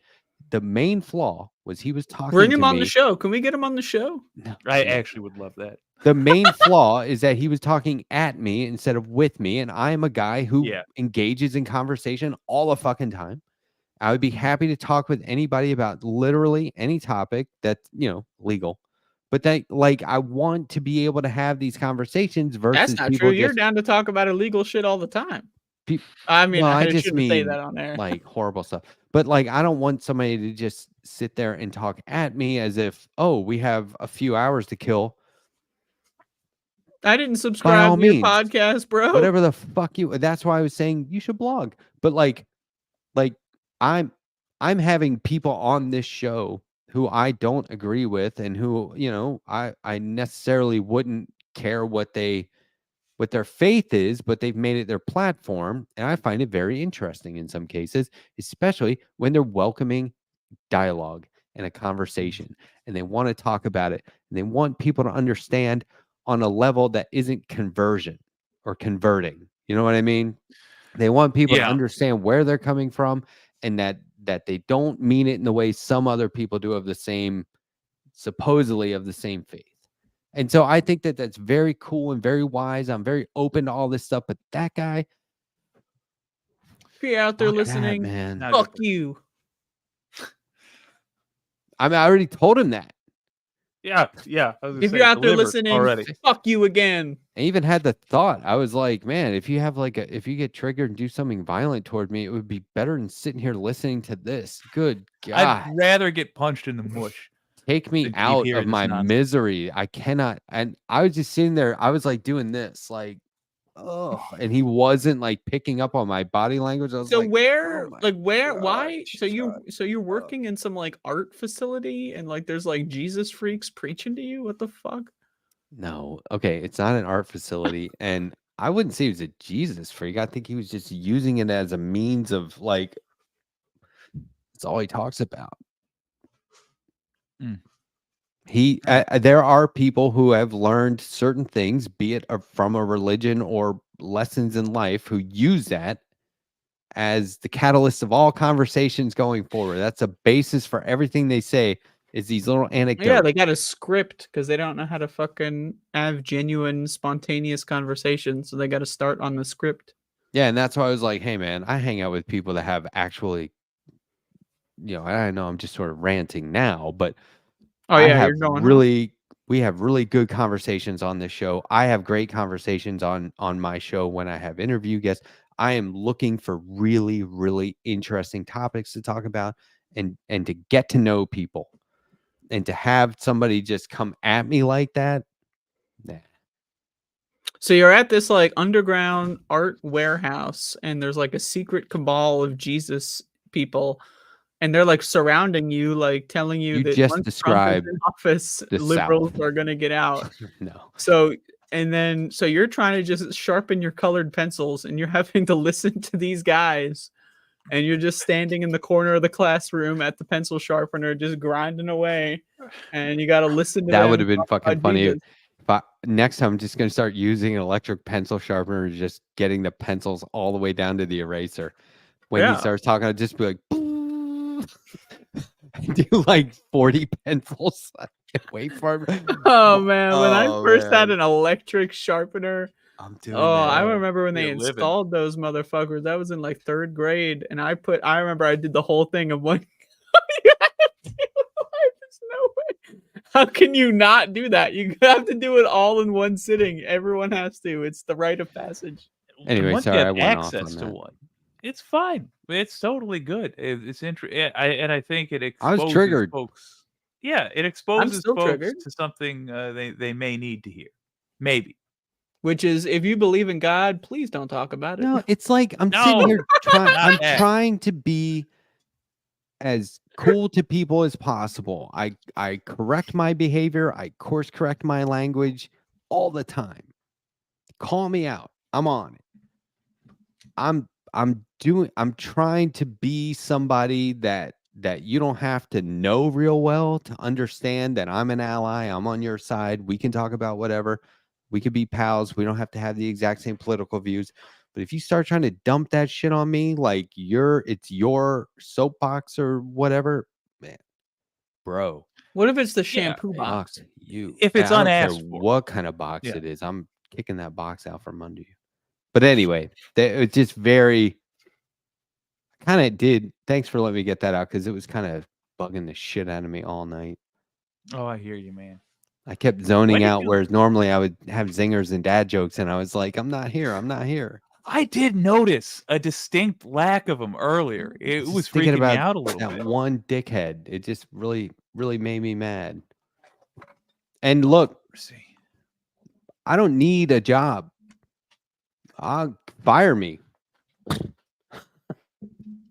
So you're working at this like this right wing Pencil store. religious No, that's not it. artistic community. What I mean It's like is, I like an have Amish community. You walk in, you have to like surrender your cell phone into the mailbox, it's and then supplemental income for me, very low. It's something I want to do because it's rewarding for me, and I believe in youth development. And so if it's a if supplement it turns company. into a a nar- situation where I get fired for telling some guy to fuck off, okay. I mean, I can do this at another facility. It's not. Look, So you admit it's a facility. I worked very, very hard to get to the point where I don't have to be at my job for healthcare. I've been paying Absolutely. for my own healthcare for almost 10 years now. You got And AARP on you, so well, the next year that really kicks in. But anyway, $9 a year, guys. Fucking God deal. damn. That's a deal. And it's the best news. Their app has the best news. It's amazing. Noted. and if I I could just pick just- up a cigarette habit, I can maybe get in a year early. I read 2 articles in a row, and I was like, where else are you going to see these 2 articles in a row? Do you want me to tell you what the articles were? Yeah, hit me. How One to was shine about your shoes and the future of communism. close. One That would was, be amazing. the first one was how to know if Social Security is on the ballot where you live. The other was Good one. how to increase your orgasm / why does my pee burn after sex? And I was like, there is no fucking place you're gonna find those articles back to So what did back. you learn? Why does it burn after sex? The one was that was membership only, so I can't really technically violate that. I clicked something that Membership said, only. So if I gave you Wait 10 years to $9, find out. I just think it's cool that senior citizens are doing it, man. They're going to be Yeah. concerned about things that happen afterwards. Is this normal? Is it me? I don't know. Things are changing all the time now at this age. Things are It's changing, great, like man. where Everyone Social should be doing Security it. is What are on you the kidding ballot. me? Everyone should be orgasming and then trying to make it better. Yeah. Why? That's Orgasming, then totally stop voting burning. for sweeping government programs. Absolutely. Wait, so I have a right question. afterward. They're like, So oh why, shit, what about why Social does it Security? burn though? Like, is that a real thing? It burns? There's like a lot fire? of reasons. No, there's a lot of reasons it could, and it's not generally something to be concerned about unless you have multiple partners, and then it probably some sort of urinary tract infection. But I mean, I don't like burning. It does sound painful. it's just a sensation. It's not necessarily burning. Okay, all right. But they have doctors writing articles specifically for people my age. If it starts burning, you might No, want to these know. articles sometimes are like, this is clearly for people who are way older, but like 30 years older than me. I was going No. to point out you start getting AARP stuff around that time, but you Yeah. keep getting it forever. It's Forever, quite a yeah, range of folks you're talking about. Yeah. But anyway, I forget why I was talking about ARP and age. Oh, because you have a venereal disease. Yeah, I wish. That'd be Why, just interesting. throw Oh, it up no. Okay, so here's the thing. I am not locked into a job for benefits. I worked for a long time. That was one of the goals of going freelance. I was like, whoa, this might not work. This is going to be a constant hustle. But if I do it right, I will never have to go to a job where it's like, oh, now I can't speak my mind because if they let me go, I'm screwed. What am I going to do about dental? Fuck that. So I'm in a position where I can just basically do and say whatever I want with the understanding that I'm not a complete jerk. And there's no risk in somebody being like, what is that? Like, not blackmail, but like Red mail. no, like Extortion. yeah, like we've got you yeah. wrapped around our finger because your Yeah. healthcare is attached to this crap job or whatever. Speaking about being wrapped around fingers, what is this? Is this a Civil War coin? Oh no, it's a doubloon. Cool. I thought you meant my Sergeant Slaughter coin back there. I was like, can you see that? Nope, not Sergeant Slaughter. I didn't know there was such a thing. Oh yeah. I kind of want to see it if it's where are we what are we talking? Is it in that blue case? No, that's a Pokeball. That's an Ultra Ball. No way. Do you think this motherfucker has an Great Ultra Ball? It was a great ball. Oh, hell yeah. That's like a proper like Marine Corps coin. Oh, it's stolen valor. Oh yeah. But it's got like the whole I mean it's they did a nice job there. Yeah, he puts you in the Cobra clutch. I have pictures of it. And then he shakes your hand. He says, "It's really good to meet you." And he slips you the coin, kind of like a Santa Claus or a grandfather move where he slips you a present while shaking your hand.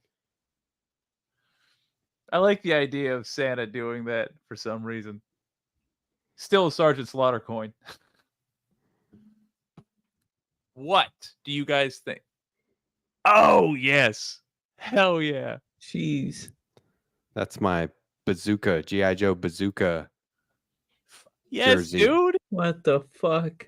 See the Iron Sheik poster back there? The Iron Sheik died the day before. What? Oh, shit. They were arch enemies and good friends. This is Joe part Fest, of 2023. There are big swaths of culture I do not want to cede to the Hulk Hogan's of the world. Yeah, I fucking love wrestling, man. I hope we get a hippy dippy lefty WWE at some point. Well, I was just thinking your discussion of why you wanted to secure healthcare independently is like the path I would take to pitching universal healthcare to a right winger. Like if I were trying to earlier on, I was saying don't change your policy to try to appease right wingers. Change your pitch for the policy. Explain to them why it's good for them. Because if we're doing a good thing, it should be good for everybody.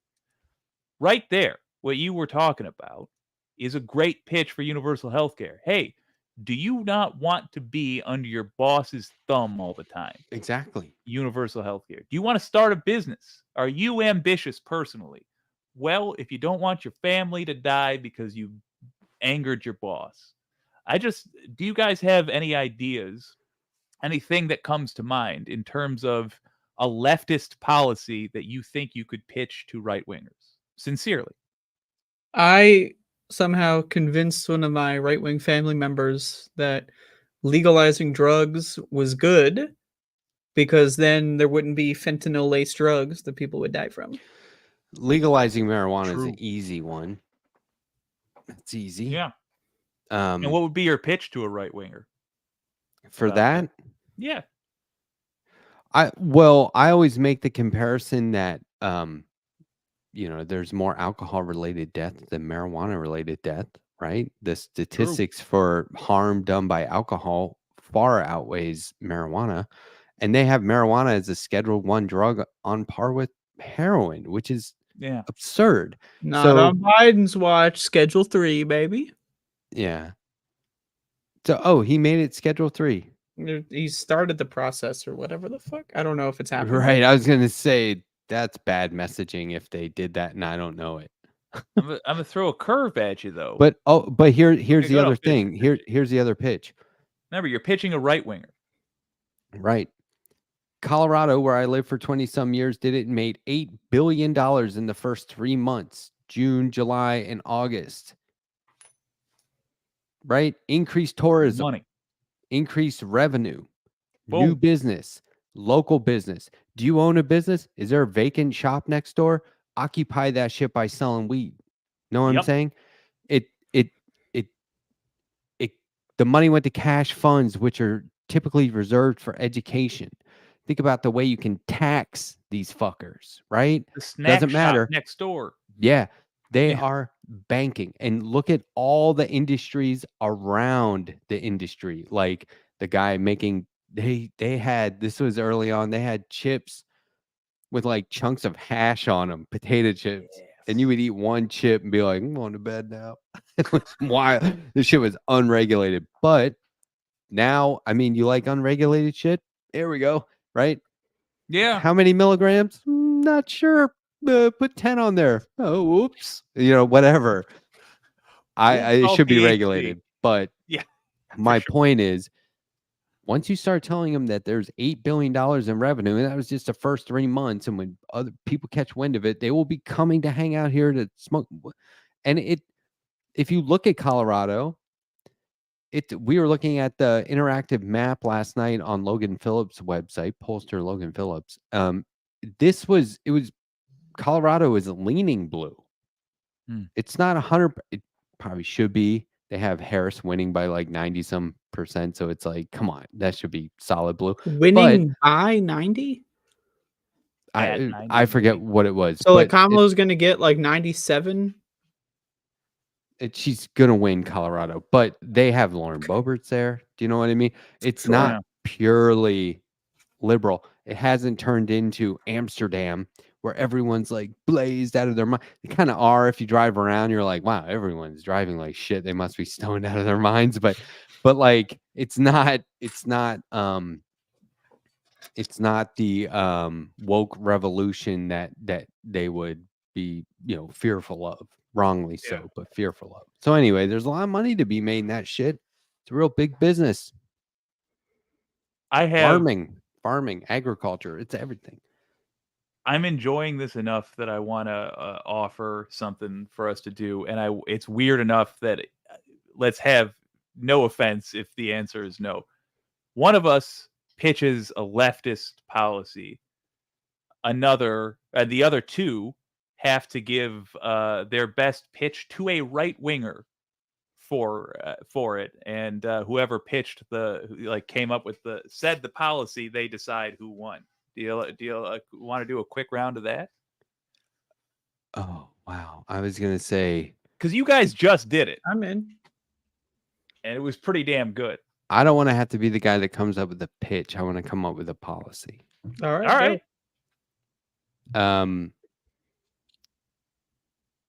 And it doesn't have to be specific. It can be like universal basic income or universal health care. Do that. Universal basic income.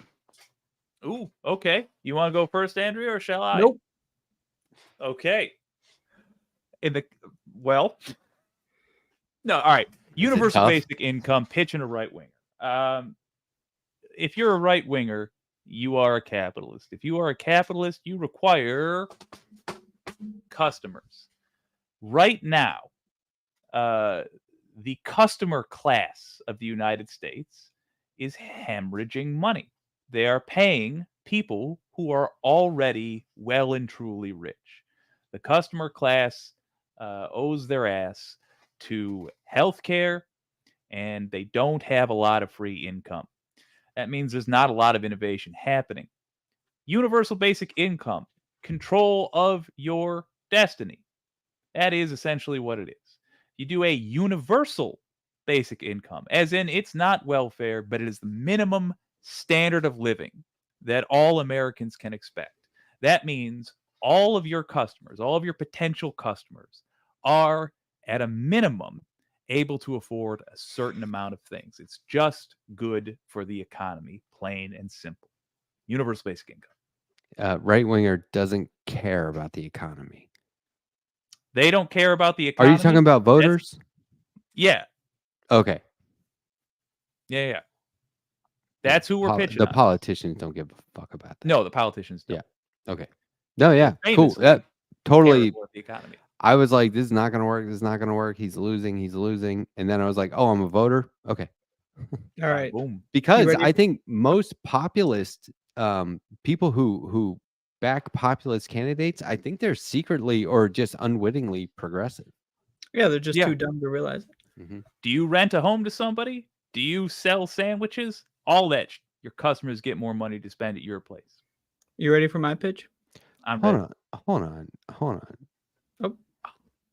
What is this? Is this? Ooh, burn.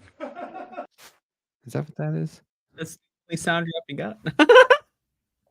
But it comes in handy. Okay, go, Andrea. All right. So we're both right wingers here. Right? You hate the Mexicans. So do I. They're all rapists, let's be honest. All right. They're coming for our jobs. But what's worse than a rapist coming from fucking L whatever, What's worse than those guys? The homeless. Get a job. Am I right? These fucking guys, they're stinking up the streets. They're dripping their drugs all over this. It smells like shit. You know, you're trying to walk to the fucking neighborhood bakery and you see some guy who lost a leg in 3 wars ago. Put that thing away, buddy. Am I right, people? We all hate him. So if we had universal basic income, shit fucker peg leg, he could get a real prosthetic. All right. He wouldn't be on the street anymore. You wouldn't have to smell his dirty diapers when you're walking to the neighborhood bakery. So we all hate homeless people. Let's get rid of them. Universal basic income, it throws them in the projects at the very least. You know, you're not going through the projects every day. You're not going through the low income housing, right? It throws them in there. You don't have to see them anymore. Vote for Comrade Kamala. Thank you. Okay, now I'm the right winger. Yeah. I'm just using sound drops. Okay. All right, pick the winner. Don't spare feelings. Okay. By the way, good. all of that, you can feel free to clip it out of context. Just credit me. Yours you know, is damn good, frankly. You said immigration. And right wingers have made arguments for that I know personally have made arguments for just give them a pathway to citizenship. Just, and it's like, get them to vote for our guys, get them to have a job, get them to pass all the tests. If they just come in here and sneak around and start living with their family and they're off the radar and they're not paying any taxes, that's real bad. But if you get more people in here paying their taxes, doing their part, that's really all they want. When Andrea was going that route, here's what I thought you were gonna turn it to a national pride thing. And I was like, shit, that's super effective. Like you were to say, like, what if all Americans had a certain guaranteed standard of whatever? Wouldn't it be good to be able to compare ourselves to, like, the nationalist route, basically? Like, wouldn't you want to compare yourself to an immigrant and know that you, the U.S. citizen, has a certain, I wasn't sure how it was gonna. That's land, not bad. but I should have gone that way. I went to old peg leg instead. Which, well, hey, you know, you appealed to right wing from a different angle, which I think was actually bizarrely effective. Which is where you were like, "Hey, you're evil, right? We're both evil." Yeah, when you said that, I was like, I was.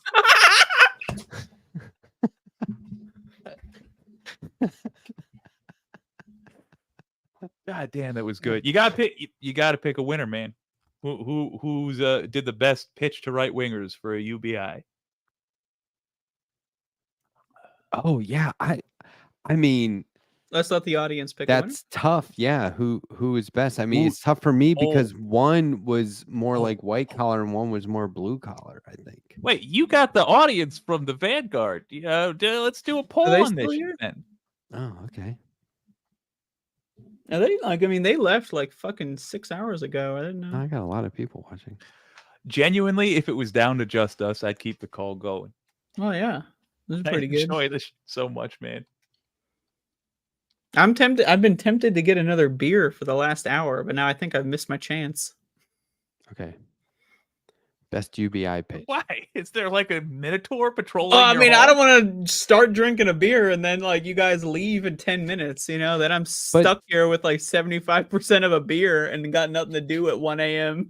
Like, I'll do Jake, one more round of this for sure. Go ahead. Yeah. Jake, all right, yours let me go was get this beer then. Jake, yours was good for people who are like, there's people who care about the economy, and then there's the rest of the conservative voters who are, quote unquote conservative, who are like, look at the gas prices. You know what I mean? I think Andrea's appealed more to them, whereas yours appealed to people who actually look at the economy in terms of, inflation prices and jobs numbers and stuff like that. So I think that, yeah, I don't know. I'm split. Let's see. What's the poll? Ooh, Andrea. And I want to say, 60%. I'm gonna arbitrarily say the poll is only to help inform Matt. You can defer to the poll if you choose, but you can also override it. You can veto it. Is this Who Wants to Be a Millionaire? Is that what we're doing? Oh, I need that cracking a can of beer sound effect. That's good. That should go on the soundboard. Yeah, feel free to use it. That was good. Crack. I want that. I always like to open it as close to the mic as possible, but like not mention it or show it in any way. Just, that's something I've been doing for years. All right, we got Andrea with 64%. That's not bad. Wins. That's not bad. I like this game. I like this game. Let's play it again. It's good. Can I toss out one additional potential rule? If you win by 80% or more, it's a fatality. Oh, geez. Okay. Okay. How about this? Interesting. I don't know.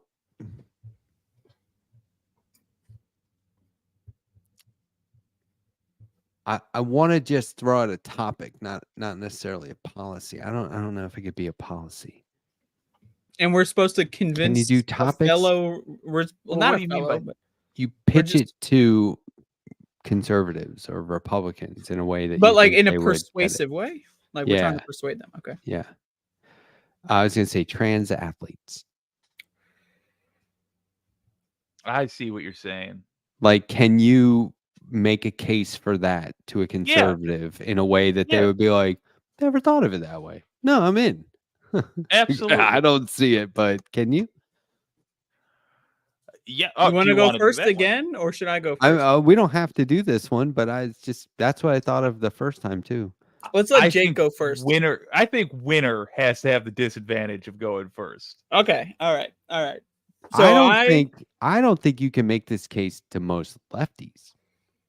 Now that's I true. think there's a lot of leftists out there who are some people go, what, you'd have to redo the rules of football. And I'm like, yeah, fuck current football. It hasn't evolved at all. Get rid of it, redo it. I don't care. But then I'm not a football fan. So anyway, go ahead. All right. So we all know. Okay, we all know. Men are better than women. Every way, shape, form. Let's be honest here. Women fucking suck dick. And let's be honest too. They're not even that good at that. Men are better anyway. So with that out of the way, women suck, men rule. All right. Now, when you really think about it, let's be honest here, right? We're all guys here. We're all chilling. Isn't it great when you just see a woman just getting her shit rocked? Isn't it just something about it? Something primal, something masculine, an urge inside of your, like inner being, your inner caveman. This is what your genes were made for. Don't you really enjoy witnessing? It's like when people, like they watch action movies because they want to be part of the action. It's like when people are watching porn because they want to be part of the porn. They want to fuck all the hot people. That's like watching trans sports. You're yearning for the domestic violence, but it's illegal in most places. They're trying to ban, they're trying to have no fault divorce, and you're allowed to just leave someone, take 50%, take the wife or take the kids, take the car. You don't even lay a hand on. So don't you just want to act out that fantasy? Watch it on TV. Watch a man beat the shit out of a woman. Make America great again. We used to be able to get away with it in the 50s. Damn. I can't tell you how many times I would have just walked away from whoever was saying that. I'd be like, I think I just lost my hearing. Bye. I might be rude to just turn around and walk away like you're not talking, but that's just to be clear. I just want to be clear. Now. As a trans American, I can say all that. It is illegal. No, we're just playing game. That's fine. It's fair. Look, don't you just want to see a lady get blasted on a football field? Oh my God. Wait, they need to reintroduce summoning and magic casting to modern football. No joke. I can't take credit for this. A buddy of mine wanted to combine LARPing and rugby once, and I thought it was a bad idea then. And years have passed, and about once a month, I think about it again. I'm like, I would watch that. I'd love it.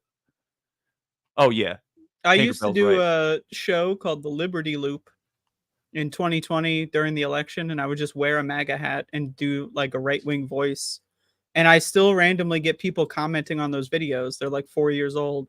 And then they leave a comment. Oh, I never seen a video so good. And then they leave a comment on my most recent video. What happened to the MAGA? I thought you were MAGA. What happened? This happens to me like every couple months or so. Let's all do like an evil left past 10 and do like an evil right wing show. Like we'll all pick a right wing avatar to be like. Yeah, I'm down to get like a KKK hood, swastika armband. You know, let's do it. Jordan Peterson it. Wear the like the 7-color suit or whatever. We're not doing that. Okay. Yeah, I'm ready to Matt's just like, I don't want to be a part of this. I might be illegal, but what do you think, Jay? Can you pitch that? Yeah. All right, let's go. Let's keep in mind, ladies, Jay, a cisgender person, very limited in their approach here. Just keep this in mind. All right, go. We all want to see violence against women. Look, competitors shouldn't be afraid of nothing. Should we let people who are assigned a gender at birth compete in a different gender's competition? I say let the hormones decide. Whatever your hormone count is, regardless. This is a terrible pitch, and I don't actually believe it's starting again. Let the hormones decide, as in when that bitch gets beaten down, she's gonna moan for her life. I knew you were gonna gig me. You know what? You gotta use the Bible somehow. I don't know. Right. I don't think this is. I don't think a lot of the younger conservatives. I don't think they're really into the Bible shit as much. I don't know. I genuinely think there's a right-wing case to be made here. If you believe in merit, you should not worry about what's going on in the underwear of your competition.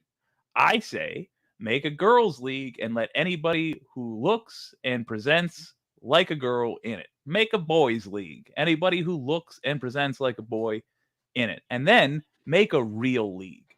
Make the league everybody cares about. The one with no restrictions at all. I'll tell you. Also known as the one with no women. Oh, no. In the great state of Michigan, we got a fucking defensive line football player lady plays on the boys' team. Not a trans lady, just a lady who can tackle. We got a lady wrestler who's wrestling the guys. I don't give a shit.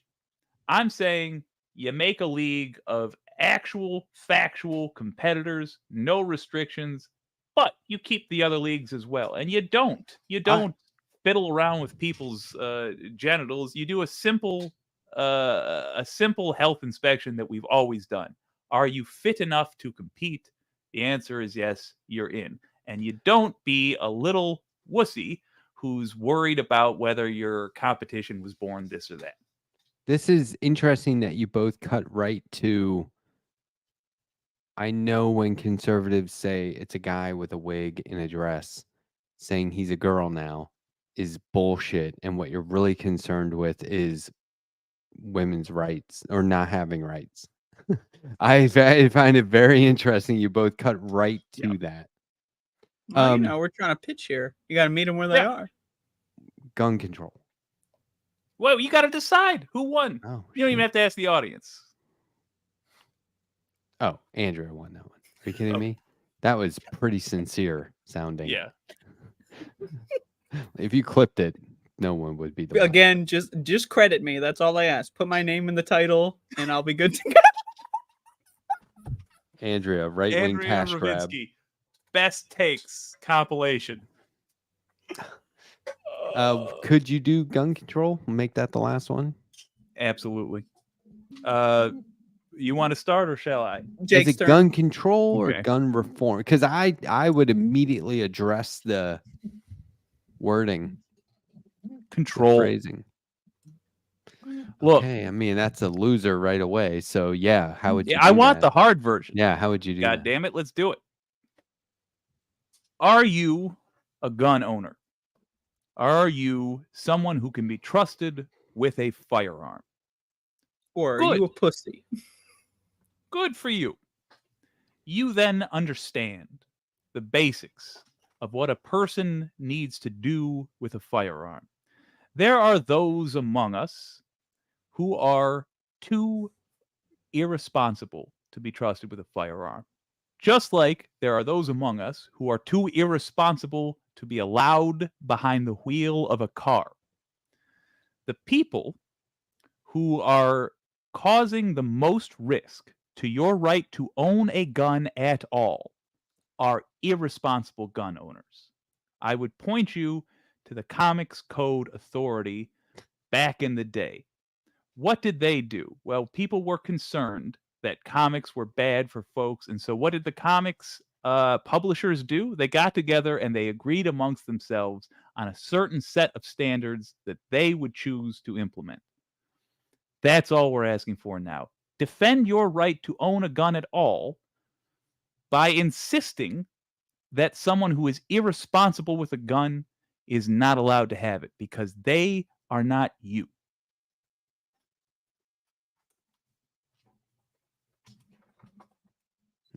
You're next. No.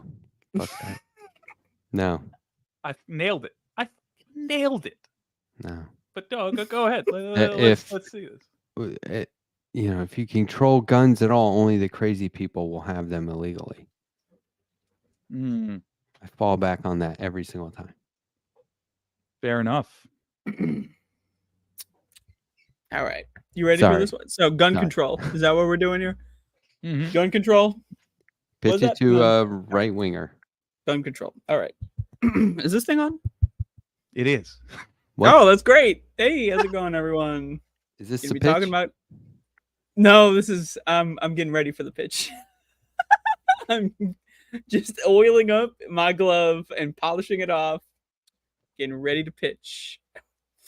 All right. Oh, nice guns. Wouldn't it be a shame if someone tried to control those guns? All right, gun control. All right, let's go. So we all know the Democrats are going to rig the next election. They rigged the last one. Sure. And they're going to rig the next one. All right, we all know what's going to happen. And what's going to happen is they're going to find some excuse. Some other trans shooter is going to go to kindergarten and mow down the kids. Whatever happened last time. You know what I'm saying, right? They're going to find some excuse. They're going to ban the guns. And then they're going to claim it's the white males. Oh, look at these white males. All the Trump voters are not going to have guns. So what I think we should do is we should all buy guns, 3D print guns, get as much ammo as you can. And then let the communists into office. Let them do gun control. They'll come by our house. They'll do the gun buybacks. We'll give them our legally purchased guns, a couple of them, but they won't know about all of them. So we'll let them do gun control. This is my pitch to you. Let them do gun control. 10 years, 20 years. They take all the guns away from all the liberals that are like, oh, we don't need guns. Please take my guns. Take my guns, sir. Take my guns. Thank you, comrade. Take my guns. And then once all the liberals give up their guns, we got our secret stash in the basement. And that is when we retake America. So that's why you should vote for gun control. I mean, I basically think Andrea is proof that the political spectrum is a horseshoe. Just like hop over to the right side, hop back over to the left. It's pretty good. I got to tell you, this is the first of the three that I'm confident in. I think I got this one. I want to look. Yours was funnier, certainly, but if you want to talk about persuasive, I feel like I nailed this one. Well, once you brought up the guns, I feel like at that point, it's a pretty good convincing argument. Let's see. Hold on. I got never mind. Pull in my Kentucky chat. Flintlock and a French dueling pistol, and the French dueling pistol is the left-handed one. That hurts. Of course. Because I'm already coming at you with a Michigan left. I don't like that the Frenchie is the. It's just not good for anybody. We have such a biased audience over here. I'm sorry, Jake. Oh no! I'm not sure this is fair. What did I get? Was it 80%? Can I get a fatality? No, it's 60-40. This is what it was the first time. That's the thing. we'll It's get just over like, 80. oh, Joe Biden gets out, Harris gets in, and the polls don't budge. All you guys, like, you already made up your mind a long time ago. Give me. I think we can all agree this has been a travesty. Yeah. And this is a good, I like this is a game. good game. Yeah, we should think about this for next week too. Hell yeah, man. I would like to get some of our guests to be doing what I'm doing, and then we could clip them and then make a compilation of all of our guests saying a bunch of right-wing shit. Really anti-trans. You know, it would actually be Now- interesting to pitch healthcare, because that's something that everyone's like, oh, Trump is going to do healthcare. It's going to be big and beautiful healthcare. No details. Big and beautiful. That's true. Yeah. But apparently they're waiting on it. They just didn't like quote unquote BBH Obamacare healthcare. because he was black, right? So like, I'll take white care. Why would it Yeah, be universal any health fucking care. different? You know, hey, buddy, universal health care. The only people that we care about in our universe. All we got to do is create a universe where it's only our people. Universal health care. Am I right, people? Vote Trump. It'd be really okay. So I always go back to this. That's a good one. I always go back to this where there was a guy just so distraught over healthcare bills, doctor bills in Walmart, in the aisle of Walmart, that he was just talking He's to just me, freaking a the perfect fuck out in stranger. Walmart. He got Like, off imagine, the phone. but like this guy's like entire life probably has just been nonstop to the point where it leaks out. Like he blows a gasket in Walmart. He can't help himself. He can't store it in anymore. He got off the phone. It was bad news about a bill. He looks at me and he goes, "These doctors taking everything." And I said, "Look, don't you think, like right now, you look at your paycheck and you have your taxes taken out and your health care taken out, your benefits. Don't you think it would be better if your taxes were a little higher, but you didn't have any benefits to pay for in your paycheck? And then when you go to the doctor, you don't even have to pay like a copay, right?" And he was like, "Yeah, why aren't they doing that?" And I was like, "It's called universal health care. It's a thing that people talk about a lot, but they don't talk about it in those terms. They talk about it in terms of people getting a handout. And that's not what it is. We're all on the same plan. And the more young people you have on the plan, the easier it is for the older folks who need it, or the sick people, or the people who are in an accident, to get the care they need without going broke." And in that moment, the guy was just like mind blown. And I always talk about that because it very well could be just like a total conservative right-wing Republican voter. You don't know. You know what I'm saying? It's just like an older white guy in South Carolina, in Greenwood, South Carolina. I mean, come on.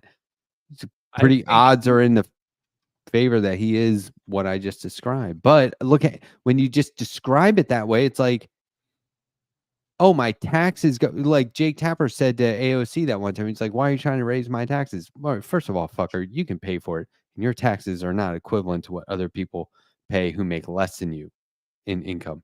But your taxes go up, but the rest of that money, those deductions from your paycheck, go away. It's stop lying about it. It's a lie at that point. Yeah.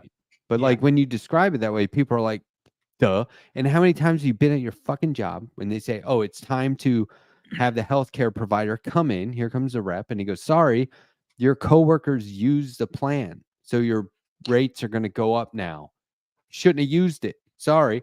"Oh, well, in universal healthcare, we have so many, like at 18, you get to log on to this shit, or as soon as you're off your parents' plan, you become part of this." All those healthy people not using it, that makes it so much affordable for everybody else.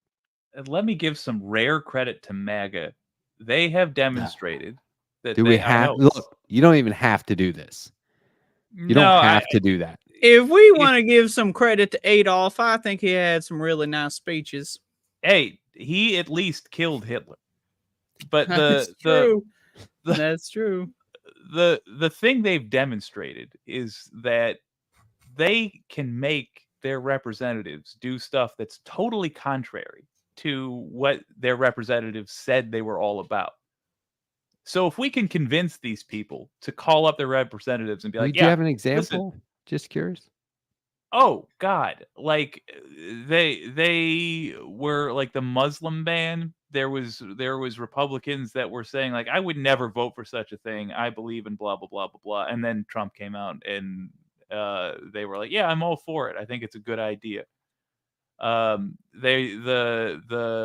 don't know. Was that their? I'm not trying to like nitpick, but was that no? MAGA Remember, voters doing that, or it who are you was saying? the Who are you rabid giving support. credit to for what? I'm giving MAGA credit for Who's MAGA? pushing their representatives at all. And I don't like that they pushed their representatives way far to the right. I don't like that they... I don't think the voters had shit to do with that. I thought Trump just was like... Oh, all right. Muslim How about this? ban. Lindsey Graham. Remember Lindsey Graham coming back from the airport after... I try not to. He spoke out against Trump. He said, I've had enough. Oh, you think that And he was came his back. voters? I thought they all just got on board. I mean, Ted Cruz is sitting there phone banking for him after No, the shit he said about after his wife. January 6th, Lindsey Graham, tears in his eyes, comes up in front of the podium. He says, look, I know I've been on board, but I've had enough. You think that was the base that did that? No, that wasn't the base. That was Lindsey Graham saying, I'm going against Trump now. And then he flies out of D.C., he returns home, he gets in the airport, and he's surrounded by Trump voters, and they're booing him. And the next day, Lindsey Graham comes out and says, I'm back on board with Trump.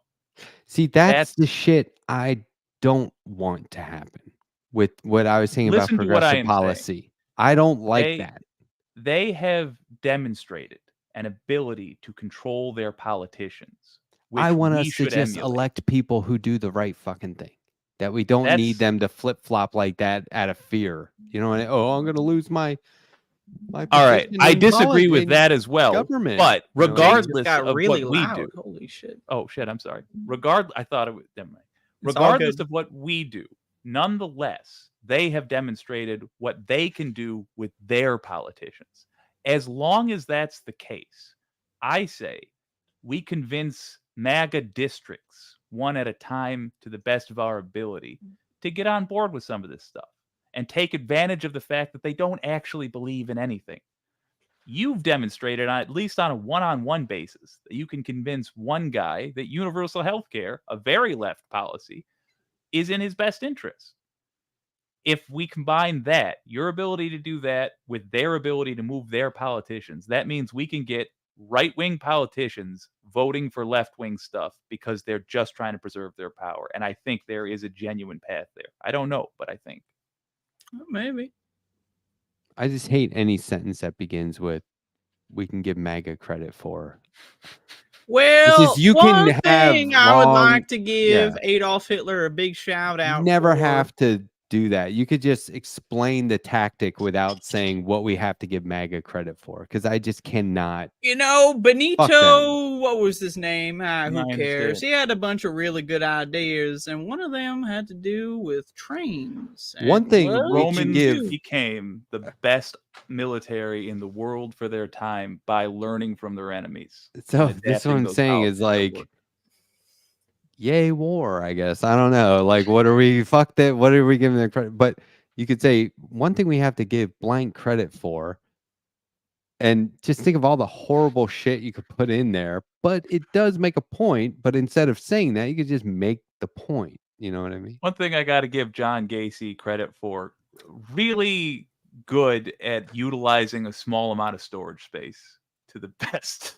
An innovator, really ahead of his time.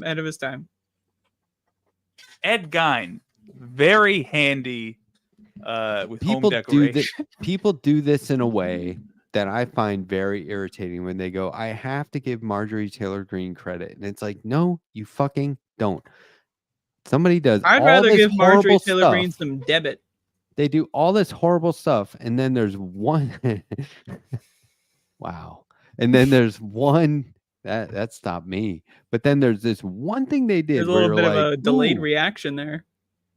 I still understand why we just stop trying to find a way to insert the worst of us into the conversation at all, unless it's criticism. You know what I mean? Letterhag is just triggered as fuck today. I got yelled at in my underground secret art studio. I didn't get yelled at in the middle of the desert by some Jesus Jehovah.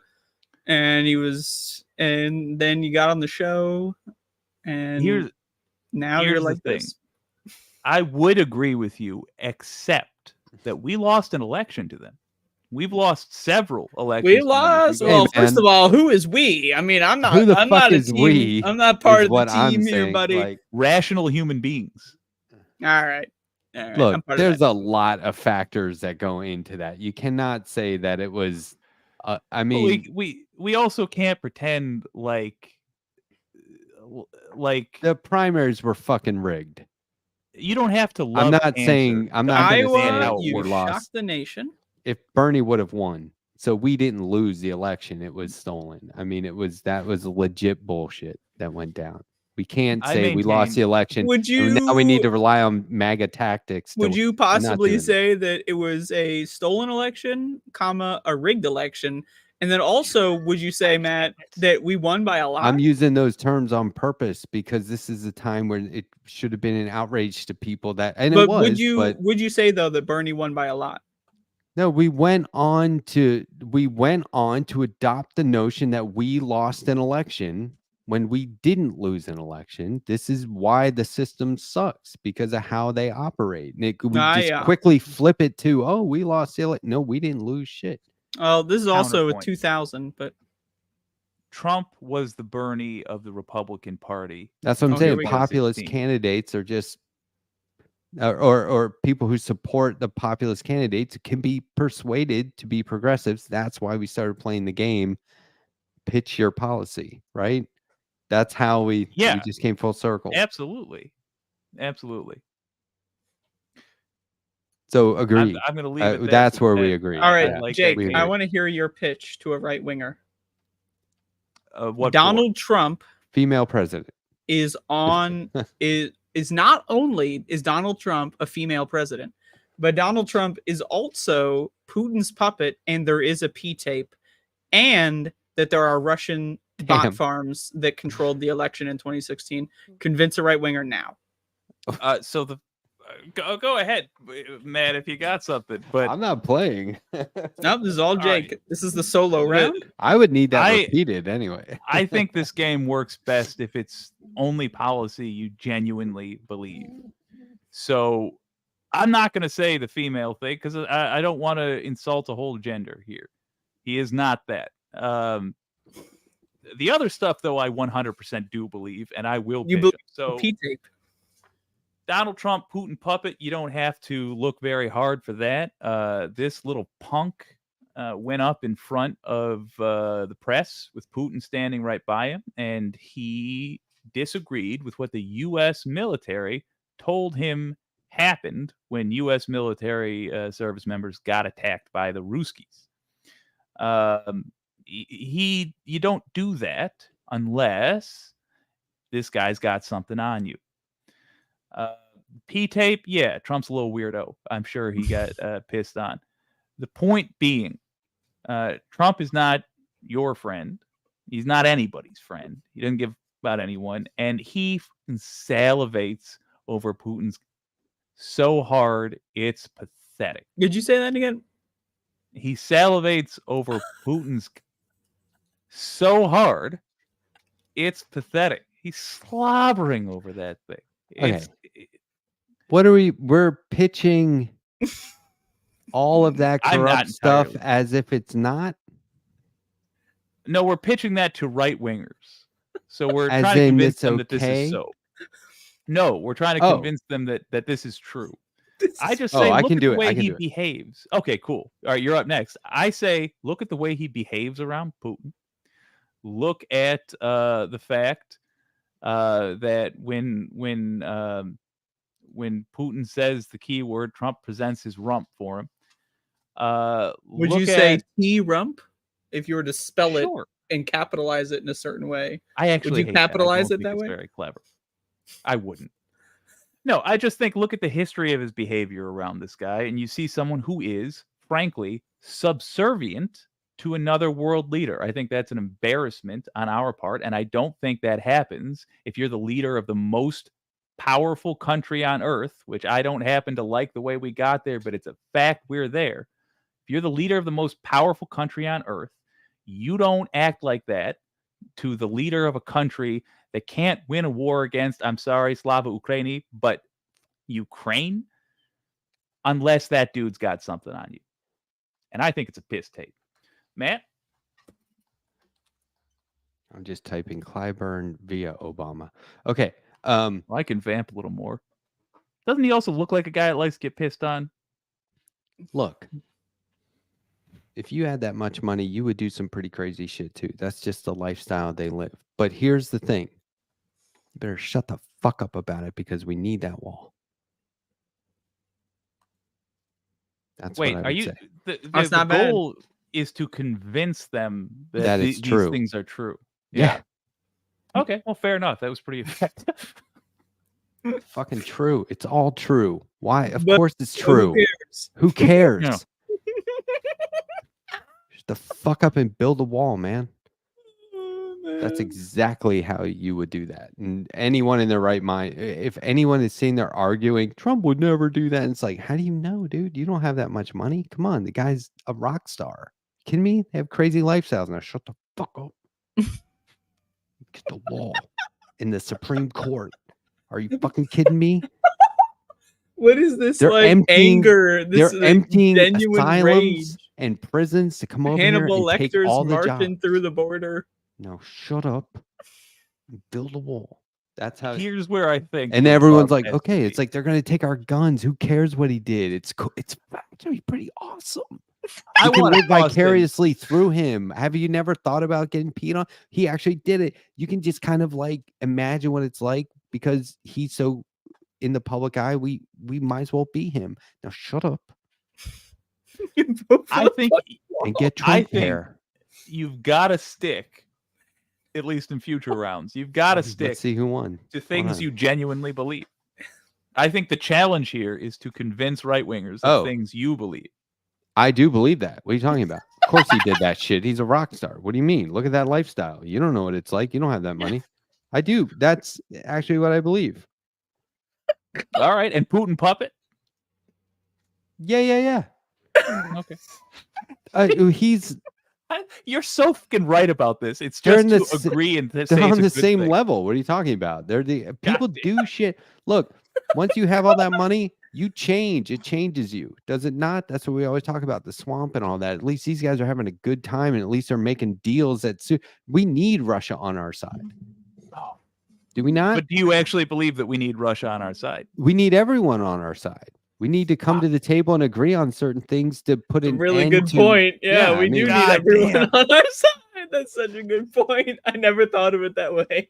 Hold on. Let's see if I broke 80. Hold on. That's good. Yeah, it's a fatality if you did.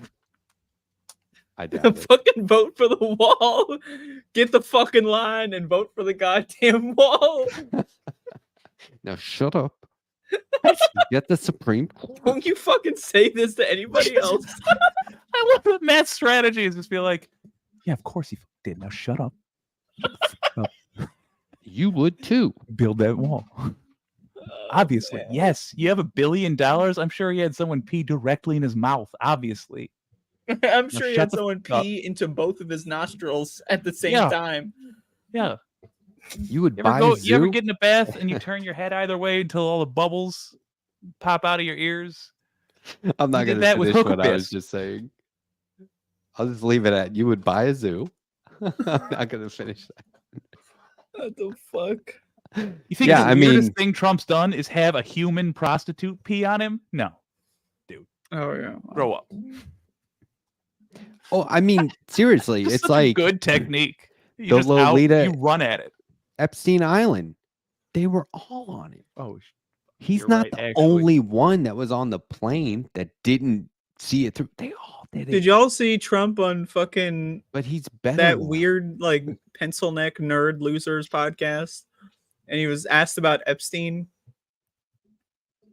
I don't think anyone's No. asked Trump about Epstein before, but holy Trump shit. was No, I like- didn't. Oh, Theo was- Vaughn. well, the loser who The mullet? interviewed him is he's a fucking like Theo he's got the Von, yeah. IQ of like a fucking He wants to be fruit. Joe Rogan so bad, I think. yeah, it's really bad. Anyway, so we asked him, I'm like, how do you feel about like Epstein, man? It's like crazy that like Epstein's like so powerful, man. It's like, the dumbest thing in the world. Not like, hey, buddy, you were on Epstein's plane like 28,000 times. You wanna talk about that?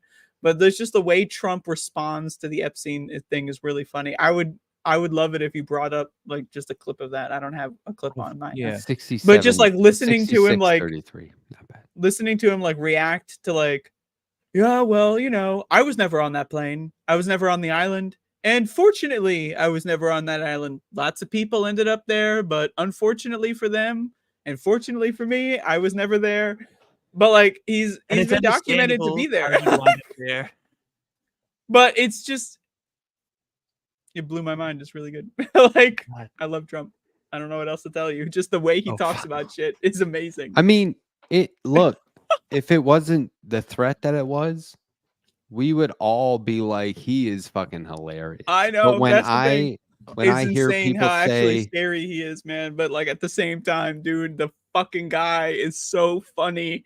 The guy is so funny. Just the way he talks. Scary is because everyone takes him serious. No, but look, I was just real quick. Let me go on. I'm drunk now. But like, let me go on my little. So I was watching this fucking podcast of this fucking guy with like he's trying to be in the fucking U.S. Army with this haircut he's got on. Like, what are you doing, bro? And like this guy asked him like, do you ever regret the things you tweet? Like, first of all, you got a president of the United States, and you're asking him, you ever regret your tweets? But then Donald Trump is like, sometimes, but mostly I don't regret them. And it's like, how can you not love this guy, man? He's so funny. There's an old and the clip. answer to that question, real quick, just how can you not love him? Because he's a fucking Adolf Hitler wannabe. That's how you can not love him. That's a really easy reason. He'll do anything. He's got no reason. But there's an old clip from the Ali G show. Sacha Baron Cohen had this show, the Ali G show. Do you know this? Sure. Mm-hmm. And he's trying to pitch an invention to people who like would fund it. Would fund his invention. So he's going to like business people. The invention is a glove you wear when eating an ice cream cone for when it melts, gets on your glove. You remember this? And so he's pitching it to Trump, and he's doing it in a way, and this is way before political ambitions. I think they were always threatening, are you going to run? I might run. And then he wouldn't. But he said, you're eating ice cream. It starts to melt. What do you do? And Trump goes, invent ice cream that doesn't melt. And he's like, wait, do you already have that idea? Because he realizes like, holy shit, that's what I should be doing. And he's playing character. That's dumber than the glove. Yeah. And so anyway, it's just like Trump was really good for that kind of stuff where it's like, oh, he's dumb. We get it. No big deal. He should be paying more taxes, but that was the worst of it. Yeah. And now it's like, I don't care if you start a casino and fail. Doesn't matter to me. If you want to be president and run shit, that's a problem. But like ice cream that doesn't melt. It's just funny the way Ali G's like amazing. How come no one ever thought of that before Donald Trump? That already? And then Trump, I think, ends the interview with like, anyway, thank you. Goodbye, folks. And he like gets up and walked out like it's a waste of his time. Just like a total I just came up with something much better. He's like, I made you all look dumb. Nah, I'm walking out on a high note. Yeah. He stormed out of that interview like he's never felt better. He's never left an interview on a higher note than that. Right. Mm. Okay, guys. 1:51 a.m. on the East Coast. Happy Thursday, folks. Didn't we do like a 5,000 hour long show last week too? I think we're just on a roll. Yeah, last week was pretty lengthy. And this week was girthy, so. Oh boy. I'm a child. I just thought I'd throw that out there. Last week was 4 hours, 2 minutes, and 1 second. Yo! You want to go to the record? It would be a shame. 20 minutes here. Like we could go for it. It would be a shame not to. Actually, the record is way longer than that. That's true. That's true. I don't know if that one counts because that was an accident. I think. Yeah. When was that? That was only 4 hours, 40 minutes, and 10 seconds. We'll try to beat that another week on Left Past 10. Next week on Left Past 10. Here, let's see something. Let me see. He's going to try to suck us back in with interesting content, and it'll probably work. No, I was just adding up how many new subs I've had in the last 24 hours. Oh, you sassy from my majority beef. How about you fucking share these subs, these so-called subs? Yeah, let's wet our beak. I prefer to call them hoagies personally, but how about you share some? How? Blackmail. Give me a shout out. Yeah. Oh. Just Andrew. Hey, everybody, watch Above It All, the Andrea Vervinsky show. No, I haven't done that in like 2 months though. So, I mean, just tell them to watch Left Past 10. Oh, here we Joe Biden. Oh God. Oh, hey, how's it going? How's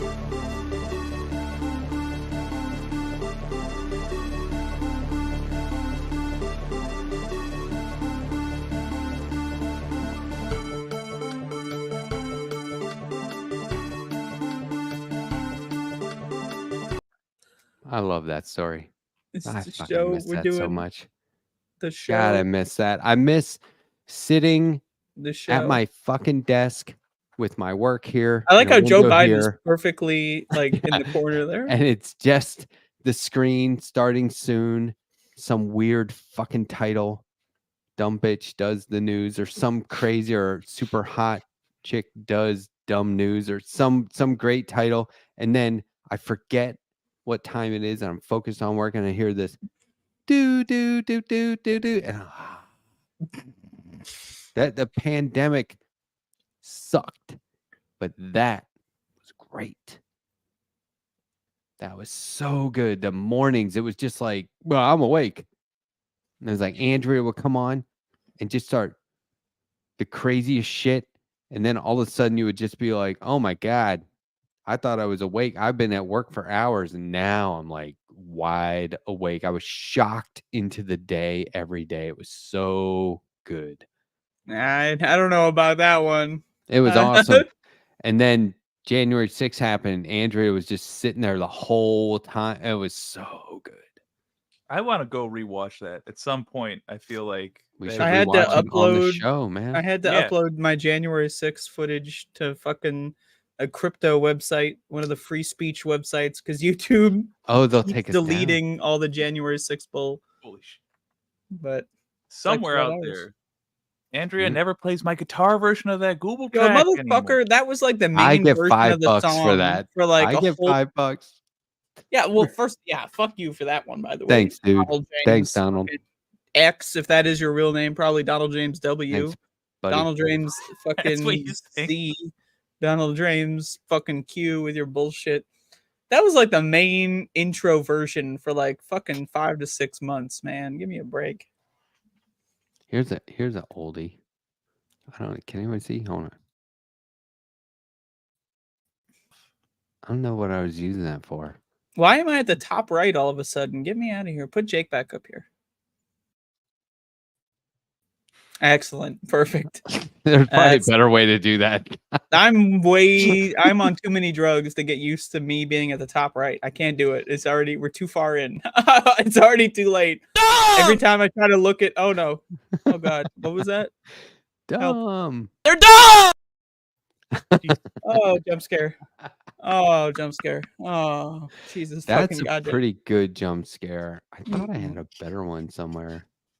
Oh, yeah. I thought we had no sound drop. Jesus. Check this out, right? Look at this. Oh. 2022. That is the most 2024 Matt I've ever seen. This is Colorado, baby. I know, but it's still the most South Carolina. Even with the Colorado sign directly behind you, it's the most South Carolina looking Matt I've ever seen. Oh fuck, that looks like a cool place too. I made that sign. Oh really? Yeah. Nice. You are, man. All right. You know what Flynn's is? I don't know if anyone's ever told you this, but you are artistically inclined. Well, thank you. Do you know what Flynn's is, Andrea? It's the name of the arcade from Tron. I haven't seen Tron. Oh, yeah. You haven't seen the original Tron? You used to say No. hello users all the time.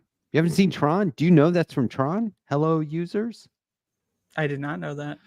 Shit, dude. It's a genuinely good movie. It's one of the few that still holds up. And yeah, it's not like it holds up for different reasons.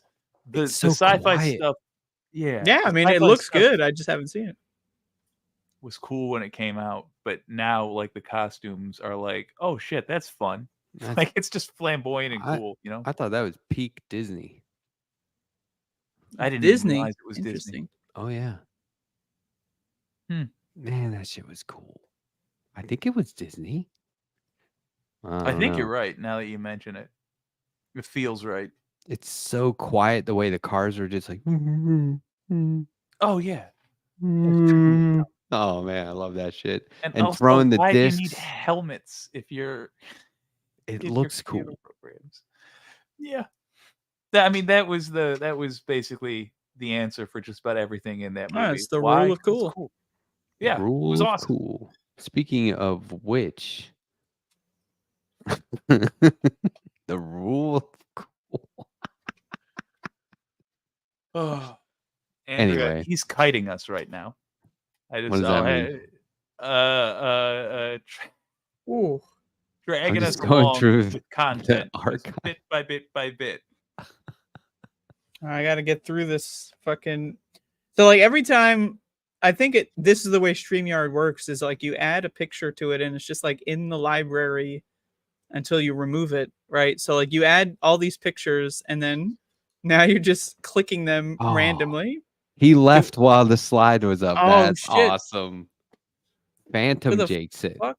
Now I'm in a different spot again. That was wild. It was like he was there. I put up an image and then he was gone. Yeah, remember when we were doing Left Past 9? What the fuck was that? That was some crazy shit. I don't know how we survived that. That was our dark days. Holy fuck. I'm not gonna explain it to you again.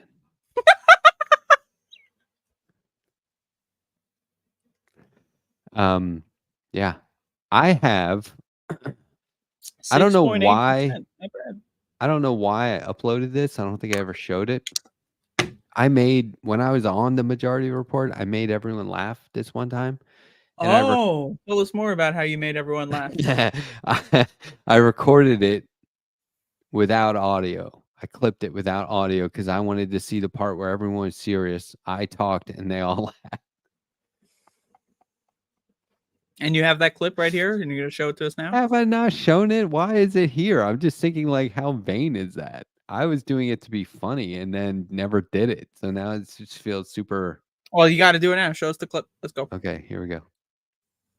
Pause it. Pause it. I just wanted to say that. Roll the clip again.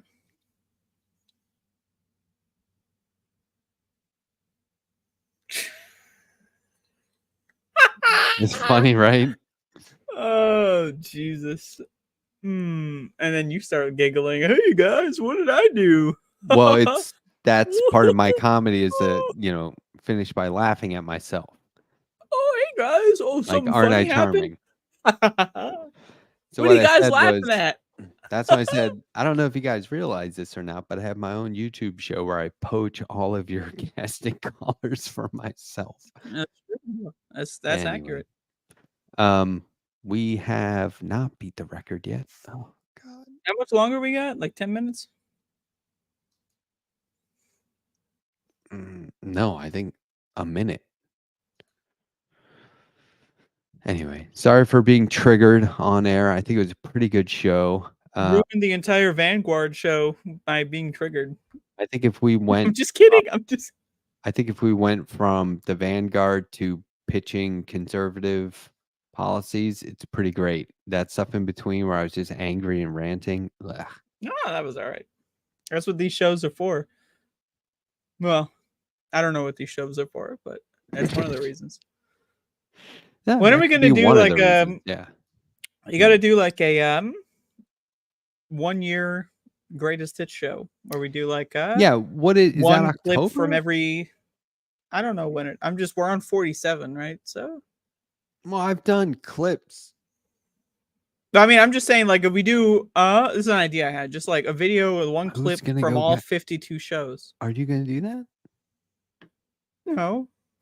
Okay, who's in charge? I said we should do that. That obviously means someone else should do it, and I'm giving you the idea. Whenever someone is when there's a group thinking session and someone says the term "we should do whatever," that means I am not the one doing it. I'll make a list of timestamps. You send it to Jake. He'll clip them. Okay, so you make the list. Are you going to send the list to me, or do I just spontaneously? And then you say, okay. And then you say, Jake, here's the list, and then he'll clip them, and then Sandy will give Jake some sort of deadline. That's a good idea. That sounds fair. That's a really good idea. It's actually most of the work is on my part, but I don't have to be like smooth about it. It's just randomly. He'll be like, "Hey, none of these timestamps make any logical sense." None of them are funny. Jake, they're not supposed to do. They're not highlights. They're not good moments. I think some of them are just someone burping. I'm not really sure. Anyway. Well, yeah, like, okay, well, here's the thing, though. This is the part about having a YouTube show is we can just poach the audience and have them do free labor. So if you want to go watch all the old shows and tell us the greatest hits, and then we can make like a 5-minute monetized video and make money off of all of your effort. But it's okay. We'll give you a free coffee cup. Do you have any coffee cups, Matt? Anyone you can send coffee cup? You know, just for all the effort.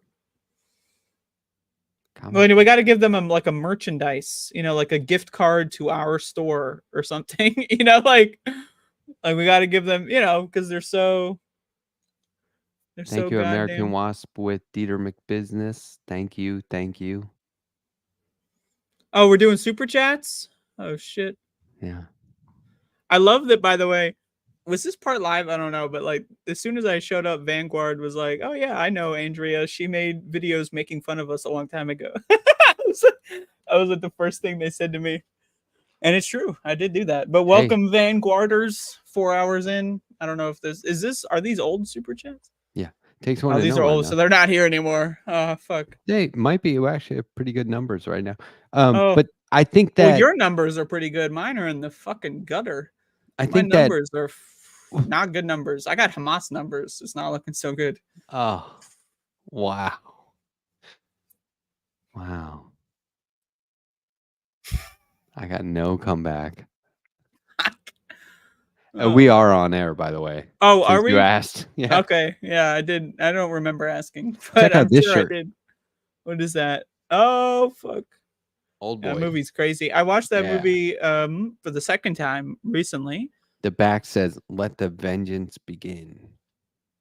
It's good. It's good. I got a sweater on the back that says "Born Villain," and on the front it says "Rowdy Roddy Piper, 1984," or might be 83. Is that a wrestling thing? See, why is this closet door open? Nah. See, we're at this part of the show. That shit was fucking closed this whole time because I almost took my sweater off to hang it up and it was closed. Some of us here believe in ghosts. No. Some of us don't. I'm just saying this closet door is open now when it was closed the whole show and now it's open. I don't know when it opened, but it's fucking open. Notice that we're not seeing any closet door.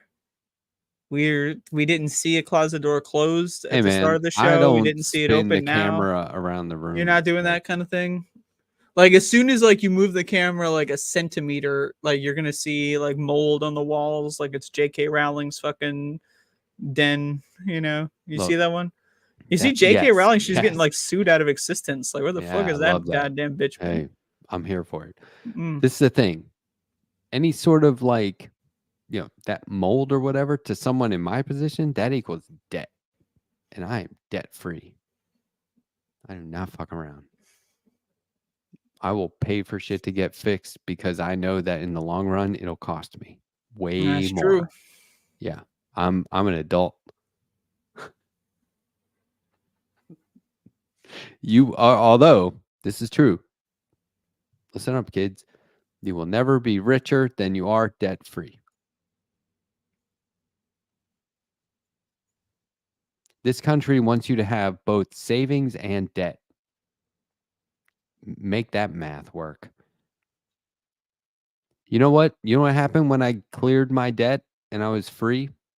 I got a credit card with the highest. They offered me a credit card with the highest limit I've ever seen, and I was like, "You fucker!" What's the limit? They're like, "Come on back, buddy." It was like, it was. I don't know why I want to say it was 100,000. It was something insane. I was like, "Oh my god!" They're like, "Oh, you paid off your debt. Here's a credit card. Buy more shit you can't afford." It's and interest. Haha. Do that, man. That's crazy. Yeah. I mean, do whatever you got to do to get out of debt. That's or don't be in it. Well, if you are already in debt, like you might as well stay in debt and give us some more super chats. So, I mean, think about all these people in these big houses and they don't even use the whole house. Don't even get me started. I remember one time I called the bank. This was like me being like a dick, but to the bank. And I called them and said, "Hey, can you give me a loan to get out of debt, but just make it like a high interest rate so I still owe you, but I'm out of like this crazy debt to all these different people?" And they're like, "It's debt consolidation." I'm like, yeah, whatever. And they're like, "No, you have to do debt consolidation." I was like, "No, I'll just do it this way. Just approve me for the loan. I'll pay off all these people, and then I'll just pay you back once with, some semi-high interest rate." And they were like, "We don't do that." And I was like, "Yeah, of course you don't. Fuck off." But if you told them it was like you're starting a business about making silicone bathtubs, then they would fucking give you. Do you know what I did? I started riding my bike to work 10 miles each way. It was actually a little over that. It's more like 12. But I did that for a year. Because I was like, I'm not paying gas prices. Fuck that. Got in pretty good shape too. So shout out to this comment in the chat of credit cards are unsecured loans and they cannot collect your debt by force. If you were intelligent about it, you do not need to pay credit card debt. Let me just put it that way. It's not illegal. They're not going to send cops to your house. A Yo Mama Cap contest between it's too late at night. I don't have it in me. What is Yo Mama Cap contest? Like your Yo Mama is so classless. She's basically a Marxist utopia. But what does the cap mean? What is a cap contest? Oh, just like all cap? I think outdoing each other. Oh. Well, I would win because I would just respond with "my mom's dead," and that would make me win. So. No, it's insulting someone's mom. Like, yeah, but it doesn't have to be to each other. It doesn't have to be. But I would win because I would just say, "Oh, my mom's dead." You can't say. How do you know my mom's not dead? This is the thing: is we're not doing it to each other. We're just throwing them out there as who has the best one. I'm just telling you, I would win.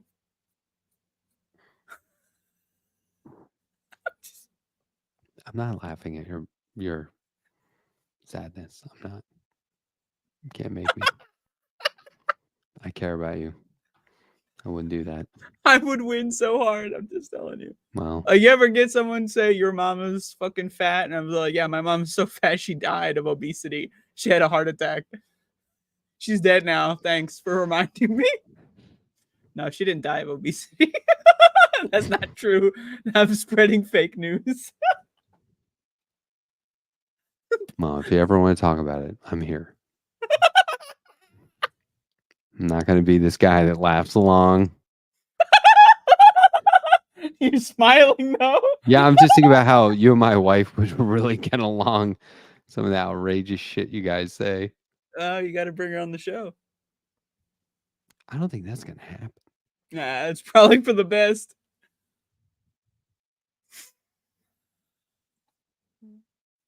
Oh man, that third beer really Cap got me. on Matt's mustache.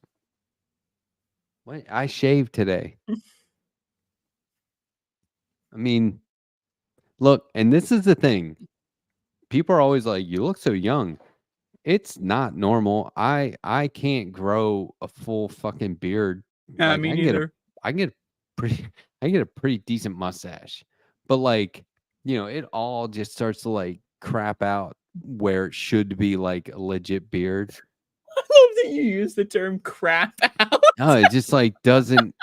It's just like it's growing, and then it's like, It just fucking craps out, So like I shave, and most guys it would be like tomorrow. It'd be like, dude, you need to shave again. But me, it'll be like next Monday, and you'll be like, did you shave again? I go, no. Yeah. So Yo, we got someone in the chat. You're approaching Hassan streaming levels. I mean, y'all don't understand. I used to stream 16 hours a day. This is before Hassan Piker was a fucking, no one knew this guy, right? I used to stream. This was a career choice I made for several years. 16 hours a day, every day. I had no vacation, no breaks. I can do this shit in my sleep. In fact, I'm sleeping right now. The longest stream I ever did was, I think it was like 35, 36 hours, somewhere around there. Damn. That shit fucked me up. I mean, I do not miss those days, but god damn. Like, this is fun, 4 hours? This is easy. This is I could do 4 hours anytime. Oh, Jesus fucking Christ. What are we doing? What is this? What are you in fucking math class? What are we doing? 0 P said I pencil in my mustaches. Oh, is that what he said? What are we in math class? What is that reference? Well, you have a pencil because you're in math. You're writing math because you have, I don't know. Oh, right. Because I only draw with crayons. Fuck, I don't know. It's just a random. I hold class. crayons like this and go, drawing pictures. This is my family.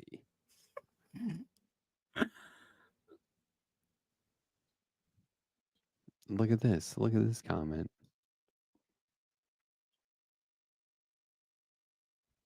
Been going a little hard. Have they? I didn't notice. Or maybe I just thought it was all fun. No, no, but they were sincerely. No hard feelings. Yeah, no, you thought it was just all fun and games. I'm not walking around were being sincerely cursing your family and hoping and putting a hex on your ass. I don't go around thinking throughout like, the show. Wow, Bad Lefty was really coming down, man. Jeez. What the fuck? Be like, my wife's like, what are you thinking about? And I'm like, huh? What? Oh, nothing. Just Bad Lefty was lighting me up in the chat last night. Really man. giving me a hard time. Talking about me drawing with crayons and shit. I don't draw It's okay. crowns. It's just a chat. It's not real. You ever meet someone who calls them bots. crowns? You ever meet those people? Yeah, I don't get that. I don't get that. Yeah, as a kid, I was like, huh? You say wooder and you're cringing out at someone saying crowns. Well, you used to. That's not like a choice. Oh, it wasn't a choice. You did not learn choose. Learn behavior. It's not like you chose, hey, can I get some wooder over here? You never chose to say those words. I learned to unlearn what I had learned. Look, such there's as a drawing real with colored pencils. This is a real story. Or crayons, whatever one. There was a crowns. guy from Pennsylvania who was investigating the Unabomber, like at the beginning. This is a real story. And they didn't know what the fuck. And they had like a dry erase board, and somebody had written Wooder, Wooder. And one day he was like, what's this word? Why is this written up here? Who wrote this up here? And they're like, I don't know. You're saying that all the time. He's like, huh? And they're like, we thought that was part of the investigation or a clue or something. You're always saying that. And he goes, no, water. And they're like, oh. And so he was like trying to say, we have to be looking at water, but he would say Wooder. My favorite Grateful Dead cover band is called Crickwooder.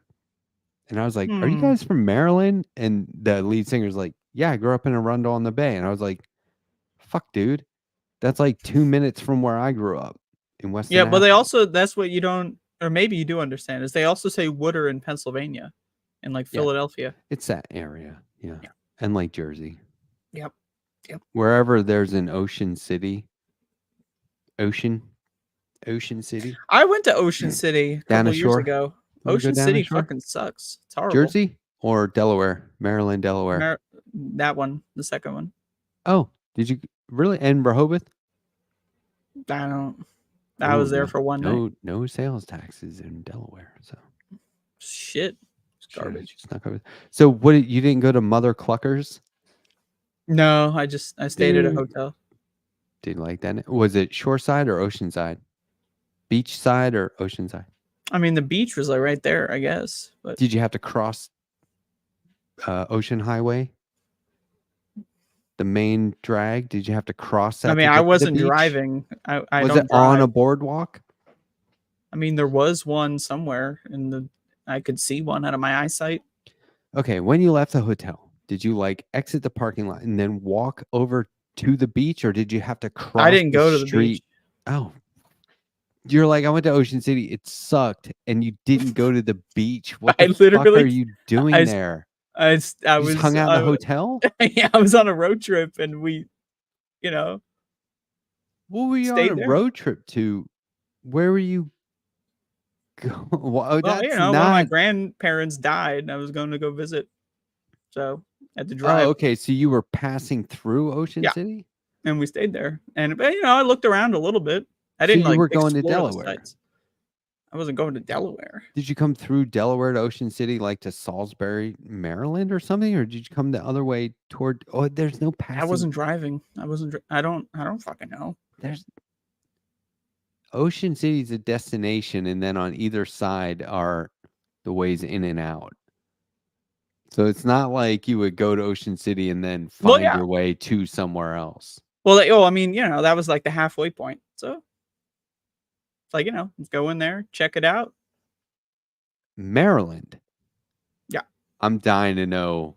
You have to tell me off air because I'm looking at the map and it's not making any sense. I mean, I wasn't driving. I'm not a driver. You so- would like Assateague Island, which is right there. It's a wild horse sanctuary. It's an island, so there's wild It's a horses. wild horse sanctuary. It's the coolest fucking thing. You can do like what they call like primitive camping. Primitive. Or camp. once upon a time. Yeah, just like figure it out, man. There's no Okay. like little spots you reserve. You just go for it. Are there like what happens if you die? Is there like a waiver? You have When to do you sign? get trampled by the wild Well, horse? or like you just starvation, or so you forget to bring food and you don't know how to get any. You can walk to civilization. It's not an island in the sense that you could never get back to shore. I would have thrown that caveat in there. I would have been like, okay, you should go to Assateague Island, but like have somebody experienced with. Actually, you do probably need like a tow cable and stuff. Like, so you need like a truck with a tow cable, but How the fuck do you get a truck to an island? it'd be a fucking bridge, man. What are you talking about? What? There's a bridge. Yeah. Okay, hold on. How'd the You- horses get there, Andrea? Okay. Well, first of all, How'd the look, we're horses gonna- get there? first of all, we gotta have some like rules and regulations around the English language here. If it's an island, Why? how the fuck is there a bridge? That's not an island. That's a peninsula. You think the a bridge bridge- cancels out it being Yes, an island? it turns the island into a peninsula. It's now a peninsula. It's no longer an island. Do you mind if I look it up? Well, I mean, this is a debate. This is not. You can't look this up. The chat. Bring the chat involved. Get the chat in here. When the bridge is formed, it's a new landmass, thus creating a peninsula out of the island. An island is surrounded on all four sides by water. The bridge creates a landmass in between one thing and the island, thus creating a peninsula. Am I wrong? Am I wrong? As for how the horses got there, who fucking knows? They could have been there the whole time. I don't fucking know. So I don't know how big the island is. For all I know, it could be as large as fucking Delaware itself. You know, it could be a pretty big island.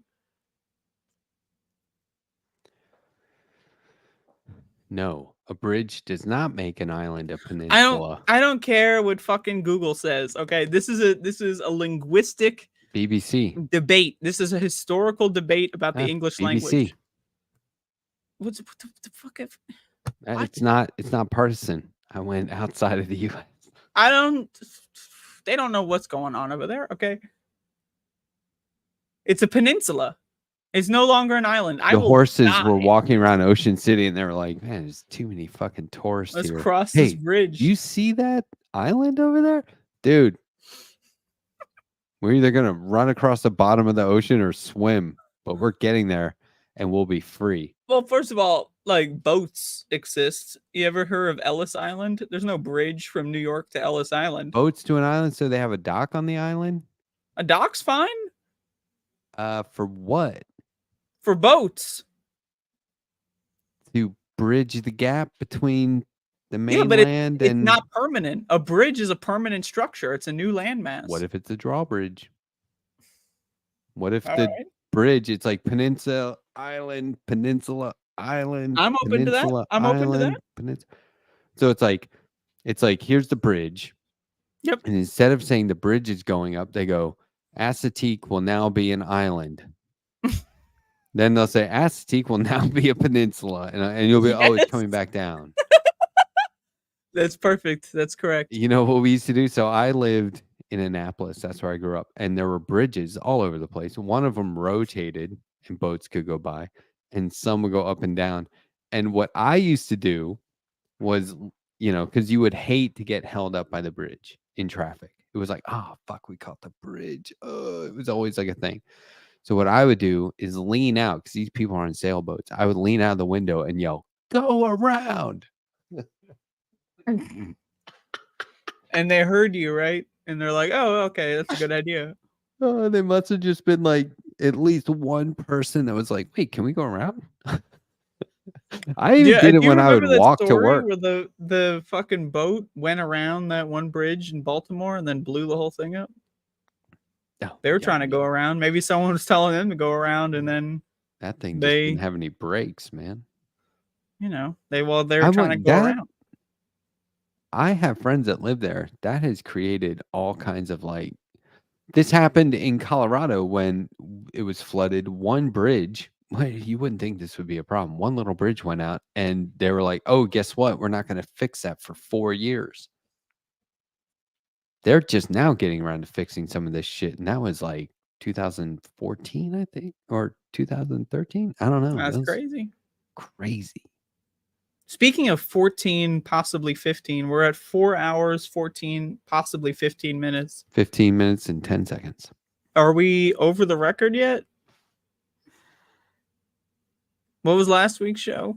Well, the record is 4 hours and 40 minutes. Fuck that. Technically, we can get that by just leaving the stream on and walking away. No, that's what we did to get that the first time. 4 hours, 2 minutes. Oh, so we win. All right, let's get the hell out of here.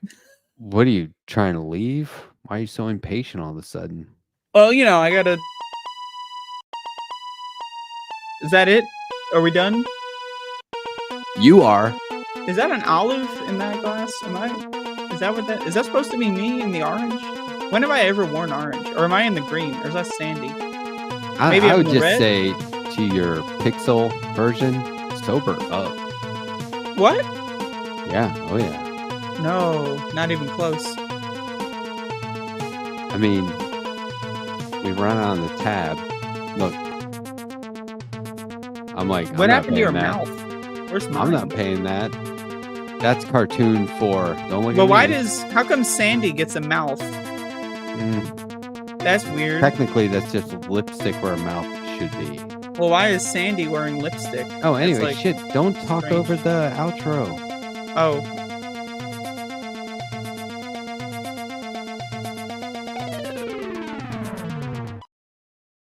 Like doing pre-interview for the letter hack now. God damn it.